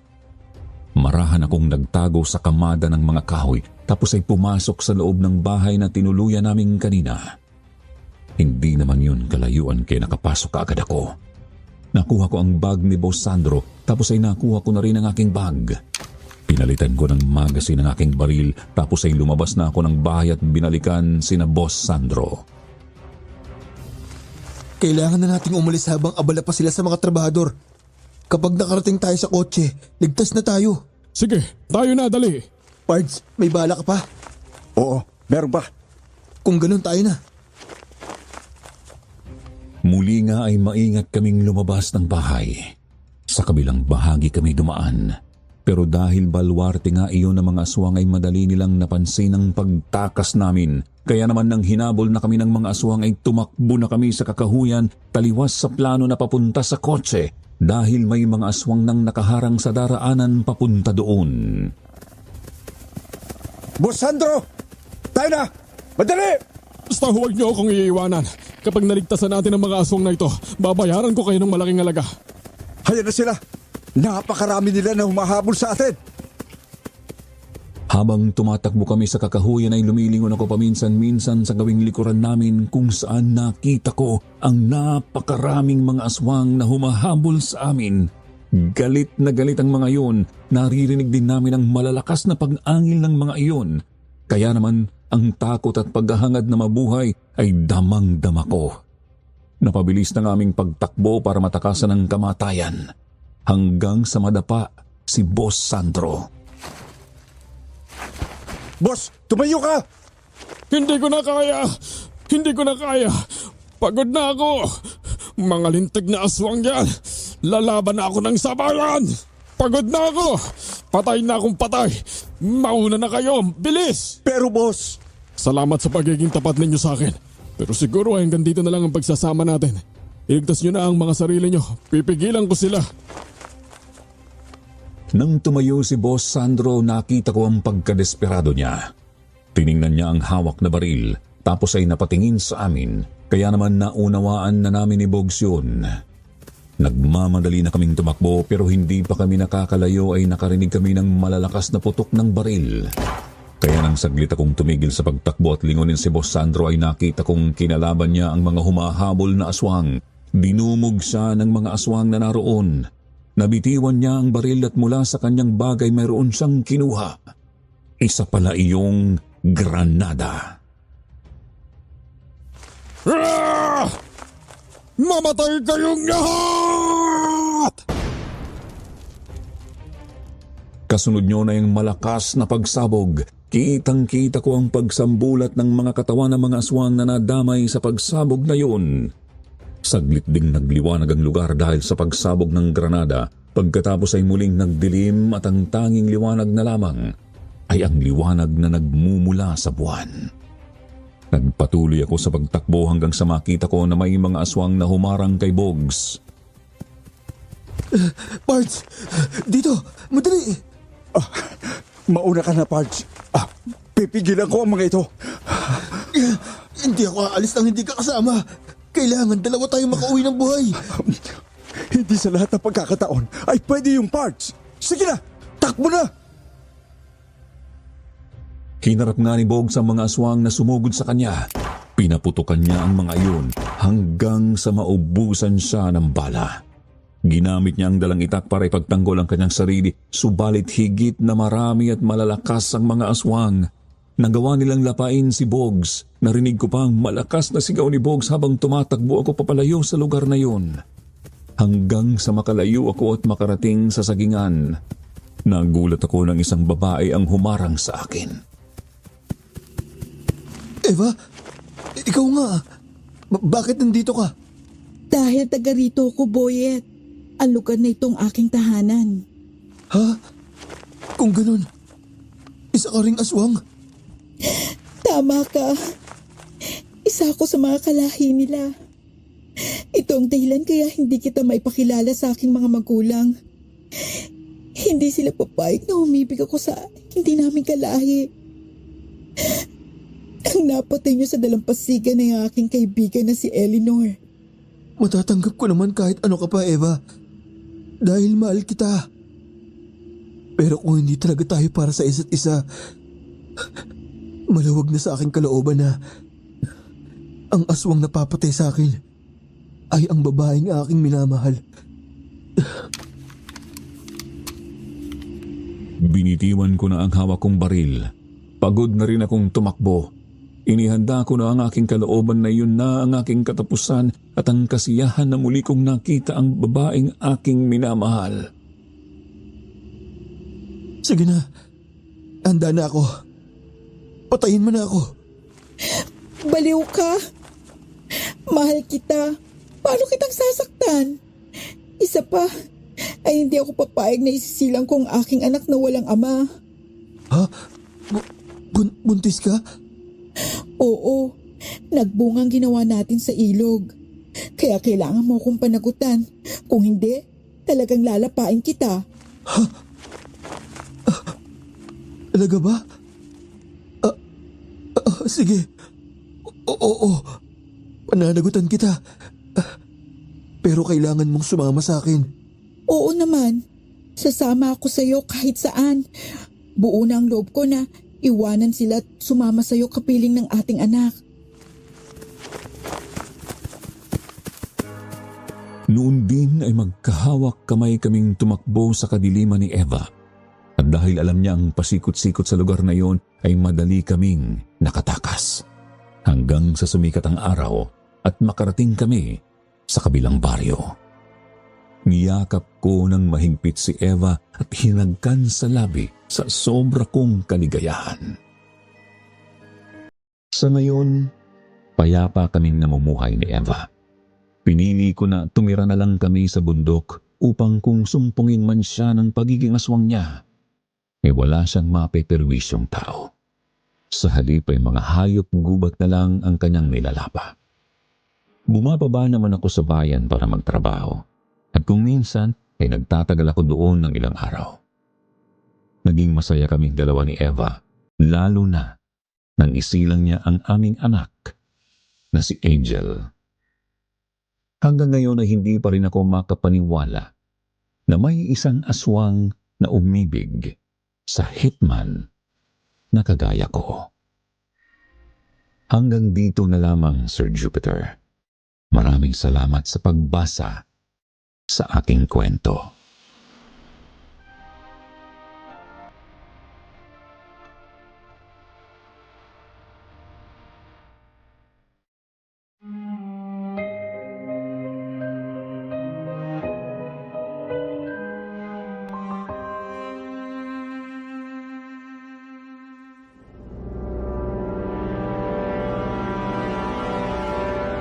Babaerong Sakristan.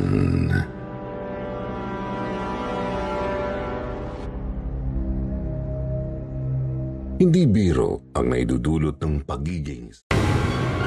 Bago natin simulan ng kwento, please like and share the video at huwag na ding kalimutang mag-subscribe.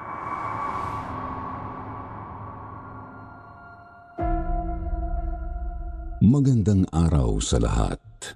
Kagaya ng iba nating mga kababayan na nagkaroon ng kakaiba at nakakatakot na karanasan, ay nais ko ring ibahagi ang aking kasaysayan na nangyari maraming taon na ang nakakaraan. Ako po si Gina at kasalukuyan ay 60 years old na at kasalukuyang naninirahan dito sa Nueva Ecija. Hindi ko natutukuyin ang mismong baryo namin para na rin sa kapakanan ng ilang mga kababayan ko na nasangkot sa kwento na nangyari noong ako'y dalaga pa. Noong ako ay nasa 20 taong gulang pa lamang. Ipinanganak ako sa mahirap na pamilya.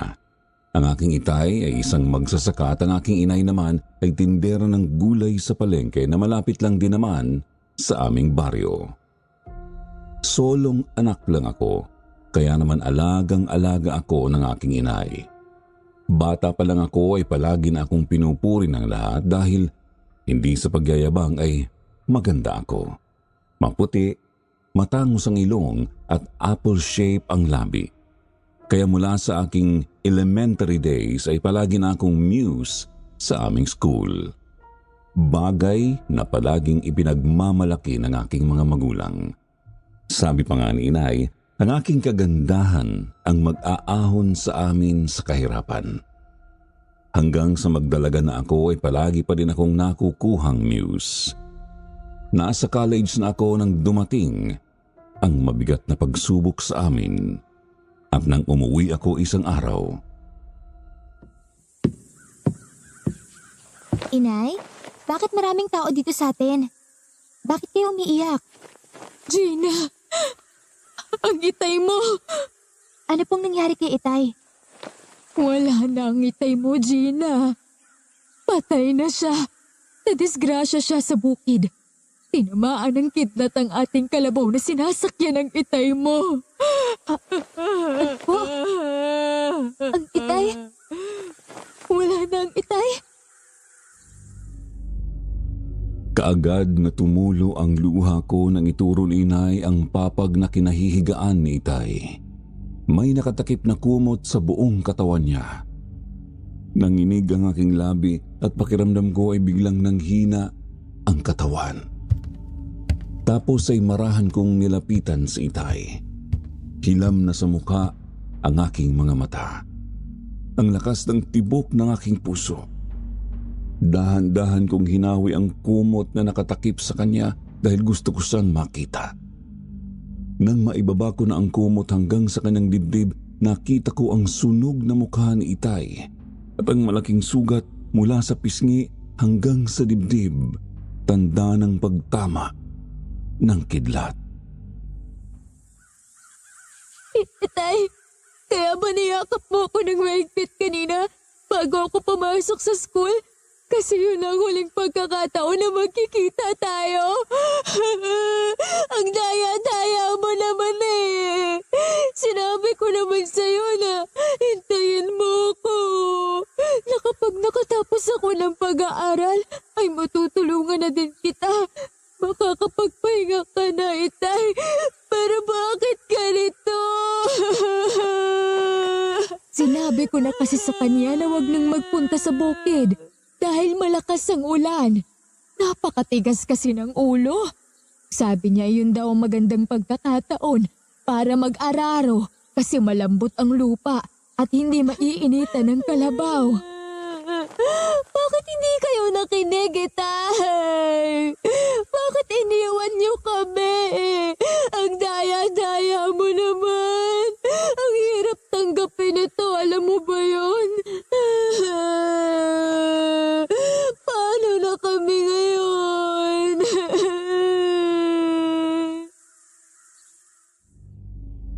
Patuloy din ang pag-iyak ni inay kaya niyakap ko na rin siya.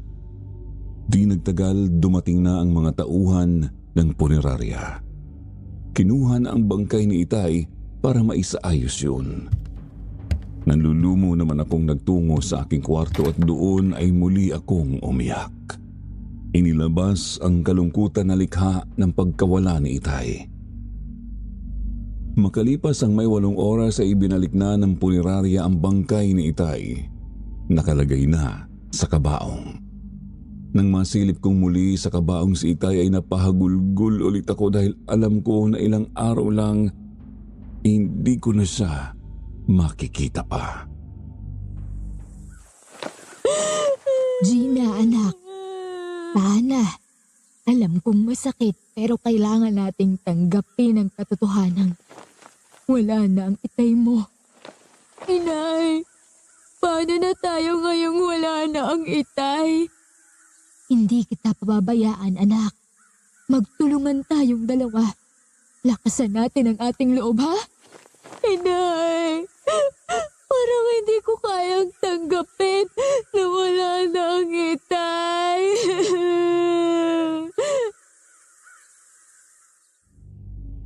Sa sobrang sama ng loob ko, pakiramdam ko ay nanikip ang aking dibdib hanggang sa mawalan na pala ako ng malay.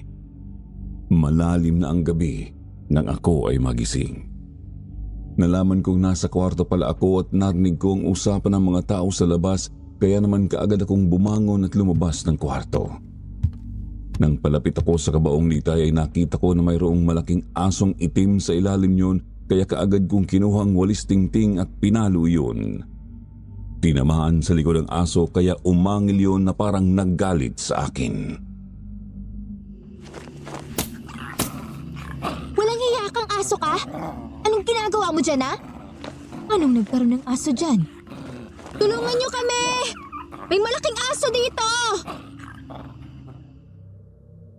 Nang marinig ng mga kalalakihang naroon ang sigaw namin ni Inay ay kaagad na kumuha ng pamalo ang mga iyon nang makita na hindi ordinaryo ang laki ng aso. Isang lalaki ang pumalo sa aso pero hindi man lang yun ininda ng aso, bagkus ay dinamba ang lalaki at kinagat sa braso. Nang tumayo ang malaking aso ay halos mas malaki pa ito sa mga kalalakihang naroroon. Gabunan iyan. Patayin niyo! Huwag niyo hayaang makatakas! Diyos ko po, anong klaseng aso ba yan? Napakalaki! Nagkagulo ang mga tao sa labas ng aming bahay. Lahat ay kumuha ng armas at pinaligiran ng gabunan. Panay naman ang angil ng gabunan. Galit na galit. Kaya nang makalapit sa isang lalaki ay sinakmal yun. Kinagat sa balikat. Mabuti na lang at mayroong isang lalaki na may dalang itak. Tinaga ang gabunan at tinamaan sa likuran pero hindi masyadong bumaon ang talim ng itak dahil makunat ang balat ng gabunan. Kaya naman natakot na ang mga naroon. Nagawa ng gabunan na makatakas hanggang sa maglaho sa dilim. Tama nga ang sinabi ni Inang. May mga aswang talaga na ang paboritong kinakain ay mga taong patay na. Ang aswang na iyon ay naghihintay lang ng magandang pagkakataon para malingat tayo at makain niya ang itay mo. Tapos ay papalitan niya ng puno ng saging. Anong klaseng aswang sila, Inay? Hindi ba ang mga aswang ay mga hayop o taong nabubuhay ang binibiktima? Ang mga aswang ng gabunan ay iba-iba ang ugali. Gaya ng sinabi ko, ang iba sa kanila ang gustong kinakain ay mga patay na. Sa unang gabi sila sumasalakay, pero kapag nabigo sila, hindi na sila bumabalik pa. Napakasama niya. Hindi na siya naawa kay Itay. Malupit na nga ang naging kamatayan. Gusto pa niyang kainin. Buti na lang at nakita ko. Napabuntong hininga na lang si Inay. Matapos ay niyakap ako. At makalipas nga ang ilang araw at gabi ng paglalamay ay inihatid na namin si Itay sa kanyang libingan. Marami sa aming mga kabarangay ang nakiramay sa amin ni Itay kaya naman nagpapasalamat kami sa kanila. Matapos ang libing, umuwi na kami ni Inay para magpahinga. Pero kinabukasan lang ay may lalaking maniningil ang dumating at kinausap si Inay. Nang umalis yun, saka ako lumapit kay Inay. Inay, ano pong sinisingil nun? Naisanla kasi ng Itay mo sa kanya ang lupang taniman natin ng palay dahil kailangan mo ng tuition fee. Ang pangako ng Itay mo ay babayaran siya ngayong darating na anihan. Kaya lang, nangyari nga ang ganoon sa Itay mo. Saka paano din po tayong makakapagsaka kung wala na din ang ating kalabaw? Sabay sila ni Itay na umalis. Gagawa ko ng paraan para mataniman iyon ng palay. At kapag umani, ay mababayaran ko rin si Mang Roberto. Ano po kaya kung tumigil na lang po ako sa pag-aaral? Humanap na lang ako ng trabaho para matulungan ko kayo. Hindi ka titigil sa pag-aaral, Gina. Gagawa ako ng paraan. Ikaw lang ang tanging pag-asa namin ng Itay mo para makaahon sa hirap. Namatay siyang iyon ang pangarap, kaya itutuloy natin iyon. Hindi na nga ako tumutol sa gusto ni Inay. Ipinagpatuloy ko ang pagpasok sa kolehiyo. Nangutang si Inay ng puhunan sa pagtatanim ng palay pero parang unfair sa amin ang mundo dahil sinira ng mga insekto ang aming palayan. Wala kaming gaanong inani kaya naman galit na galit kay Inay ang mga inutangan niya. Nagsuguran sa bahay ang mga iyon at nag-iiskandalo. Lalo na si Mang Roberto na hindi lang pala ang lupain namin ang pinag-iinteresan, pati pala ako ay gusto niya. Galit na galit si inay nang makaalis si Mang Roberto. Napakawalang hiya! Bastos ang lalaking yon! O nga po, inay. Gusto niya akong kabayaran sa utang ni Itay. Kulang pa ba ang lupa natin na ibinayad sa kanya? At pati ako ay gusto niyang kunin? Doble-doble ang tubong ipinatong niya sa perang nakuha ng Itay mo. Halos 10 ulit ang inalaki nun. Aswapang nakagaya niya. Walang karapatang mabuhay. Inay, huwag kayong papayag na kunin niya ako Hindi mangyayari iyon, anak. Ngayong wala na ang Itay mo. Hindi ako papayag na api-apihin lang tayo ng kahit na sino. Poprotektahan kita, anak ko. Sisiguraduhin ko na magkakaroon ka ng magandang kinabukasan para kahit mawala ako, ay makatitiyak ako na hindi ka maghihirap. Salamat, inay. Magtutulungan tayo para malampasan ang lahat ng pagsubok na darating sa atin. Ang aming lupang sinasaka nga ang kinuha ni Mang Roberto. Bukod doon ay may utang pa daw kami kaya naman napilitan na lang ako na tumigil sa pag-aaral at naghanap ng trabaho. Pero dahil hindi pa nga ako nakatapos ay nahirapan akong humanap ng trabaho hanggang sa matanggap akong tindera ng bigas sa palengke. Pero si Mang Roberto ay patuloy ang pagpapakita ng kasakiman. Gusto niya talagang ako ang ipangbayad ni inay sa natitira pa daw na utang. Pupunta muna ako sa mga ilang Mga ilang araw siguro ako doon, anak. Kaya mo na ba ang sarili mo? Sige po, inay. Mas mabuti nga na magbakasyon muna kayo kina inang. Para kahit paano ay matahimik naman ang isip nyo. Huwag niyo na po ako masyadong isipin dahil dalaga na ako. Kaya ko na ang aking sarili. Sige, anak. Ilang araw lang naman akong mananatili roon. Pag uwi mo sa gabi, isasara mong mabuti ang pintuan at bintana bago ka matulog, Opo, inay. Kinabukasan nga ay umalis na si inay para pumunta sa mga lola ko na nasa Urdaneta, Pangasinan. Ako naman ay pumasok na sa aking trabaho sa tindahan ng bigas. Nang dumating ako at buksan na ang kasamahan kong tindera ang tindahan ay nagulat kami na marami na pala ang naroon na bibili ng bigas. Naghihintay lang na ako ay dumating. Isa na roon si Mang Octavio. Mabuti naman at dumating ka na, Gina. Kanina pa ako naghihintay Ganun po ba? Ano po bang kailangan nyo? Taghintay pa kayo ng matagal? Nainip tuloy kayo? Hindi naman ako maiinip. Lalo na kung ikaw ang hinihintay ko. Kahit matagal, okay lang. Sige po. Bibili po ba kayo ng bigas? Oo, bigyan mo ako ng 5. 5 kilo po ba? Sige po, sandali at maglalagay lang ako sa plastic. 5 sako ang bibilhin ko. Ipadala mo sa bahay ko. 5 sako po ba? Sige po, magandang buwan naman iyan para sa araw na to. Mas maganda ang araw ko kasi nakita kita. Tsaka, pwede ba huwag mo naman akong pinupupo? Bata pa naman ako eto ang bayad para sa 5 sako. Yung sukli, paghatian nyo na ng kasama mo. Tuwang-tuwa ang kasamahan kong tindera nang marinig ang sinabi ni Octavio. Nakita ko din ang matamis ng ngiti ni Octavio habang nakatingin sa akin. Napilitan naman akong ngumiti dahil customer namin siya. Si Octavio ay kilala sa lugar namin na nakakaangat sa buhay. Malaki ang lupaing pag-aari nito. Mayroon siyang mga inupahang magsasaka para taniman at alagaan ang mga palayan. Biyudo si Octavio at halos kasing edad niya ang itay ko, 55 years old.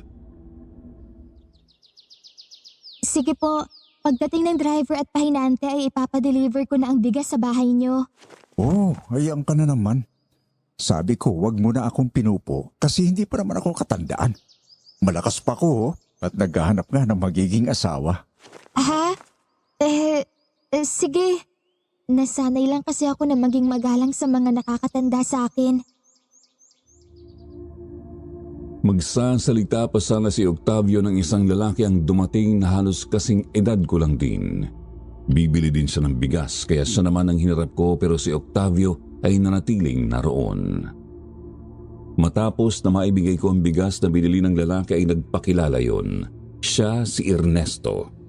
Ilang araw na raw niya akong nakikita sa pwesto namin pero ngayon lang nagkaroon ng lakas ng loob para lumapit at makipagkilala. Kaya naman napatawa ako. Palabiro kasi si Ernesto kaya napapatawa ako. Aalis na ako, Gina. Hintayin ko na lang yung bigas, ha? Sige po, ipapadala ko agad kapag dumating yung driver at pahinante. Utoy, iyang binili mong bigas, iuwi mo na nang maisaing na. Ang dami po pang kwento kay Gina eh. Nakakaistorbo ka sa nagtatrabaho. Okay lang naman. Customer naman eh. Kaya pwede makipagkwentuhan sandali. Sa sinabi ko ay parang lalong nainis si Octavio. Tinapik niya sa balikat si Ernesto. Bahagyang pinisil bago tuluyang umalis. Hindi naman nakakibo si Ernesto kasi nakita niya na nagagalit si Octavio pero wala naman siyang ibang ginawa kung hindi ang makipagkilala kay Gina. Napapatawa naman ang mga kasama kong tindera na sinabing naistorbo ni Ernesto ang diskarte ni Octavio. Mabilis na lumipas ang maghapon. 7:00 na ng gabi nang magsarado ang tindahan kaya naman pauwi na ako nang muli kong makita si Ernesto at nagmagandang loob na ihahatid daw ako sa amin. Dahil gabi na ay pumayag naman ako. Nang makarating na kami sa aming bahay at nakapasok na ako ay biglang may malaking aso na dumating at humarang sa aming pintuan upang hindi na makapasok si Ernesto. Parang galit yun na hinarap si Ernesto. Ernesto, mag-ingat ka. Mabuti na lang at napatan ako sa lugar na ito. Gutom na gutom pa naman ako. Ernesto! Tumakbo ka na! Iiwanan mo ba ang babaeng ito o ipauubayan mo na lang siya sa akin? Gutom na gutom pa naman ako. Diyos ko, ano bang gagawin ko? Bakit ngayon pa may dumating na gabunan dito? Mas maganda pa kung kainin ko na kayong dalawa pero uunahin na kita, lalaki. Hinarap ng gabunan si Ernesto at ng pagkakataon namang yun ay nakakuha na ng pamalo si Ernesto na isang kahoy kaya nang lumapit sa kanya ang gabunan ay pinalo niya ito. Pero sinalo lang ng gabunan ang pamalo ni Ernesto at kinagat iyon hanggang sa maputol ng matatalas na pangil ng gabunan.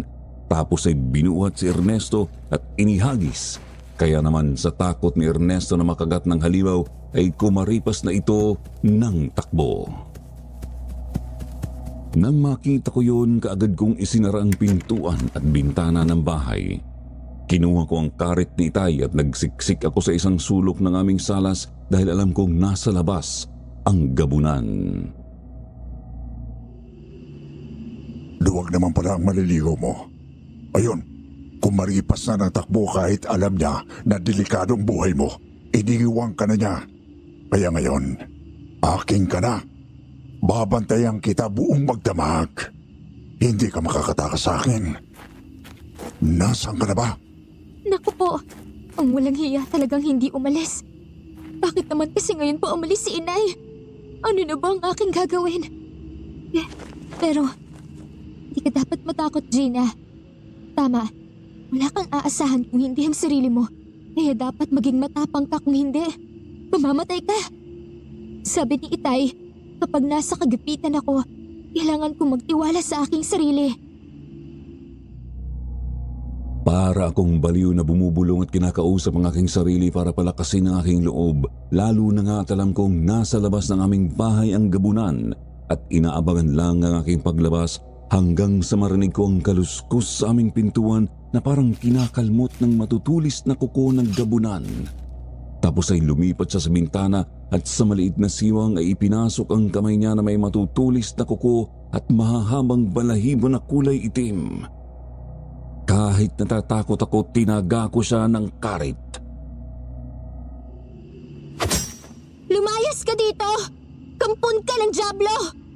Aray ko, walang niya ka. Nasugatan mo ako. Aha, tinatablan ka pala ng karit ha? Sige, Halika dito. Pumasok ka para tagpasin ko yung leeg mo. Matalas pala ang karit na ito. Kaya pala paboritong dalhin ni Itay. Sige, pasok ka pa! Hangal ka talaga. Talagang ginagalit mo ako. Muling ipinasok ng gabunan ng kanyang kamay para alisin ang lock ng aming bintana dahil yun lang talaga ang tanging daan para makapasok ng madali sa aming bahay. Konkreto na kasi ang aming dingding.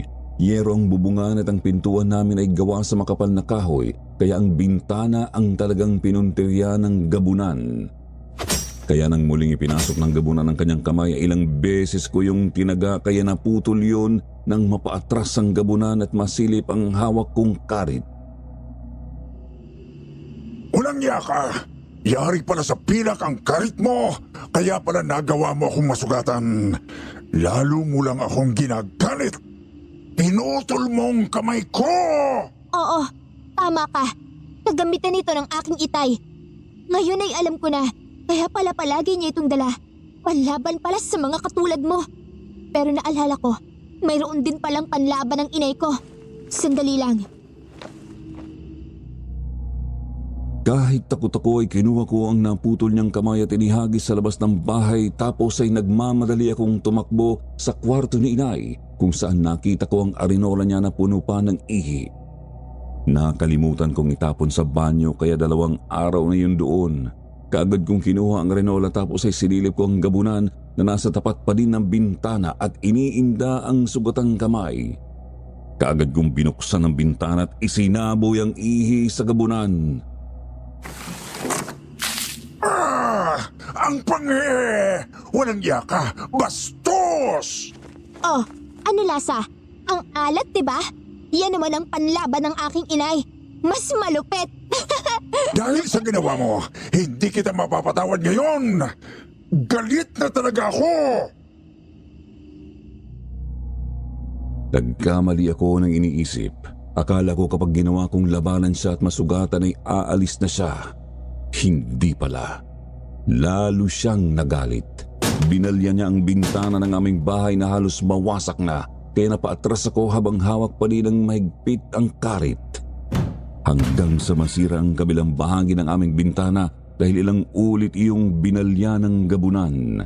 Nang mawasak yun at handa na akong pasukin ang gabunan, ay isa pang gabunan ng dumating. Paano yan? Dalawa na kaming kakain sa puso at tatay mo. Mga walang hiya kayo! Mga kampon kayo ng Diablo! Sige, pumasok kayo para tagpasin ko kayo nitong karit. Sige, pasok! Talagang papasukin na kita dyan. Kanina pa ako nagugutom. Pinahihirapan mo ako. Pero nang papasukin na ako ng gabunan na aking nasugatan ay hinatak sa palabas ng kadarating lang na gabunan. Silang dalawa ang nag-away. Habang nag-aaway sila, inaayos ko naman ang nawasak naming bintana. Nakita ko na higit na mas malakas ang huling gabunan na dumating. Nakagat niya at nasugatan ng malubhang kalaban kaya naman nanghihina na tumakas ang unang gabunan. Kaagad kong isinara ang bintana ng bahay. Nakiramdam ako tapos ay muling sumilip kung saan nakita ko na nakatayo lang sa malayo ang gabunan. Nakatingin sa akin at di nagtagal ay umalis na iyon. Kaya naman nakahinga ako ng maluwag. Kaya nang umuwi si Inay makalipas ang ilang araw. Inay! Inay ko! Mabuti naman at umuwi ka na. Akala ko hindi na tayo magkikita pang muli. Akala ko talaga natapusan ko na. Bakit ka umiiyak? Ano ba nangyari? Akala ko ba ay okay lang sa iyo na maiwanan kita? Kasi Inay, habang wala kayo, ang dami nang nangyari. Muntik na akong mamatay. Muntik na akong mabiktima ng gabunan. Ang ibig mong sabihin, sinalakay ka ng gabunan? Oo, Inay. Mabuti na lang at nakuha ko iyong karit ni Itay. Naputol ko ang kamay ng gabunan, kaya lalo iyong nagalit. Pero isang gabunan pa ang dumating at silang nag-away. Kung ganun, ay makikilala din natin ang gabunan na iyon, Gina. Dahil ang sinumang gabunan na masugatan ng sandatang yari sa pilak ay hindi nagagaling pa. Kaya kapag nangyari yun, manda siya sa akin. Pagbabayarin ko siya ng mahal sa ginawa niyang pagtatangka sa buhay mo. Mabuti na nga lang, inay. Nakuha ko yung arenola mo na puno ng ihi. Isinaboy ko sa kanya. Ayun, galit na galit kasi ang paghi daw. E paano nga kasi 2 araw na yun dun sa kwarto niyo? Sa sinabi kong yun ay napatawa na si inay. Parang nawala ang galit sa kanyang mukha na nakita ko kanina. Kaya naman nang makapagpahinga si inay, sinabi niya na ihahatid niya ako sa palengke sa aking pinapasukan na tindahan ng bigas para makasiguro siya na makakarating ako ng maayos doon. Habang naglalakad kami ni inay, nasalubong namin si Aling Salome. Kaagad na tumaas ang kilay ni Aling Salome nang makita kami. Paano nga ay mayroon din kaming utang sa kanya, pero kung tutuusin, bayad na sana yun. Naibalik na namin ang kapital ng pera niya pero yung natitira na tubo ay pinatubuan pa ulit. Kaya muling nangako si inay na kapag nagkapera, babayaran si Aling Salome. Inay, napansin niyo ba? May benda ang kamay ni Aling Salome. Parang naputol ang kamay niya. Oo nga eh. Teka, hindi kaya. Tama, pareho tayo nang iniisip, inay. Si Aling Salome ang gabunan na nagtangka sa buhay ko. Napakasama niya. Sinumantala niya na wala ako. Dahil sa ginawa niya, hindi ko na siya babayaran. Kapag naningil siya, sasabihin ko sa kanya ang ginawa niya sa iyo at sasabihin ko din sa kanya na ipapaalam ko sa mga tao ang lihim niya. Tama kayo, inay. Para taong baryo na ang humusga sa kanya. Tama ka, anak. Ang mga kagaya ni Salome dapat mawala. Sigurado kong siya din ang gabunan na gusto pang biktimahin ang itay mo kahit nasa kabaong na. Oo nga, inay. Nabigo siya sa pagkain kay itay dahil sa akin. Kaya inis na inis siya na binalikan ako. Makalipas ang ilang pang sandali ay nakarating na kami sa palengke. Nagpunta na ako sa tindahan ng bigas na kabubukas pa lang din at kagaya ng dati. Nang makita ako na naroon na ay ang dami na agad pumila para bumili. Kaya naman tuwang-tuwa ang may-ari ng bigasan. Nakita din iyon ni inay. Kaya naman sa halip na umuwi siya ay tumambay muna siya doon at pinanood ang mga naroon na bumibili ng bigas sa akin. Nakipagkwentuhan din si inay sa amo kong babae.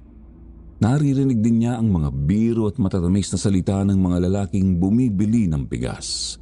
Tapos ay lumapit siya sa akin. Para kang artista na pinipilahan dito ah. Lahat ay magagaling magsalita. Mga bolero ang mga yan kaya wag na wag kang maniniwala kaagad. Sana ay maging matalino ka, anak. Huwag kayong mag-alala sa bagay na iyan, inay. Nakikisama lang po ako sa kanila kasi mga customer sila. Alam ko naman po iyon. Ang sa akin ay paalala lang, ha? Sige, ako'y uuwi na.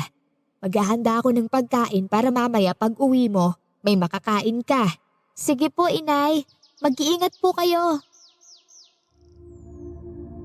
Nang makaalis na si inay ay hinarap ko na ang mga taong naroon na bumibili ng bigas. Mabilis na lumipas ang oras.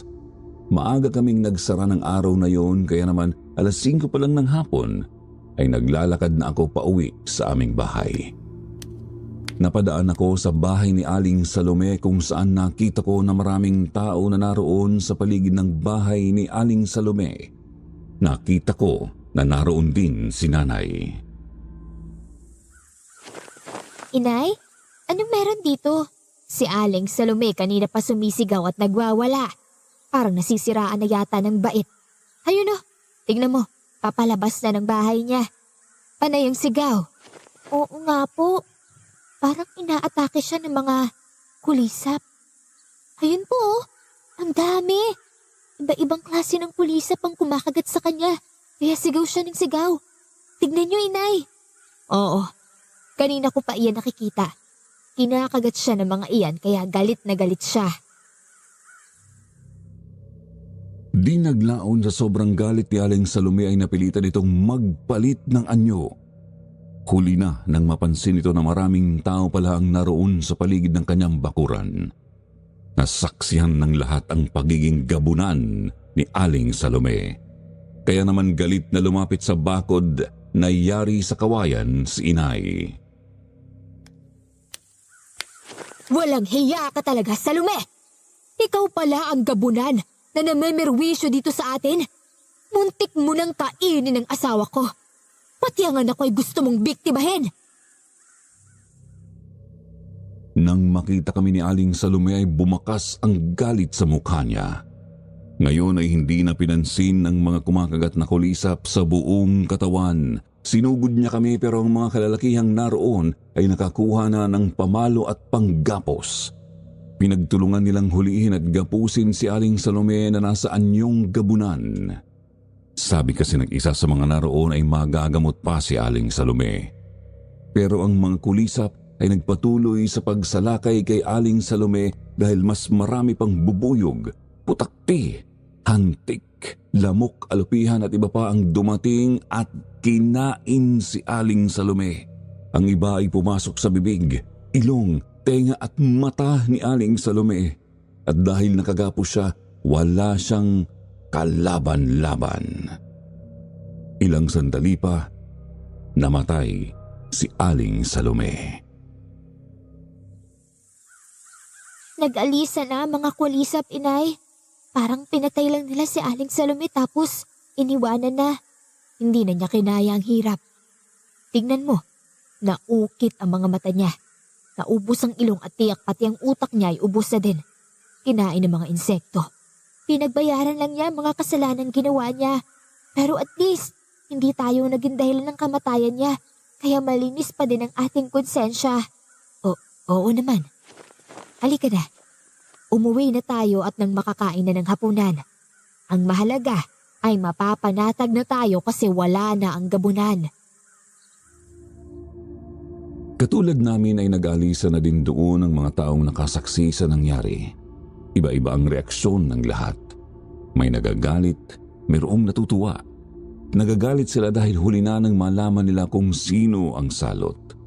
Natutuwa dahil sa wakas ay makakatulog na ng mahimbing kasi patay na ang salot. Pero ang pinagtataka ng lahat ay ang mga mababangis na kulisap na sumalakay kay Aling Salome kung saan galing ang mga yon. Halos magdilim kasi ang langit nang magsama-samang lumipad palayo ang mga kulisap. Nandito pala kayo, Gina. Anong nangyari? Bakit maraming tao dito? Opo. Si Aling Salome kasi, isa palang gabunan.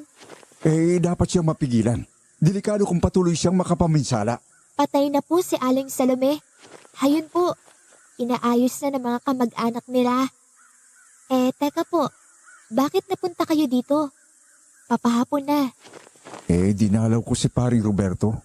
May sakit Nagulat nga ako kahapon lang, masigla siya. Pero ngayon, hindi na makabangon. Hinang-hina daw ang katawan.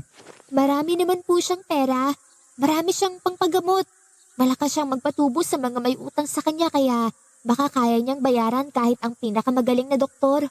Gina, tigilan mo yan. Masyadong matabil ang bibig mo. Opo, inay. Pasensya na po. Pasensya ka na sa aking anak, Octavio. Medyo matabil ang dila. Okay lang yan, Madel. Siya nga pala. Papauwi na ba kayo?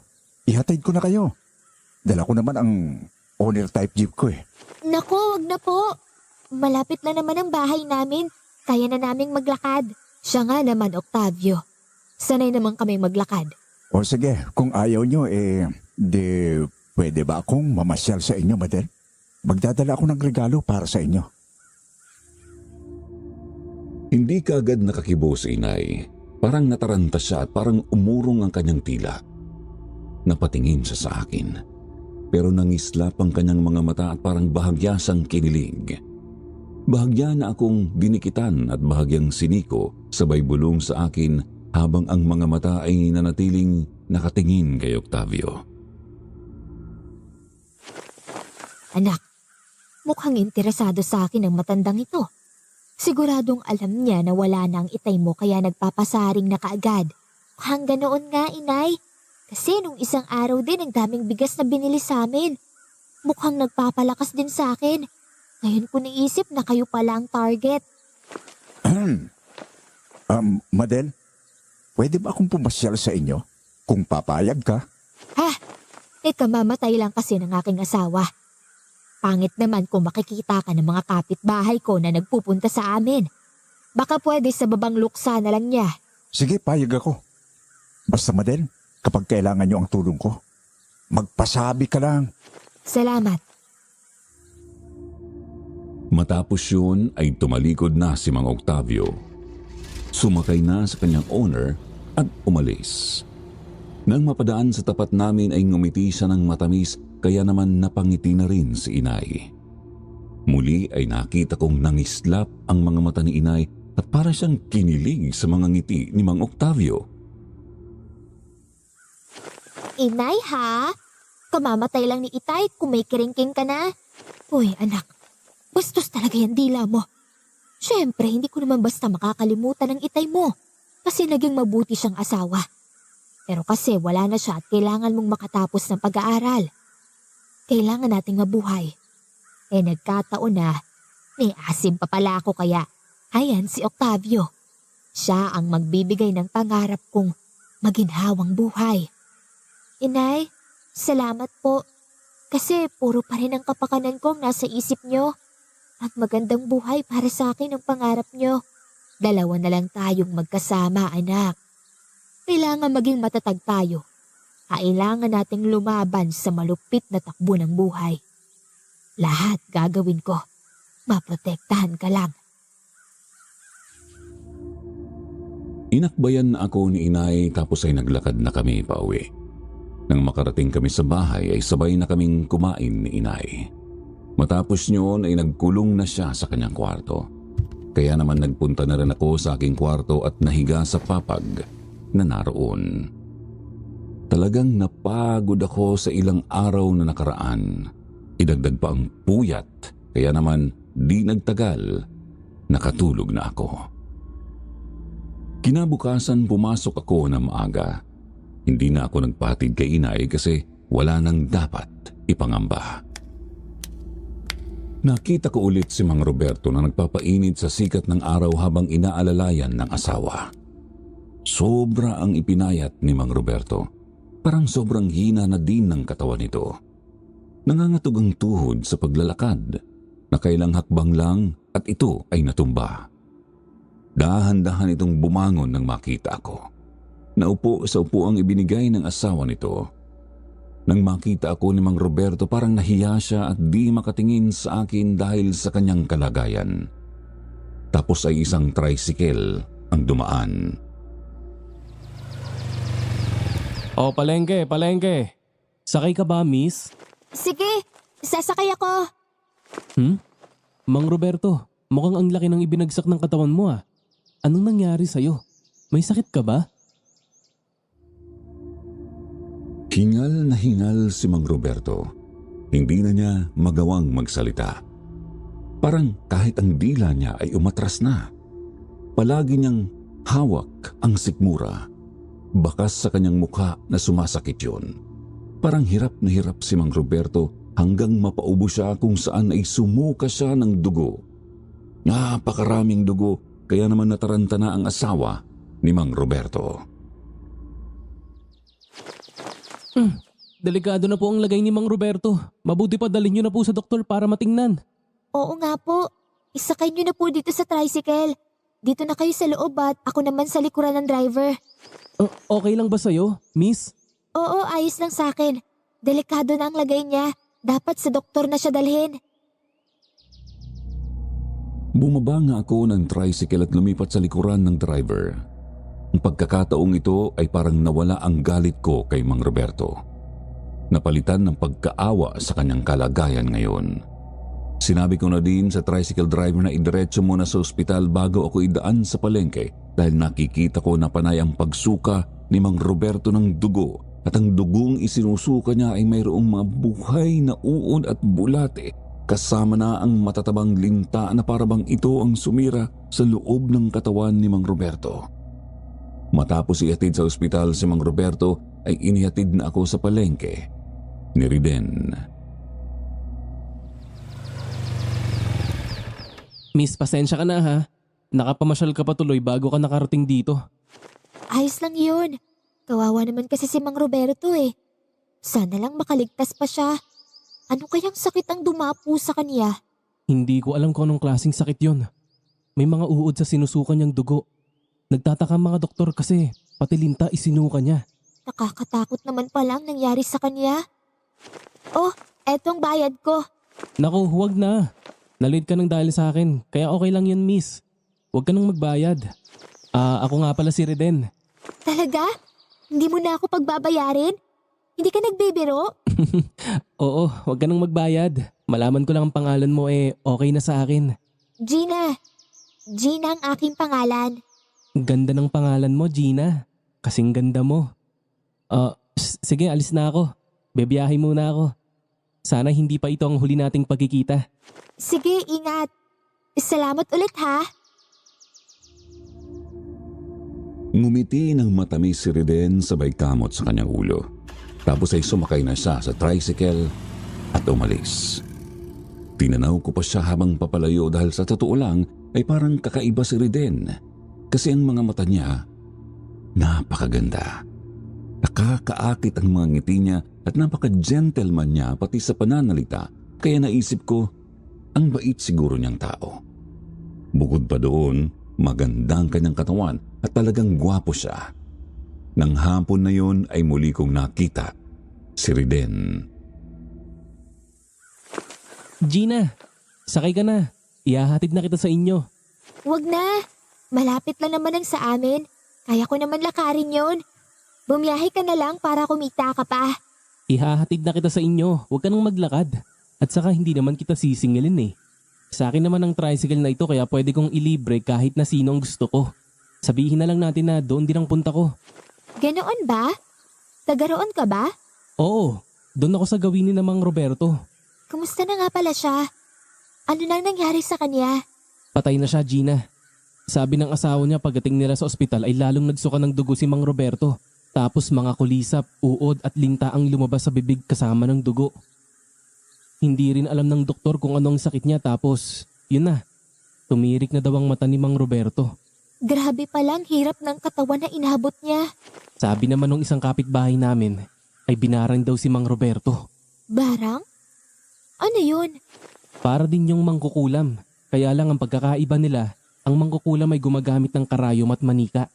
Samantalang ang mambabarang ay gumagamit ng mga mababangis na insekto, kulisap, mga uod, bulate at linta para patayin ang kanilang biktima. Sa utos ng mambabarang ay sumusunod ang mga yon. Pinapasok nila ang katawan ng biktima at umaatake mula sa loob. Nakakatakot naman pala mambabarang kung ganoon. Kaya pala ganoon ang nakita natin kay Mang Roberto. Talagang nakakatakot. Isipin mo kahit na ang isang gabunan na gaya ni Aling Salome ay hindi nakaligtas sa galit ng mambabarang.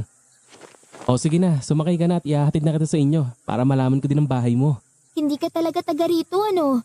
Kasi lahat halos ng taga roon sa amin, kilala ko eh. Alam nila kung saan ang bahay namin. Kakalipat lang namin doon sa gawin ni Mang Roberto. Nakabili kami ng bahay doon kaya konti pa lang ang nakikilala ko. Napangiti ako. Naisip ko na kaya pala ngayon ko lang din siya nakita ay hindi naman pala siya talagang taga roon. Bagong lipat lang pala sila sa lugar na yon kaya nang sumakay na ako sa tricycle ay itinuro ko kay Reden ang daan patungo sa aming bahay. Kaya naman nang makarating na kami sa amin, inanyayahan ko siyang pumasok sa loob ng aming bahay para makapagkape naman. Kaagad namang sumang-ayon si Reden at nakaharap niya ang aking inay. Magandang araw po. Magandang araw naman. Gina, sino ba itong kasama mo? Si Reden po, inay. Kaibigan ko. Mukhang hindi ka taga rito. Ngayon lang kita nakita. Halos lahat ng kabataan dito kilala ko. Lalo na yung mga naging kaklase ni Gina. Tama po kayo. Bagong lipat lang kami malapit dyan kina Mang Roberto. Ilang linggo pa lamang po mula nung makabili kami ng bahay dyan. Yung tricycle na yon, sa iyo ba yon? Opo. Kaya kung kailangan niyo po ng service papunta sa palengke o kahit saan, pwede po ako. Ah, ganun ba? Eh, ang mga magulang mo, ano ang trabaho nila? Ang tatay ko po driver ng bulldozer sa isang kumpanya na konektado ng gobyerno kaya mga kalsada at irigasyon at mga tulay ang ginagawa nila. Ang nanay ko naman po ay isang teacher. Eh ikaw, hindi ka na ba nag-aaral? Gusto mo ba na habang buhay ka na lang tricycle driver? Nag-aaral pa po ako. Sem break lang po kaya habang nagbabakasyon ay namamasada ako ng tricycle. Inay talaga. Daig pang investigador kung makapagtanong. Abay wala namang masama sa tinatanong ko. Hindi naman masamang magtanong at alamin ko kung anong klaseng tao ang mga nagiging kaibigan ng anak ko. Hindi ba, Riden? Opo, wala pong problema sa akin. Nakita ko na namumula si Reden na talatang kinakabahan habang kinakausap ni Inay. Pero makalipas naman ng ilang sandali at matapos malaman ni Inay ang mga gusto niyang malaman, ipinaghanda niya ng kape at tinapay si Reden. Hindi pa kami nagsisimulang kumain ay nakita ko na may pumaradang owner-type jeep sa kalsada sa tapat ng aming bahay. Inay, si Mang Octavio dumating. Si Octavio nga ba? Opo, at ang daming dalang regalo. Ayun oh, papunta na dito. Nako, sandali. Bakit naman kasi hindi nagpapasabi? Bigla na lang dadating. Natataranta tuloy ako. Ayan ka na naman, Inay eh. Huwag ka naman masyadong pahalata. Relax ka lang. Medyo pakipot ng konti sa manliligaw mo. Ha? Manliligaw niyo po yung papalapit dito? Naku, tipong mapera ah. Oo, mapera talaga iyang si Octavio. Mabilis na inayos ni Inay ang kanyang sarili. Panay ang sipat niya sa salamin na nakasabit sa dingding. Inayos pati ang suot niyang damit. Ilang sandali nga ay nakalapit na sa aming pintuan si Mang Octavio. Napangiti ito nang makita kami ni Inay. Kaagad na iniabot ang dalawang malalaking plastik ng pasalubong. Madel, para sa inyo ni Gina. Salamat, Octavio. Tuloy ka. May bisita pala kayo? Kaibigan ko po, si Reden. Kumusta po kayo? Parang hindi ka taga rito, Reden? Hindi nga po. Bagong lipat lang po kami doon banda kina Mang Roberto. Ilang linggo pa lang kami dyan. Ah, kaya pala. Ngayon lang kita nakita eh. Kilala ko si Roberto. Kumpare ko yon. Ganun po ba? Bakit hindi niyo po alam na patay na po si Mang Roberto? Sa tricycle ko po siya sinakay nung isinugod sa ospital. Ay, ganun talaga ang buhay. Pag oras mo na.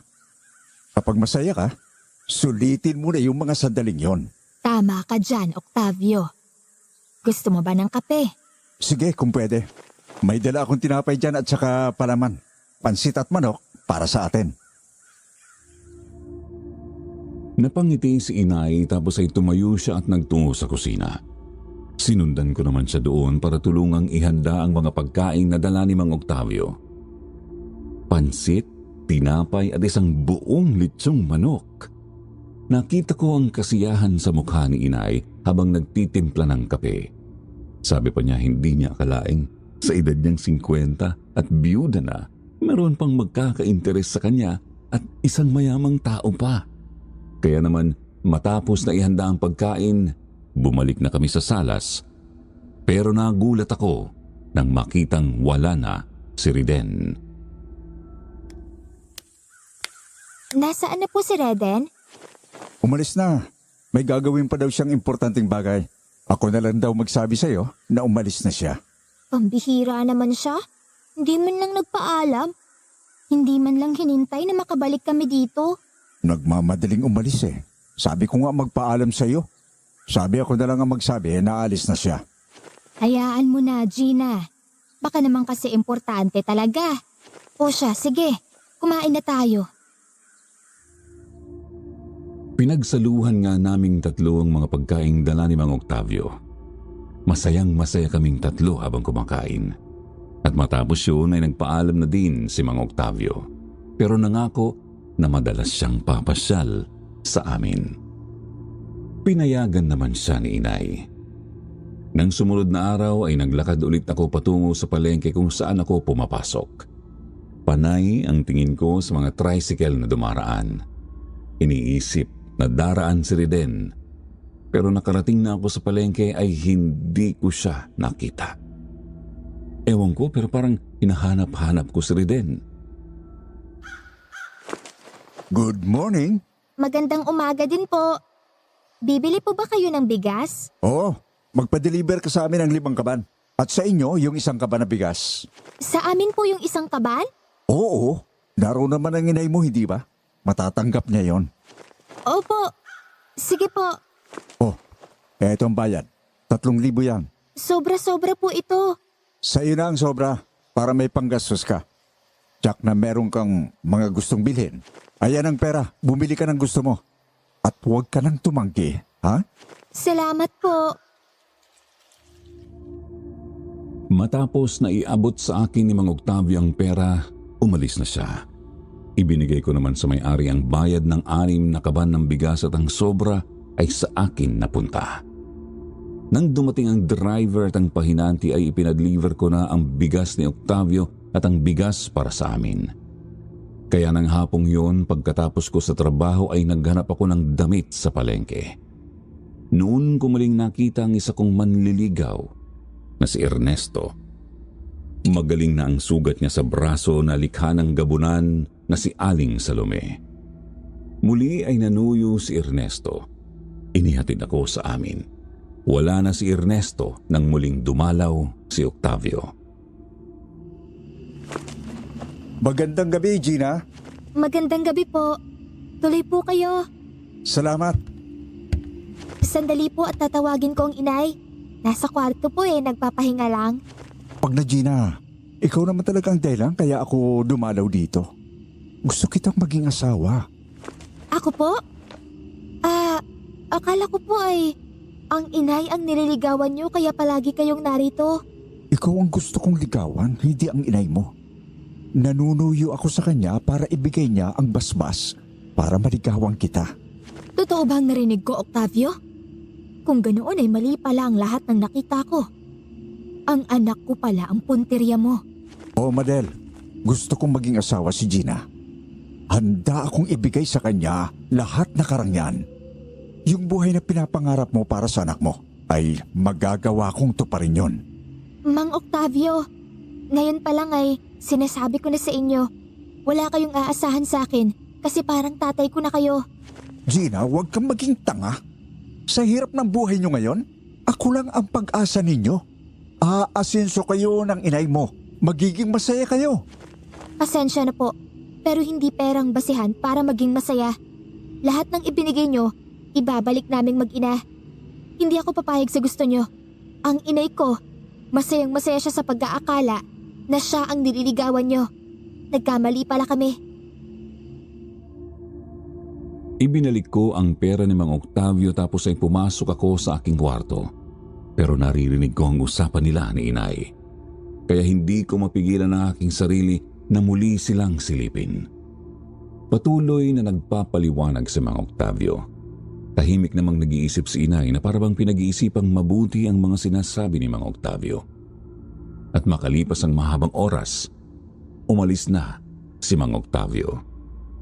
Nakita kong tahimik si inay habang nakaupo at nakatanaw sa labas dahil nakabukas ang pintuan ng aming bahay.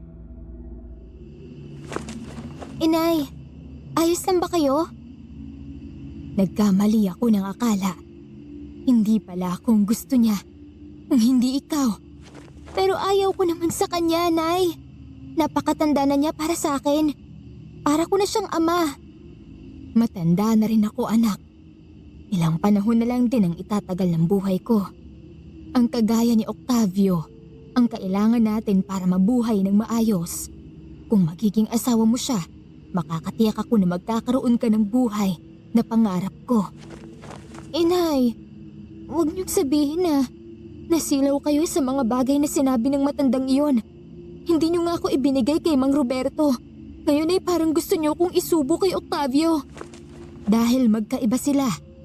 Si Roberto ay gusto ka lang tikman. pambayad utang. Pero si Octavio, nag-aalok ng kasal. Kapag naging asawa ka niya, magiging mayaman ka. Maiaahon mo na ako sa kahirapan. Ayaw ko, inay. Hindi ko siya gusto.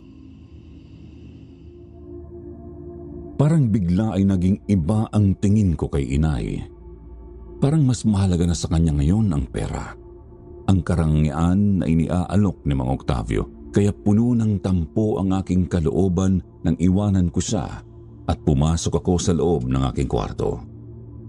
Mula noon tuwing dadalaw si Mang Octavio sa amin ay pinagtataguan ko. Pero minsan ay napipilitan akong harapin dahil nag-aaway na kami ni inay. Bakit ayaw mong harapin si Octavio? Sinong ipinagmamalaki mo? Iyong binatang naghatid sa iyo kanina? Iyong Ernesto na iyon? Anong mapapala mo sa kanya? Mapapakain ka ba noon ng maayos? Bakit hindi ikaw ang humarap kay Octavio, inay? Total kayo namang dalawa ang nagkakasundo. Kayo na lang ang magsama. Para sa iyo ang ginagawa ko. Kaya sumunod ka para hindi tayo nag-aaway. Nandoon na siya sa labas. Harapin mo. Ang dami pa naman yan dalang regalo. Kapag ganoong sitwasyon ay napipilitan na akong gawin ang gusto ni inay dahil galit na siya. Pero nawawala ang galit na yon kapag hinarap ko na si Octavio at nakuha ko na ang mga dalang regalo niyon. Tuwang-tuwa si inay habang binubuksan ang mga regalo kapag wala na si Octavio. Pinababayaan ko na lang siya kapag ganoon. Hinahakot niya sa kanyang kwarto ang mga regalong dala ni Octavio dahil baliwala naman sa akin yun. Nang sumunod na araw, inihatid ako sa amin ni Ernesto. Maupo ka muna, Ernesto. Magbibihis lang ako. Sinong bisita mo? Yung tricycle driver ba na si Riden? Nako, hindi po, inay. Hindi na nagpakita si Riden sa akin mula nang mag-abot sila ni Octavio dito. Si Ernesto po ang kasama ko. Mabuti naman. At bumalik ka. Alam mo ba na gusto rin talaga kitang makausap? Ayaw ko kasi na patuloy kang aali-aligid sa aking anak na parang isang aso. Alam mo bang mataas ang pangarap ko para kay Gina? At alam kong hindi mo iyon kayang ibigay. Kaya kung ako sa'yo, huwag ka nang magpumilit pa. Iwasan mo na ang aking anak dahil kahit kailan ay hindi kita magugustuhan para sa kanya.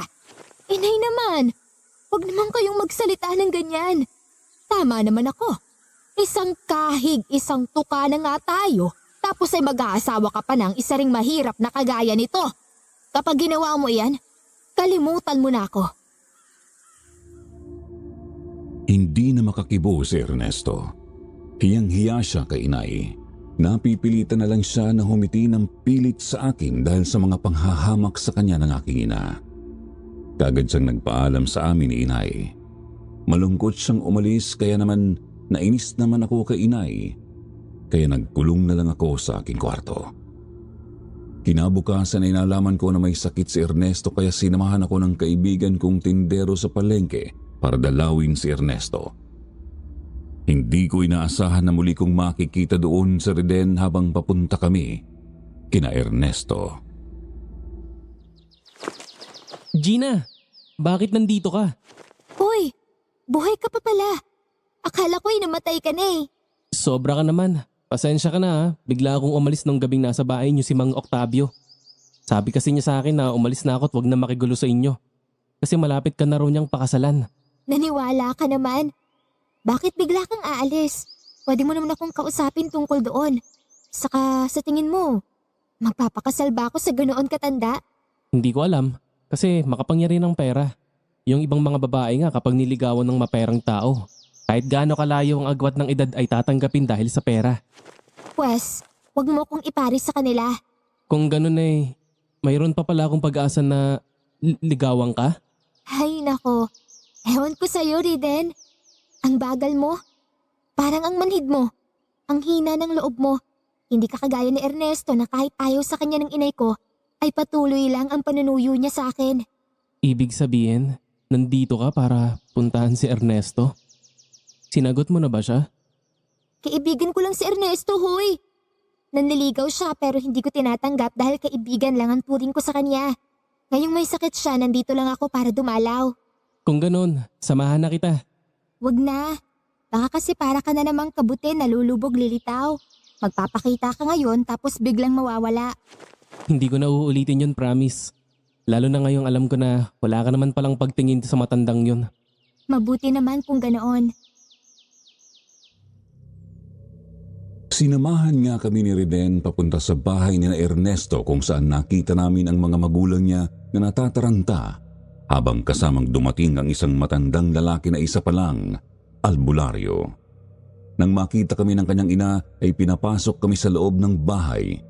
Kaya nakita namin kung paano siya gamutin ng matandang albularyo na ayon sa kanya ay hindi ordinaryong sakit ang dumapo kay Ernesto dahil nabarang ito.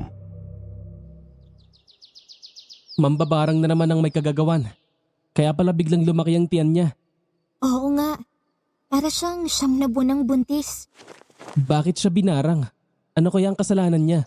Baka nakaaway niya. O kaya naman ay mayroon siyang nagawa ng masama na ikinagalit ng mambabarang. Pero mabait naman niyang si Ernesto ah. Sinong gagawa niyan sa kanya? Di nagtagal ay naputol ang pag-uusap namin ni Reden nang marinig naming nagsasagawa ng orasyon ang manggagamot. Hawak ang isang baso ng tubig na bahagyang kumulo habang sinasambit ng matanda ang orasyon. Matapos na maisagawa ang orasyon ay pinainom niya iyon kay Ernesto.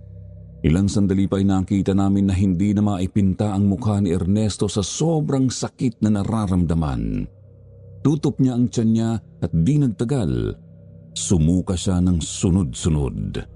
Bagay na ikinagulat naming lahat. Mga kinakalawang na pako, tornilyo at mga bubog ang laman ng tiyan ni Ernesto. Bakit nagkaroon ng ganyan sa tiyan niya? Ganyan kalupit ang mambabarang na nagalit sa kanya. Nakakatakot talaga ang kalupitan niya. Ernesto, kaya mo yan. Huwag kang susuko. Magpagaling ka. Nandito lang kami ng mga kaibigan mo. Hindi na magawa pang sumagot ni Ernesto.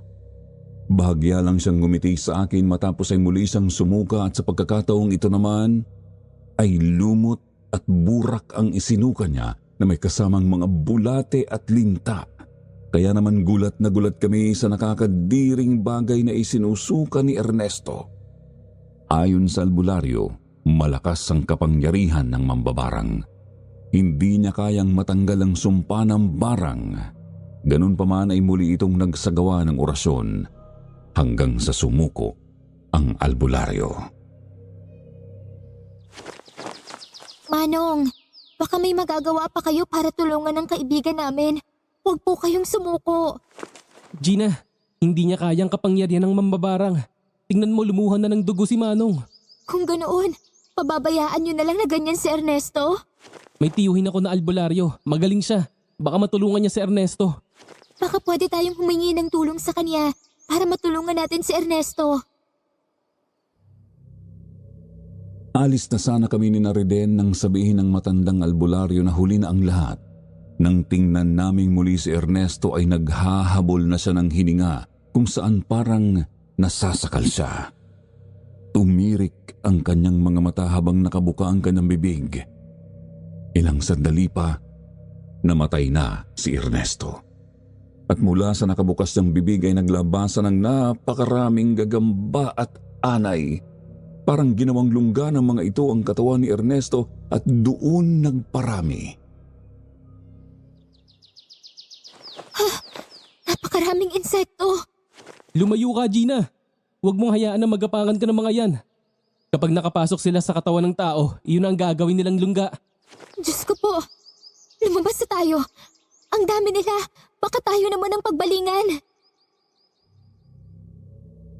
Pero parang may isip ang mga insekto na tinungo ng lahat ng nakabukas na bintana ng bahay ni na Ernesto. Doon dumaan ang lahat ng insekto, pati ang mga uod at linta ay doon dumaan palabas ng bahay.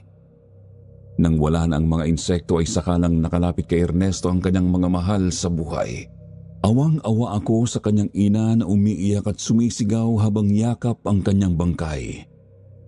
Naalala ko nung namatay ang aking ama. Masakit yun, kahit anong gamot siguro ang inumin, hindi agad mawawala ang sakit. Tayo na, Gina. Bumalik na lang tayo sa ibang araw.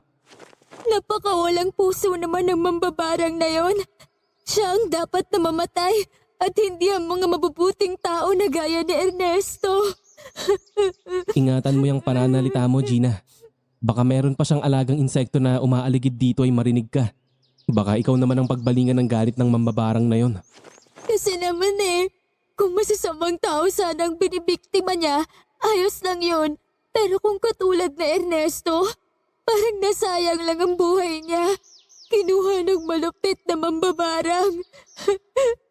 Huwag ka nang umiyak. Talagang minsan, malupit ang kapalaran. Siguro kung may oras pa ay matutulungan siya ng tiwin ko. Kaya lang, ay tinapos na agad siya ng mambabarang. Halika na, ihahatid na kita sa inyo. Ayoko pang umuwi. Gusto ko muna magpaabot ng gabi sa labas ng bahay. Para pag uwi ko ay matutulog na lang ako. May problema ba kayo ng inay mo? Malaki ang pinagbago ni inay. Mula nang malaman niyang akong gusto ni Octavio at hindi siya. Nasilaw siya sa karangyaan na iniaalok ni Octavio. Kaya para akong masarap na pagkain na pilit niyang sinusubo kay Octavio. Pero gaya nga ng aking sinabi, hindi ko siya gusto. Bakit ganun? Hindi ba niya naisip na hindi ka magiging masaya sa taong hindi mo naman gusto at hindi mo mahal? Ang future ko ang nasa isip niya. Ang magkaroon ng maganda at marangya na buhay.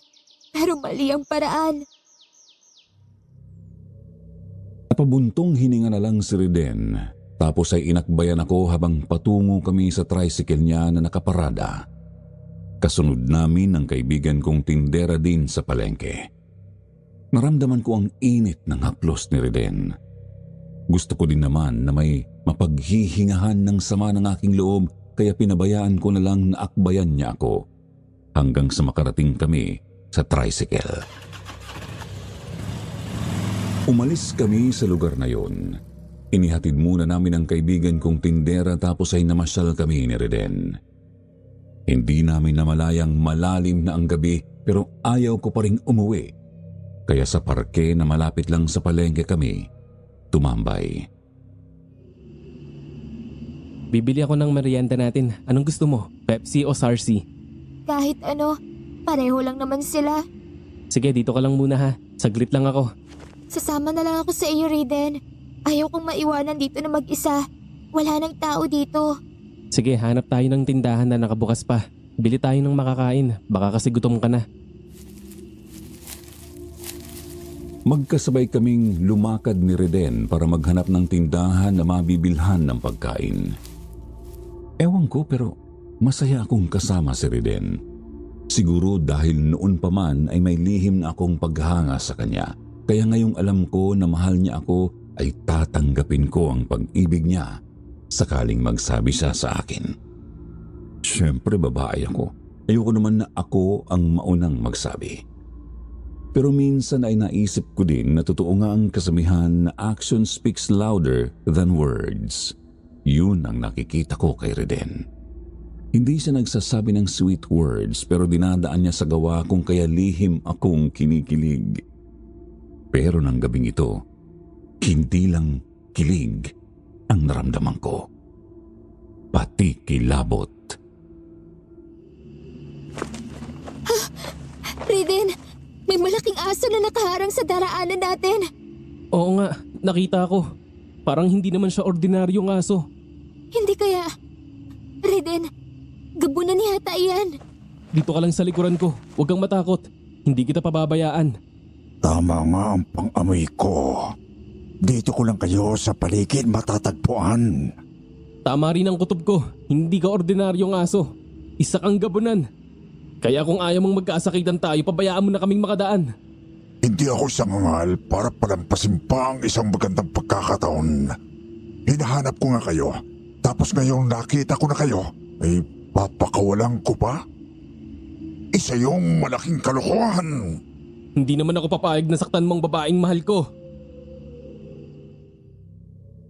Kahit nasa gitna kami ng panganib ay naramdaman ko ang pagiging romantic ni Reden. Diyos ko naman kung kailan nasa harap kami ng gabunan saka ko maririnig ang mga ganoong salita na halos magpalukso sa puso ko. Pero napapalitan ng takot dahil sa buwisit na gabunan na nasa harapan namin. Kinuha ni Riden mula sa kanyang bewang sa bandang likuran ang mahabang punyal na yari sa pilak. Kaya naman napaatras ang gabunan nang kumislap ang talim niyon dahil sa sikat ng buwan. Sige, halika. Lumapit ka para makita mo ang hinahanap mo. Maraming masasamang nilalang na ang kagaya mong narapatay ng punyal na ito. Dali, lapit ka! Matapang ka, binata. Alam mo ang sandyata na panlaban sa mga tulad ko. Pero hindi ako natatakot sa iyo. Papatayin kita! Gina, huwag kang lalayo sa akin. Oo, Riden. Huwag mo akong iiwanan sa walang hiya na iyan. Galit na sumugod ang gabunan. Magkakasunod na halihaw ang ginawa nito para kalmutin si Riden. Pero naiwasan yun ni Riden.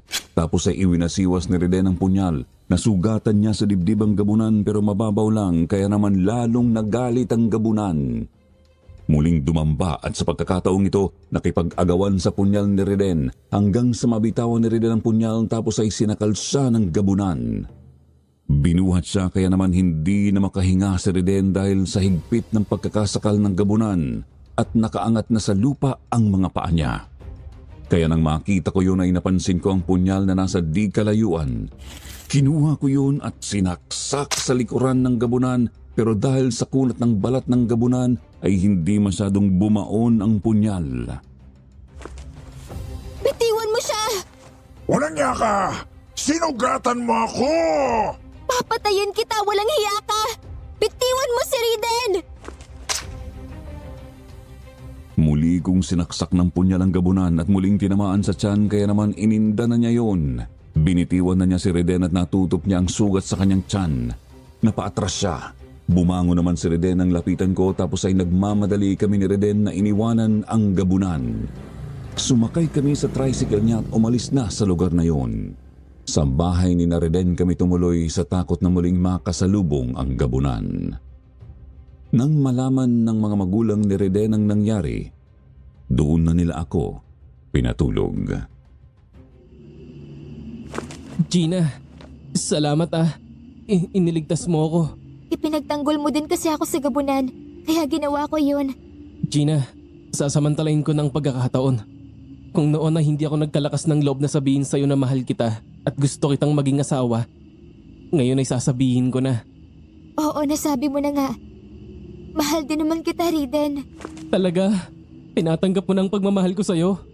Oo, kaya huwag mong sisirain ang pagtitiwala ko sa'yo, ha? Oo naman, Gina. Salamat sa iyong pagtitiwala. Hintayin mo lang ako. Kapag ako'y nakatapos ng pag-aaral at nakapagtrabaho at nakapag-ipon, papakasalan kita para tanggapin naman ako ng iyong inay. Niyakap ako ni Riden at hinalikan sa labi. Matapos ay masaya na siyang lumabas ng kwarto kaya naman natulog na ako kasi malalim na ang gabi. Kinabukasan na ako inihatid ni Riden sa amin. Galit na galit si inay nang makita kami na magkasama. Nang makalapit ako ay kaagad niya akong sinampal. Maghapon at magdamag kang nawala. Buong gabi kasama mo ang lalaking ito. Ibinigay mo na ba ang iyong sarili sa kanya? Hindi po, inay. Kahit magdamag akong nakatulog sa kanila, wala pong nangyari sa amin. Anong akala mo sa akin? Tanga? May lalaki ba na hindi magsasamantala kung kasama niyang babaeng gusto niya buong magdamag? Totoo po ang sinabi ni Gina. Iginalang ko po siya at hindi pinakialaman kasi may plano kami na magpapakasal kapag nakatapos na ako ng pag-aaral at nakapagtrabaho. Mag-iipon po muna kami. Magtatapos ka. Magtatrabaho ka. Mag-iipon ka? Abay, matagal pa iyon, Riden. Hindi ganun ang buhay na pangarap ko para kay Gina. Gagawin ko naman po ang lahat para mapaligaya ko si Gina. Mas mapapaligaya mo siya kung lalayuan mo. Iiwanan mo at kakalimutan. Gawin mo yan para magkaroon siya ng magandang buhay kay Octavio.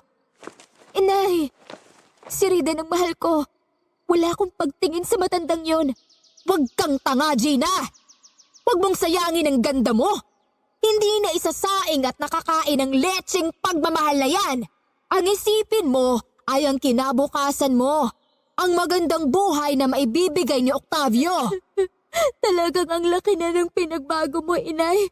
Mula nang mamatay ang itay, nag-iba ka na. Puro na lang karangyaan ang nasa isip mo, lalo na nang malaman mo nung gusto pala ako ni Octavio. Tama ka, anak. Nagbago ako. Yun ay dahil sa kahirapan at sa mga taong nakapaligid sa akin. Naisip ko na kapag marami kang pera, hindi ka magiging kawawa sa mundong ito. Ang kinabukasan nating dalawa ang iniisip ko. Pero ayaw mo naman akong sundin. Hindi ko kayo susuwayin kung tama ang ginagawa niyo. Inay, mas masaya ako kay Riden, kaya sana pabayaan mo na kami. Oo nga po. Handa naman po kaming maghintay ng tamang panahon bago magpakasal. Sisiguraduhin ko rin po na hindi mahihirapan sa piling ko si Gina. Napabuntong hininga lang si inay, tapos ay galit itong tumalikod at iniwanan kami ni Reden sa salas. Kaya naman nagpaalam na si Reden sa akin. Ako naman ay tumuloy na sa aking kwarto nang umalis na si Reden. Nagbihis lang ako at lumabas na ulit ng kwarto para magluto. Napansin ko na nagkulong na ng kanyang kwarto si inay ng maghapong yun. Hanggang sa marinig ko na parang nagsasalitang mag-ina si inay, kaya naman marahan akong lumapit sa tapat ng pintuan ng kanyang kwarto at nakinig. Pero bigla siyang tumahimik nang maramdaman na naroon ako. Inay, nakahanda na po ang tanghalian. Kumain na tayo. Ikaw na lang ang kumain. Di pa ako nagugutom. Sige po, basta pag nagutom kayo, kumain kayo ha. Sige, mayroon lang akong ginagawa. Gabi na ay hindi pa rin lumalabas ng kwarto si inay. Hanggang matulog na lang ako nang hindi kami nakakapag-usap. Naisip ko na talagang masama rin ang loob niya sa akin, kaya naman pinabayaan ko na lang siya. Kinabukasan ay maaga akong pumasok sa tindahan ng bigas. Nalaman ko mula sa aking kasama na galing daw doon ang ama ni Reden kung saan hinahanap daw ako kasi daw ay may sakit si Reden. Kaya naman matapos na magpaalam ako sa may-ari ng bigasan ay nagpunta ako kina Reden. Ano nangyari sa'yo? Kahapon lang ay maayos ka naman, diba? Ang sakit ng tiyan ko, Gina. Hindi ako makahinga. Parang may nakagapo sa aking bewang. Saka kanina may lumabas na bubuig sa ilong ko. Kaya dumugo to. Mas mabuti pa, magpatingin ka sa doktor. Baka kung ano na yung nangyayari sa'yo. Hindi pwede sa doktor. Hindi nila kaya ang aking sakit. Sabi ko kay Itay, dalhin ako kay Tio Domeng. Isa siyang magaling na albularyo. Bakit sa kanya? Huwag mo sabihing nababarang ka rin. Tama ka dyan. Nagsuka na ako bago ka pa dumating. Puro ipis at burak ang isinuka ko. Ano ba yan? Bakit naman ganun? Bakit lahat na lang na nagmamahal sa akin, nagkakasakit at napagdidiskitahan ng mambabarang? Maaaring isa sa aking mga karibalang may kagagawa nito, Gina. Wala na tayong oras. Sumama ka sa amin papunta kay Tio Domeng. Oo, sasama ako sa inyo. Hindi kita iiwanan. Isinakay namin si Reden sa tricycle at nagbiyahe kami papunta sa kamag-anakan nila na isa raw magaling na albularyo. Habang nasa daan ay nagsusuka si Reden na madaling nagpapahina sa kanya. Hawak ko ng mahigpit ang kanyang kamay habang katabi ko siya. Nakasandig ang ulo niya sa balikat ko. Panay ang dasal ko na tulungan ng puong may kapal si Reden kasi mahal na mahal ko siya. Ayokong maparis siya sa mga taong nakita ko na naging biktima ng mambabarang hanggang sa makarating na kami sa bahay ng Tio Domeng niya. Delikado. Tulungan niyo akong ilagay si Reden sa drum. Gawin niyo po ang lahat para gumaling siya. Konting tiis lang, Reden. Huwag kang panghinaan ng loob. Ililigtas kita sa kamay ng mambabarang na yan. Tio, nararamdaman kong mabilis na pangihina ng aking katawan. Pero lalaban ako, Tio. Ayaw kong iwanan si Gina. Kaya lakasan mo ang loob mo. Marami pa tayong mga pangarap na gusto nating matupad, hindi ba? Kaya mo yan. Gagaling ka. Nandito lang ako sa tabi mo. Oo, mahal ko. Lalaban ako. Malakas ang mambabarang na naglagay ng sumpa sa iyo, Reden. Pero huwag kang mag-alala. Gagawin ko ang lahat ng nalalaman ko para agawin ka sa kamay ni kamatayan. Sinimulan na ni Mang Doming ang orasyon habang nasa loob ng drum si Reden at nakatayo ay binubuhusan nito ng buhangin ang loob ng drum. Napansin ko na itim ang mga buhangin na inilagay ni Mang Doming. Umuusok ang mga buhangin na sa wari ko ay mainit yon. Hanggang sa mapuno ng itim na buhangin ang drum, eksaktong hanggang bewang yun ni Reden. Patuloy na nagsagawa ng orasyon si Mang Doming tapos ay may pulang telas ang itinali sa magkabilang kamay ni Reden. Palalabasin ko na ang mga kulisap na itinanim niya sa katawan mo, Reden. Magpakatatag ka. Kapit lang, Riden. Ang sakit. Parang may kumakagat sa parte ng katawan ko. Reden, pilitin mong mahigop ang mga usok na lalabas sa buhanging nakapaligid sa iyo para hindi makahinga ang mga insekto at kulisap na itinanim sa katawan mo ng mambabarang. Binuhusan ni Mang Doming ng kung anong klaseng tubig ang buhangin na nakapaligid kay Reden. Umusok yun at nilanghap ni Reden kaya naman ilang sandali pa ay naglabasan na sa bibig ni Reden ang mga gagamba at putakti, pati mga bubuyog at langaw lumabas at lumipad papalayo. Pero ang iba ay parang mga lasing na nahilo sa usok ng buhangin kaya naman nagbabagsakan ang mga iyon sa ibabaw ng buhangin at namamatay. Di nagtagal ay isang malaking daga ang lumabas sa bibig ni Reden na labis kong ikinabigla. Pinatay ni Mang Doming ang daga tapos ay tinalian niya ng itim na tela ang ulo ni Reden kasabay ang pagsasagawa ng orasyon.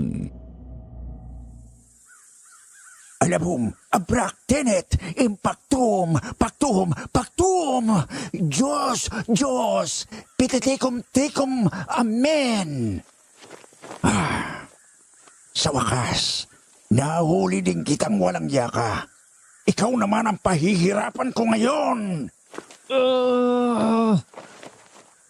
Pakialamero kang matanda ka.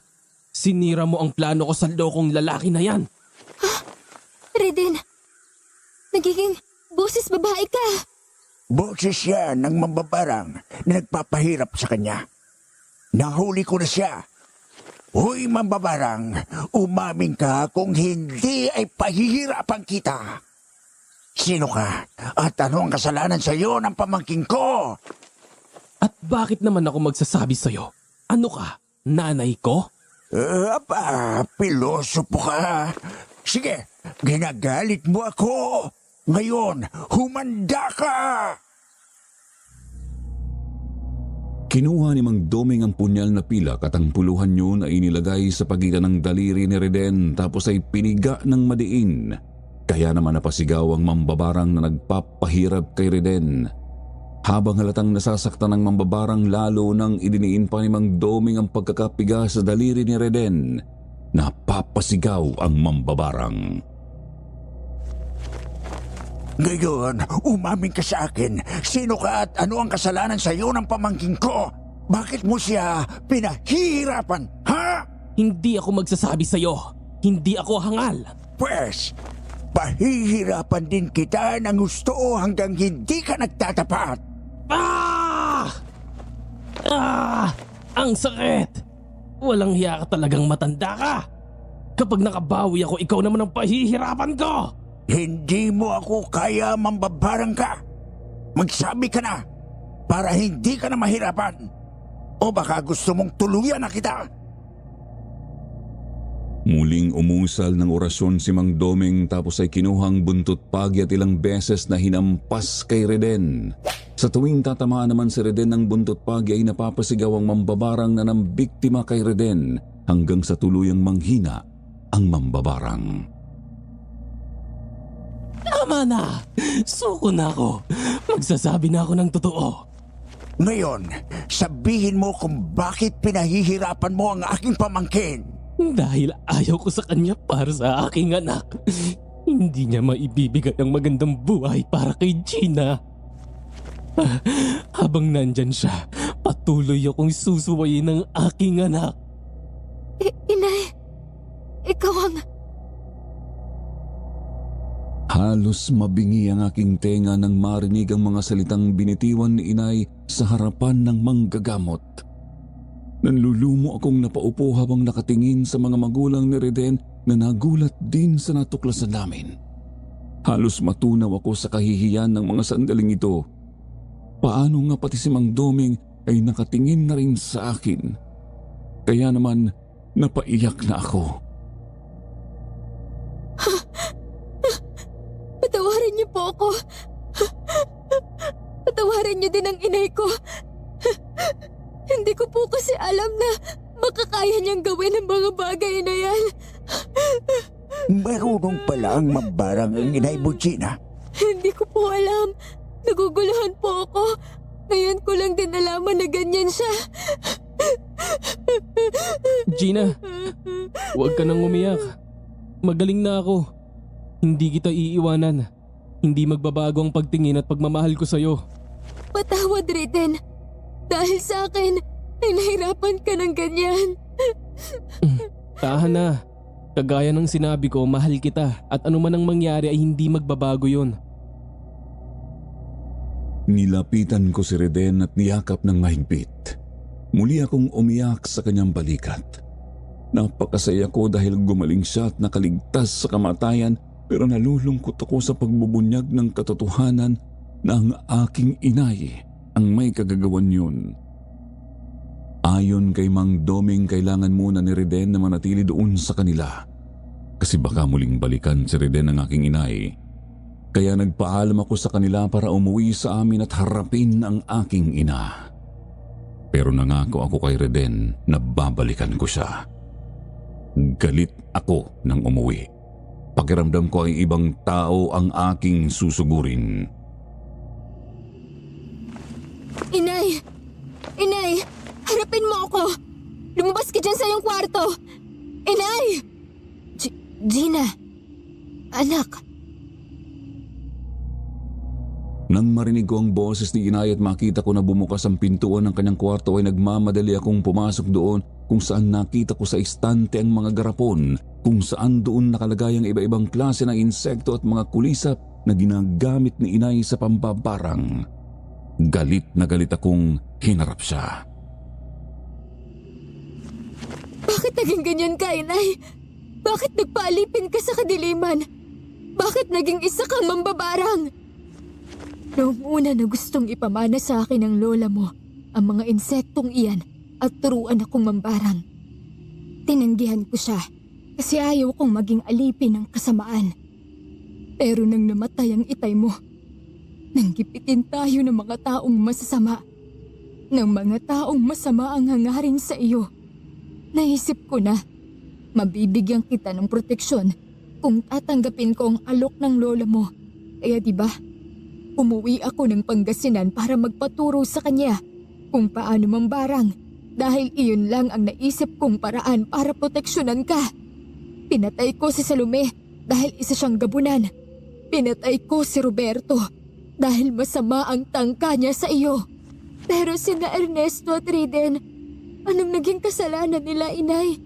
Kasalanan ba ang mahalin ako? Hindi naman, diba? Naging alipin ka ng kasamaan, inay. Pati ang mga mabubuting tao, pinarusahan mo. At ang mga kulisap na itong may kasalanan.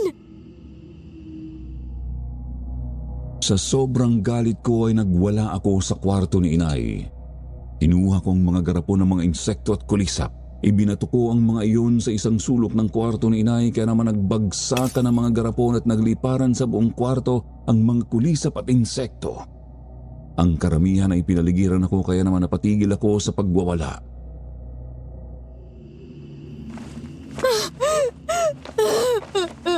Sige!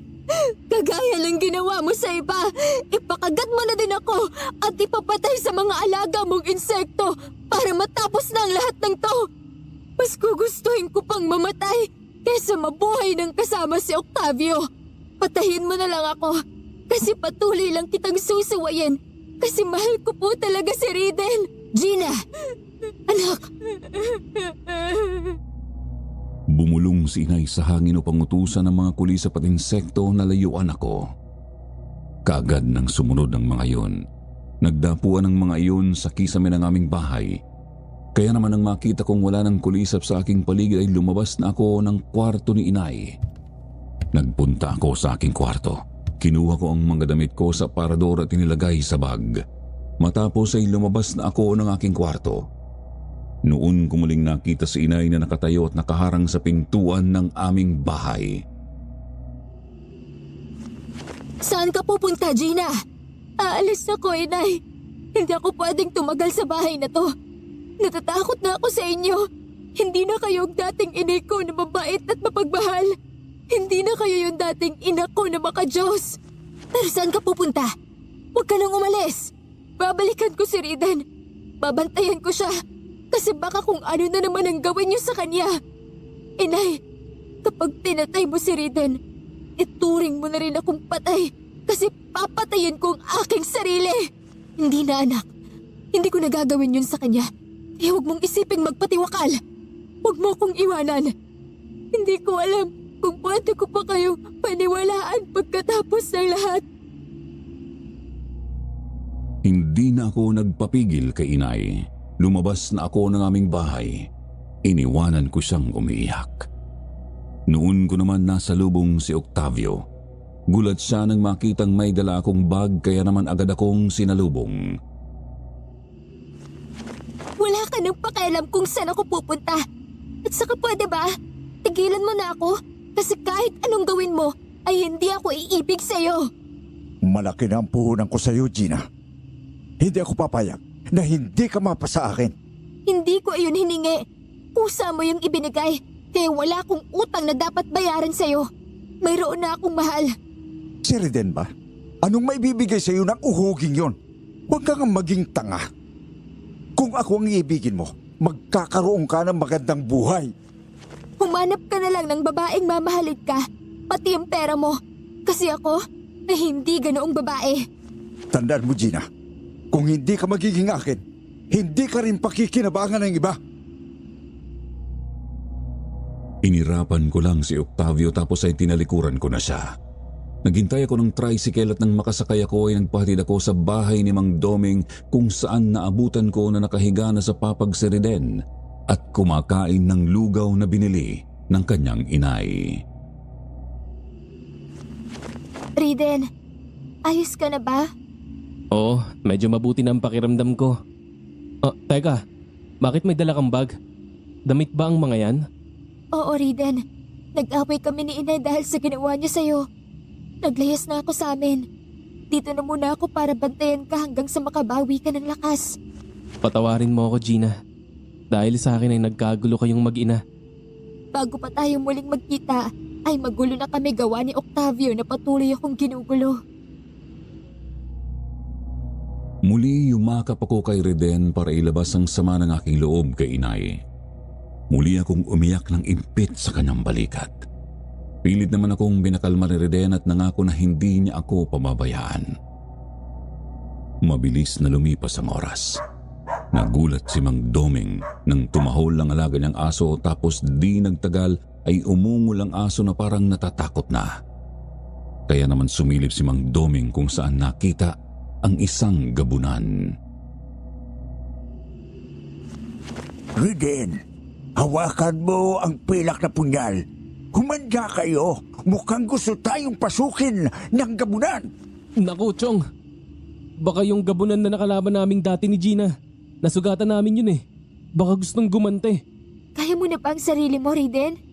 Oo, nagbalik na ang lakas ko. Para lang akong nagdahilan. Makakaya ko ng tulungan si Tio Doming. Mag-iingat kayo. Lumabas ng bahay si Mang Doming at Riden. Napilitan naman akong sundan sila. Nang nasa labas na kami ay hindi namin kaagad nakita ang gabunan. Nagtago yun sa dilim lalo na at nakita na naroon pala si Mang Doming. Nagpalinga-linga kami sa paligid. Patuloy ang pag-ingit ng aso ni Mang Doming na halatang natatakot kaya alam ni Mang Doming na nasa paligid lang ang gabunan. Huwag kang magtago. Alam namin, nasa paligid ka lang. Kung gusto mo kami, lumabas ka! Kung ako talaga ang gusto mo, tapusin na natin to. Mula nga sa dilim ay lumabas ang gabunan.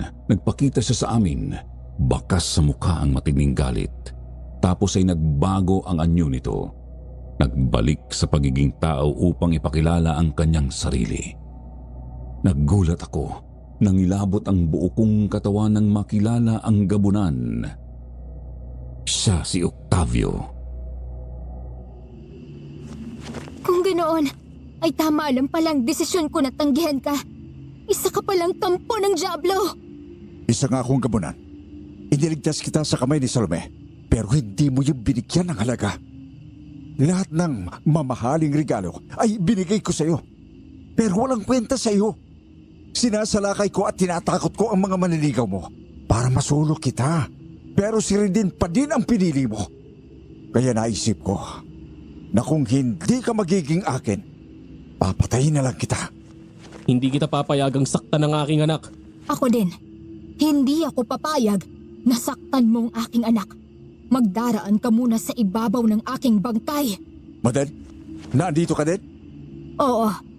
Nakita ko kasi nang harangin mo si Gina. Naisip ko na mayroon kang masamang binabalak, kaya pinasundan na kita sa alaga ko. Tama nga ako. May balak ka nga na masama sa anak ko. Pipigilan mo ko, ay uunahin na kita kaysa sa anak mo.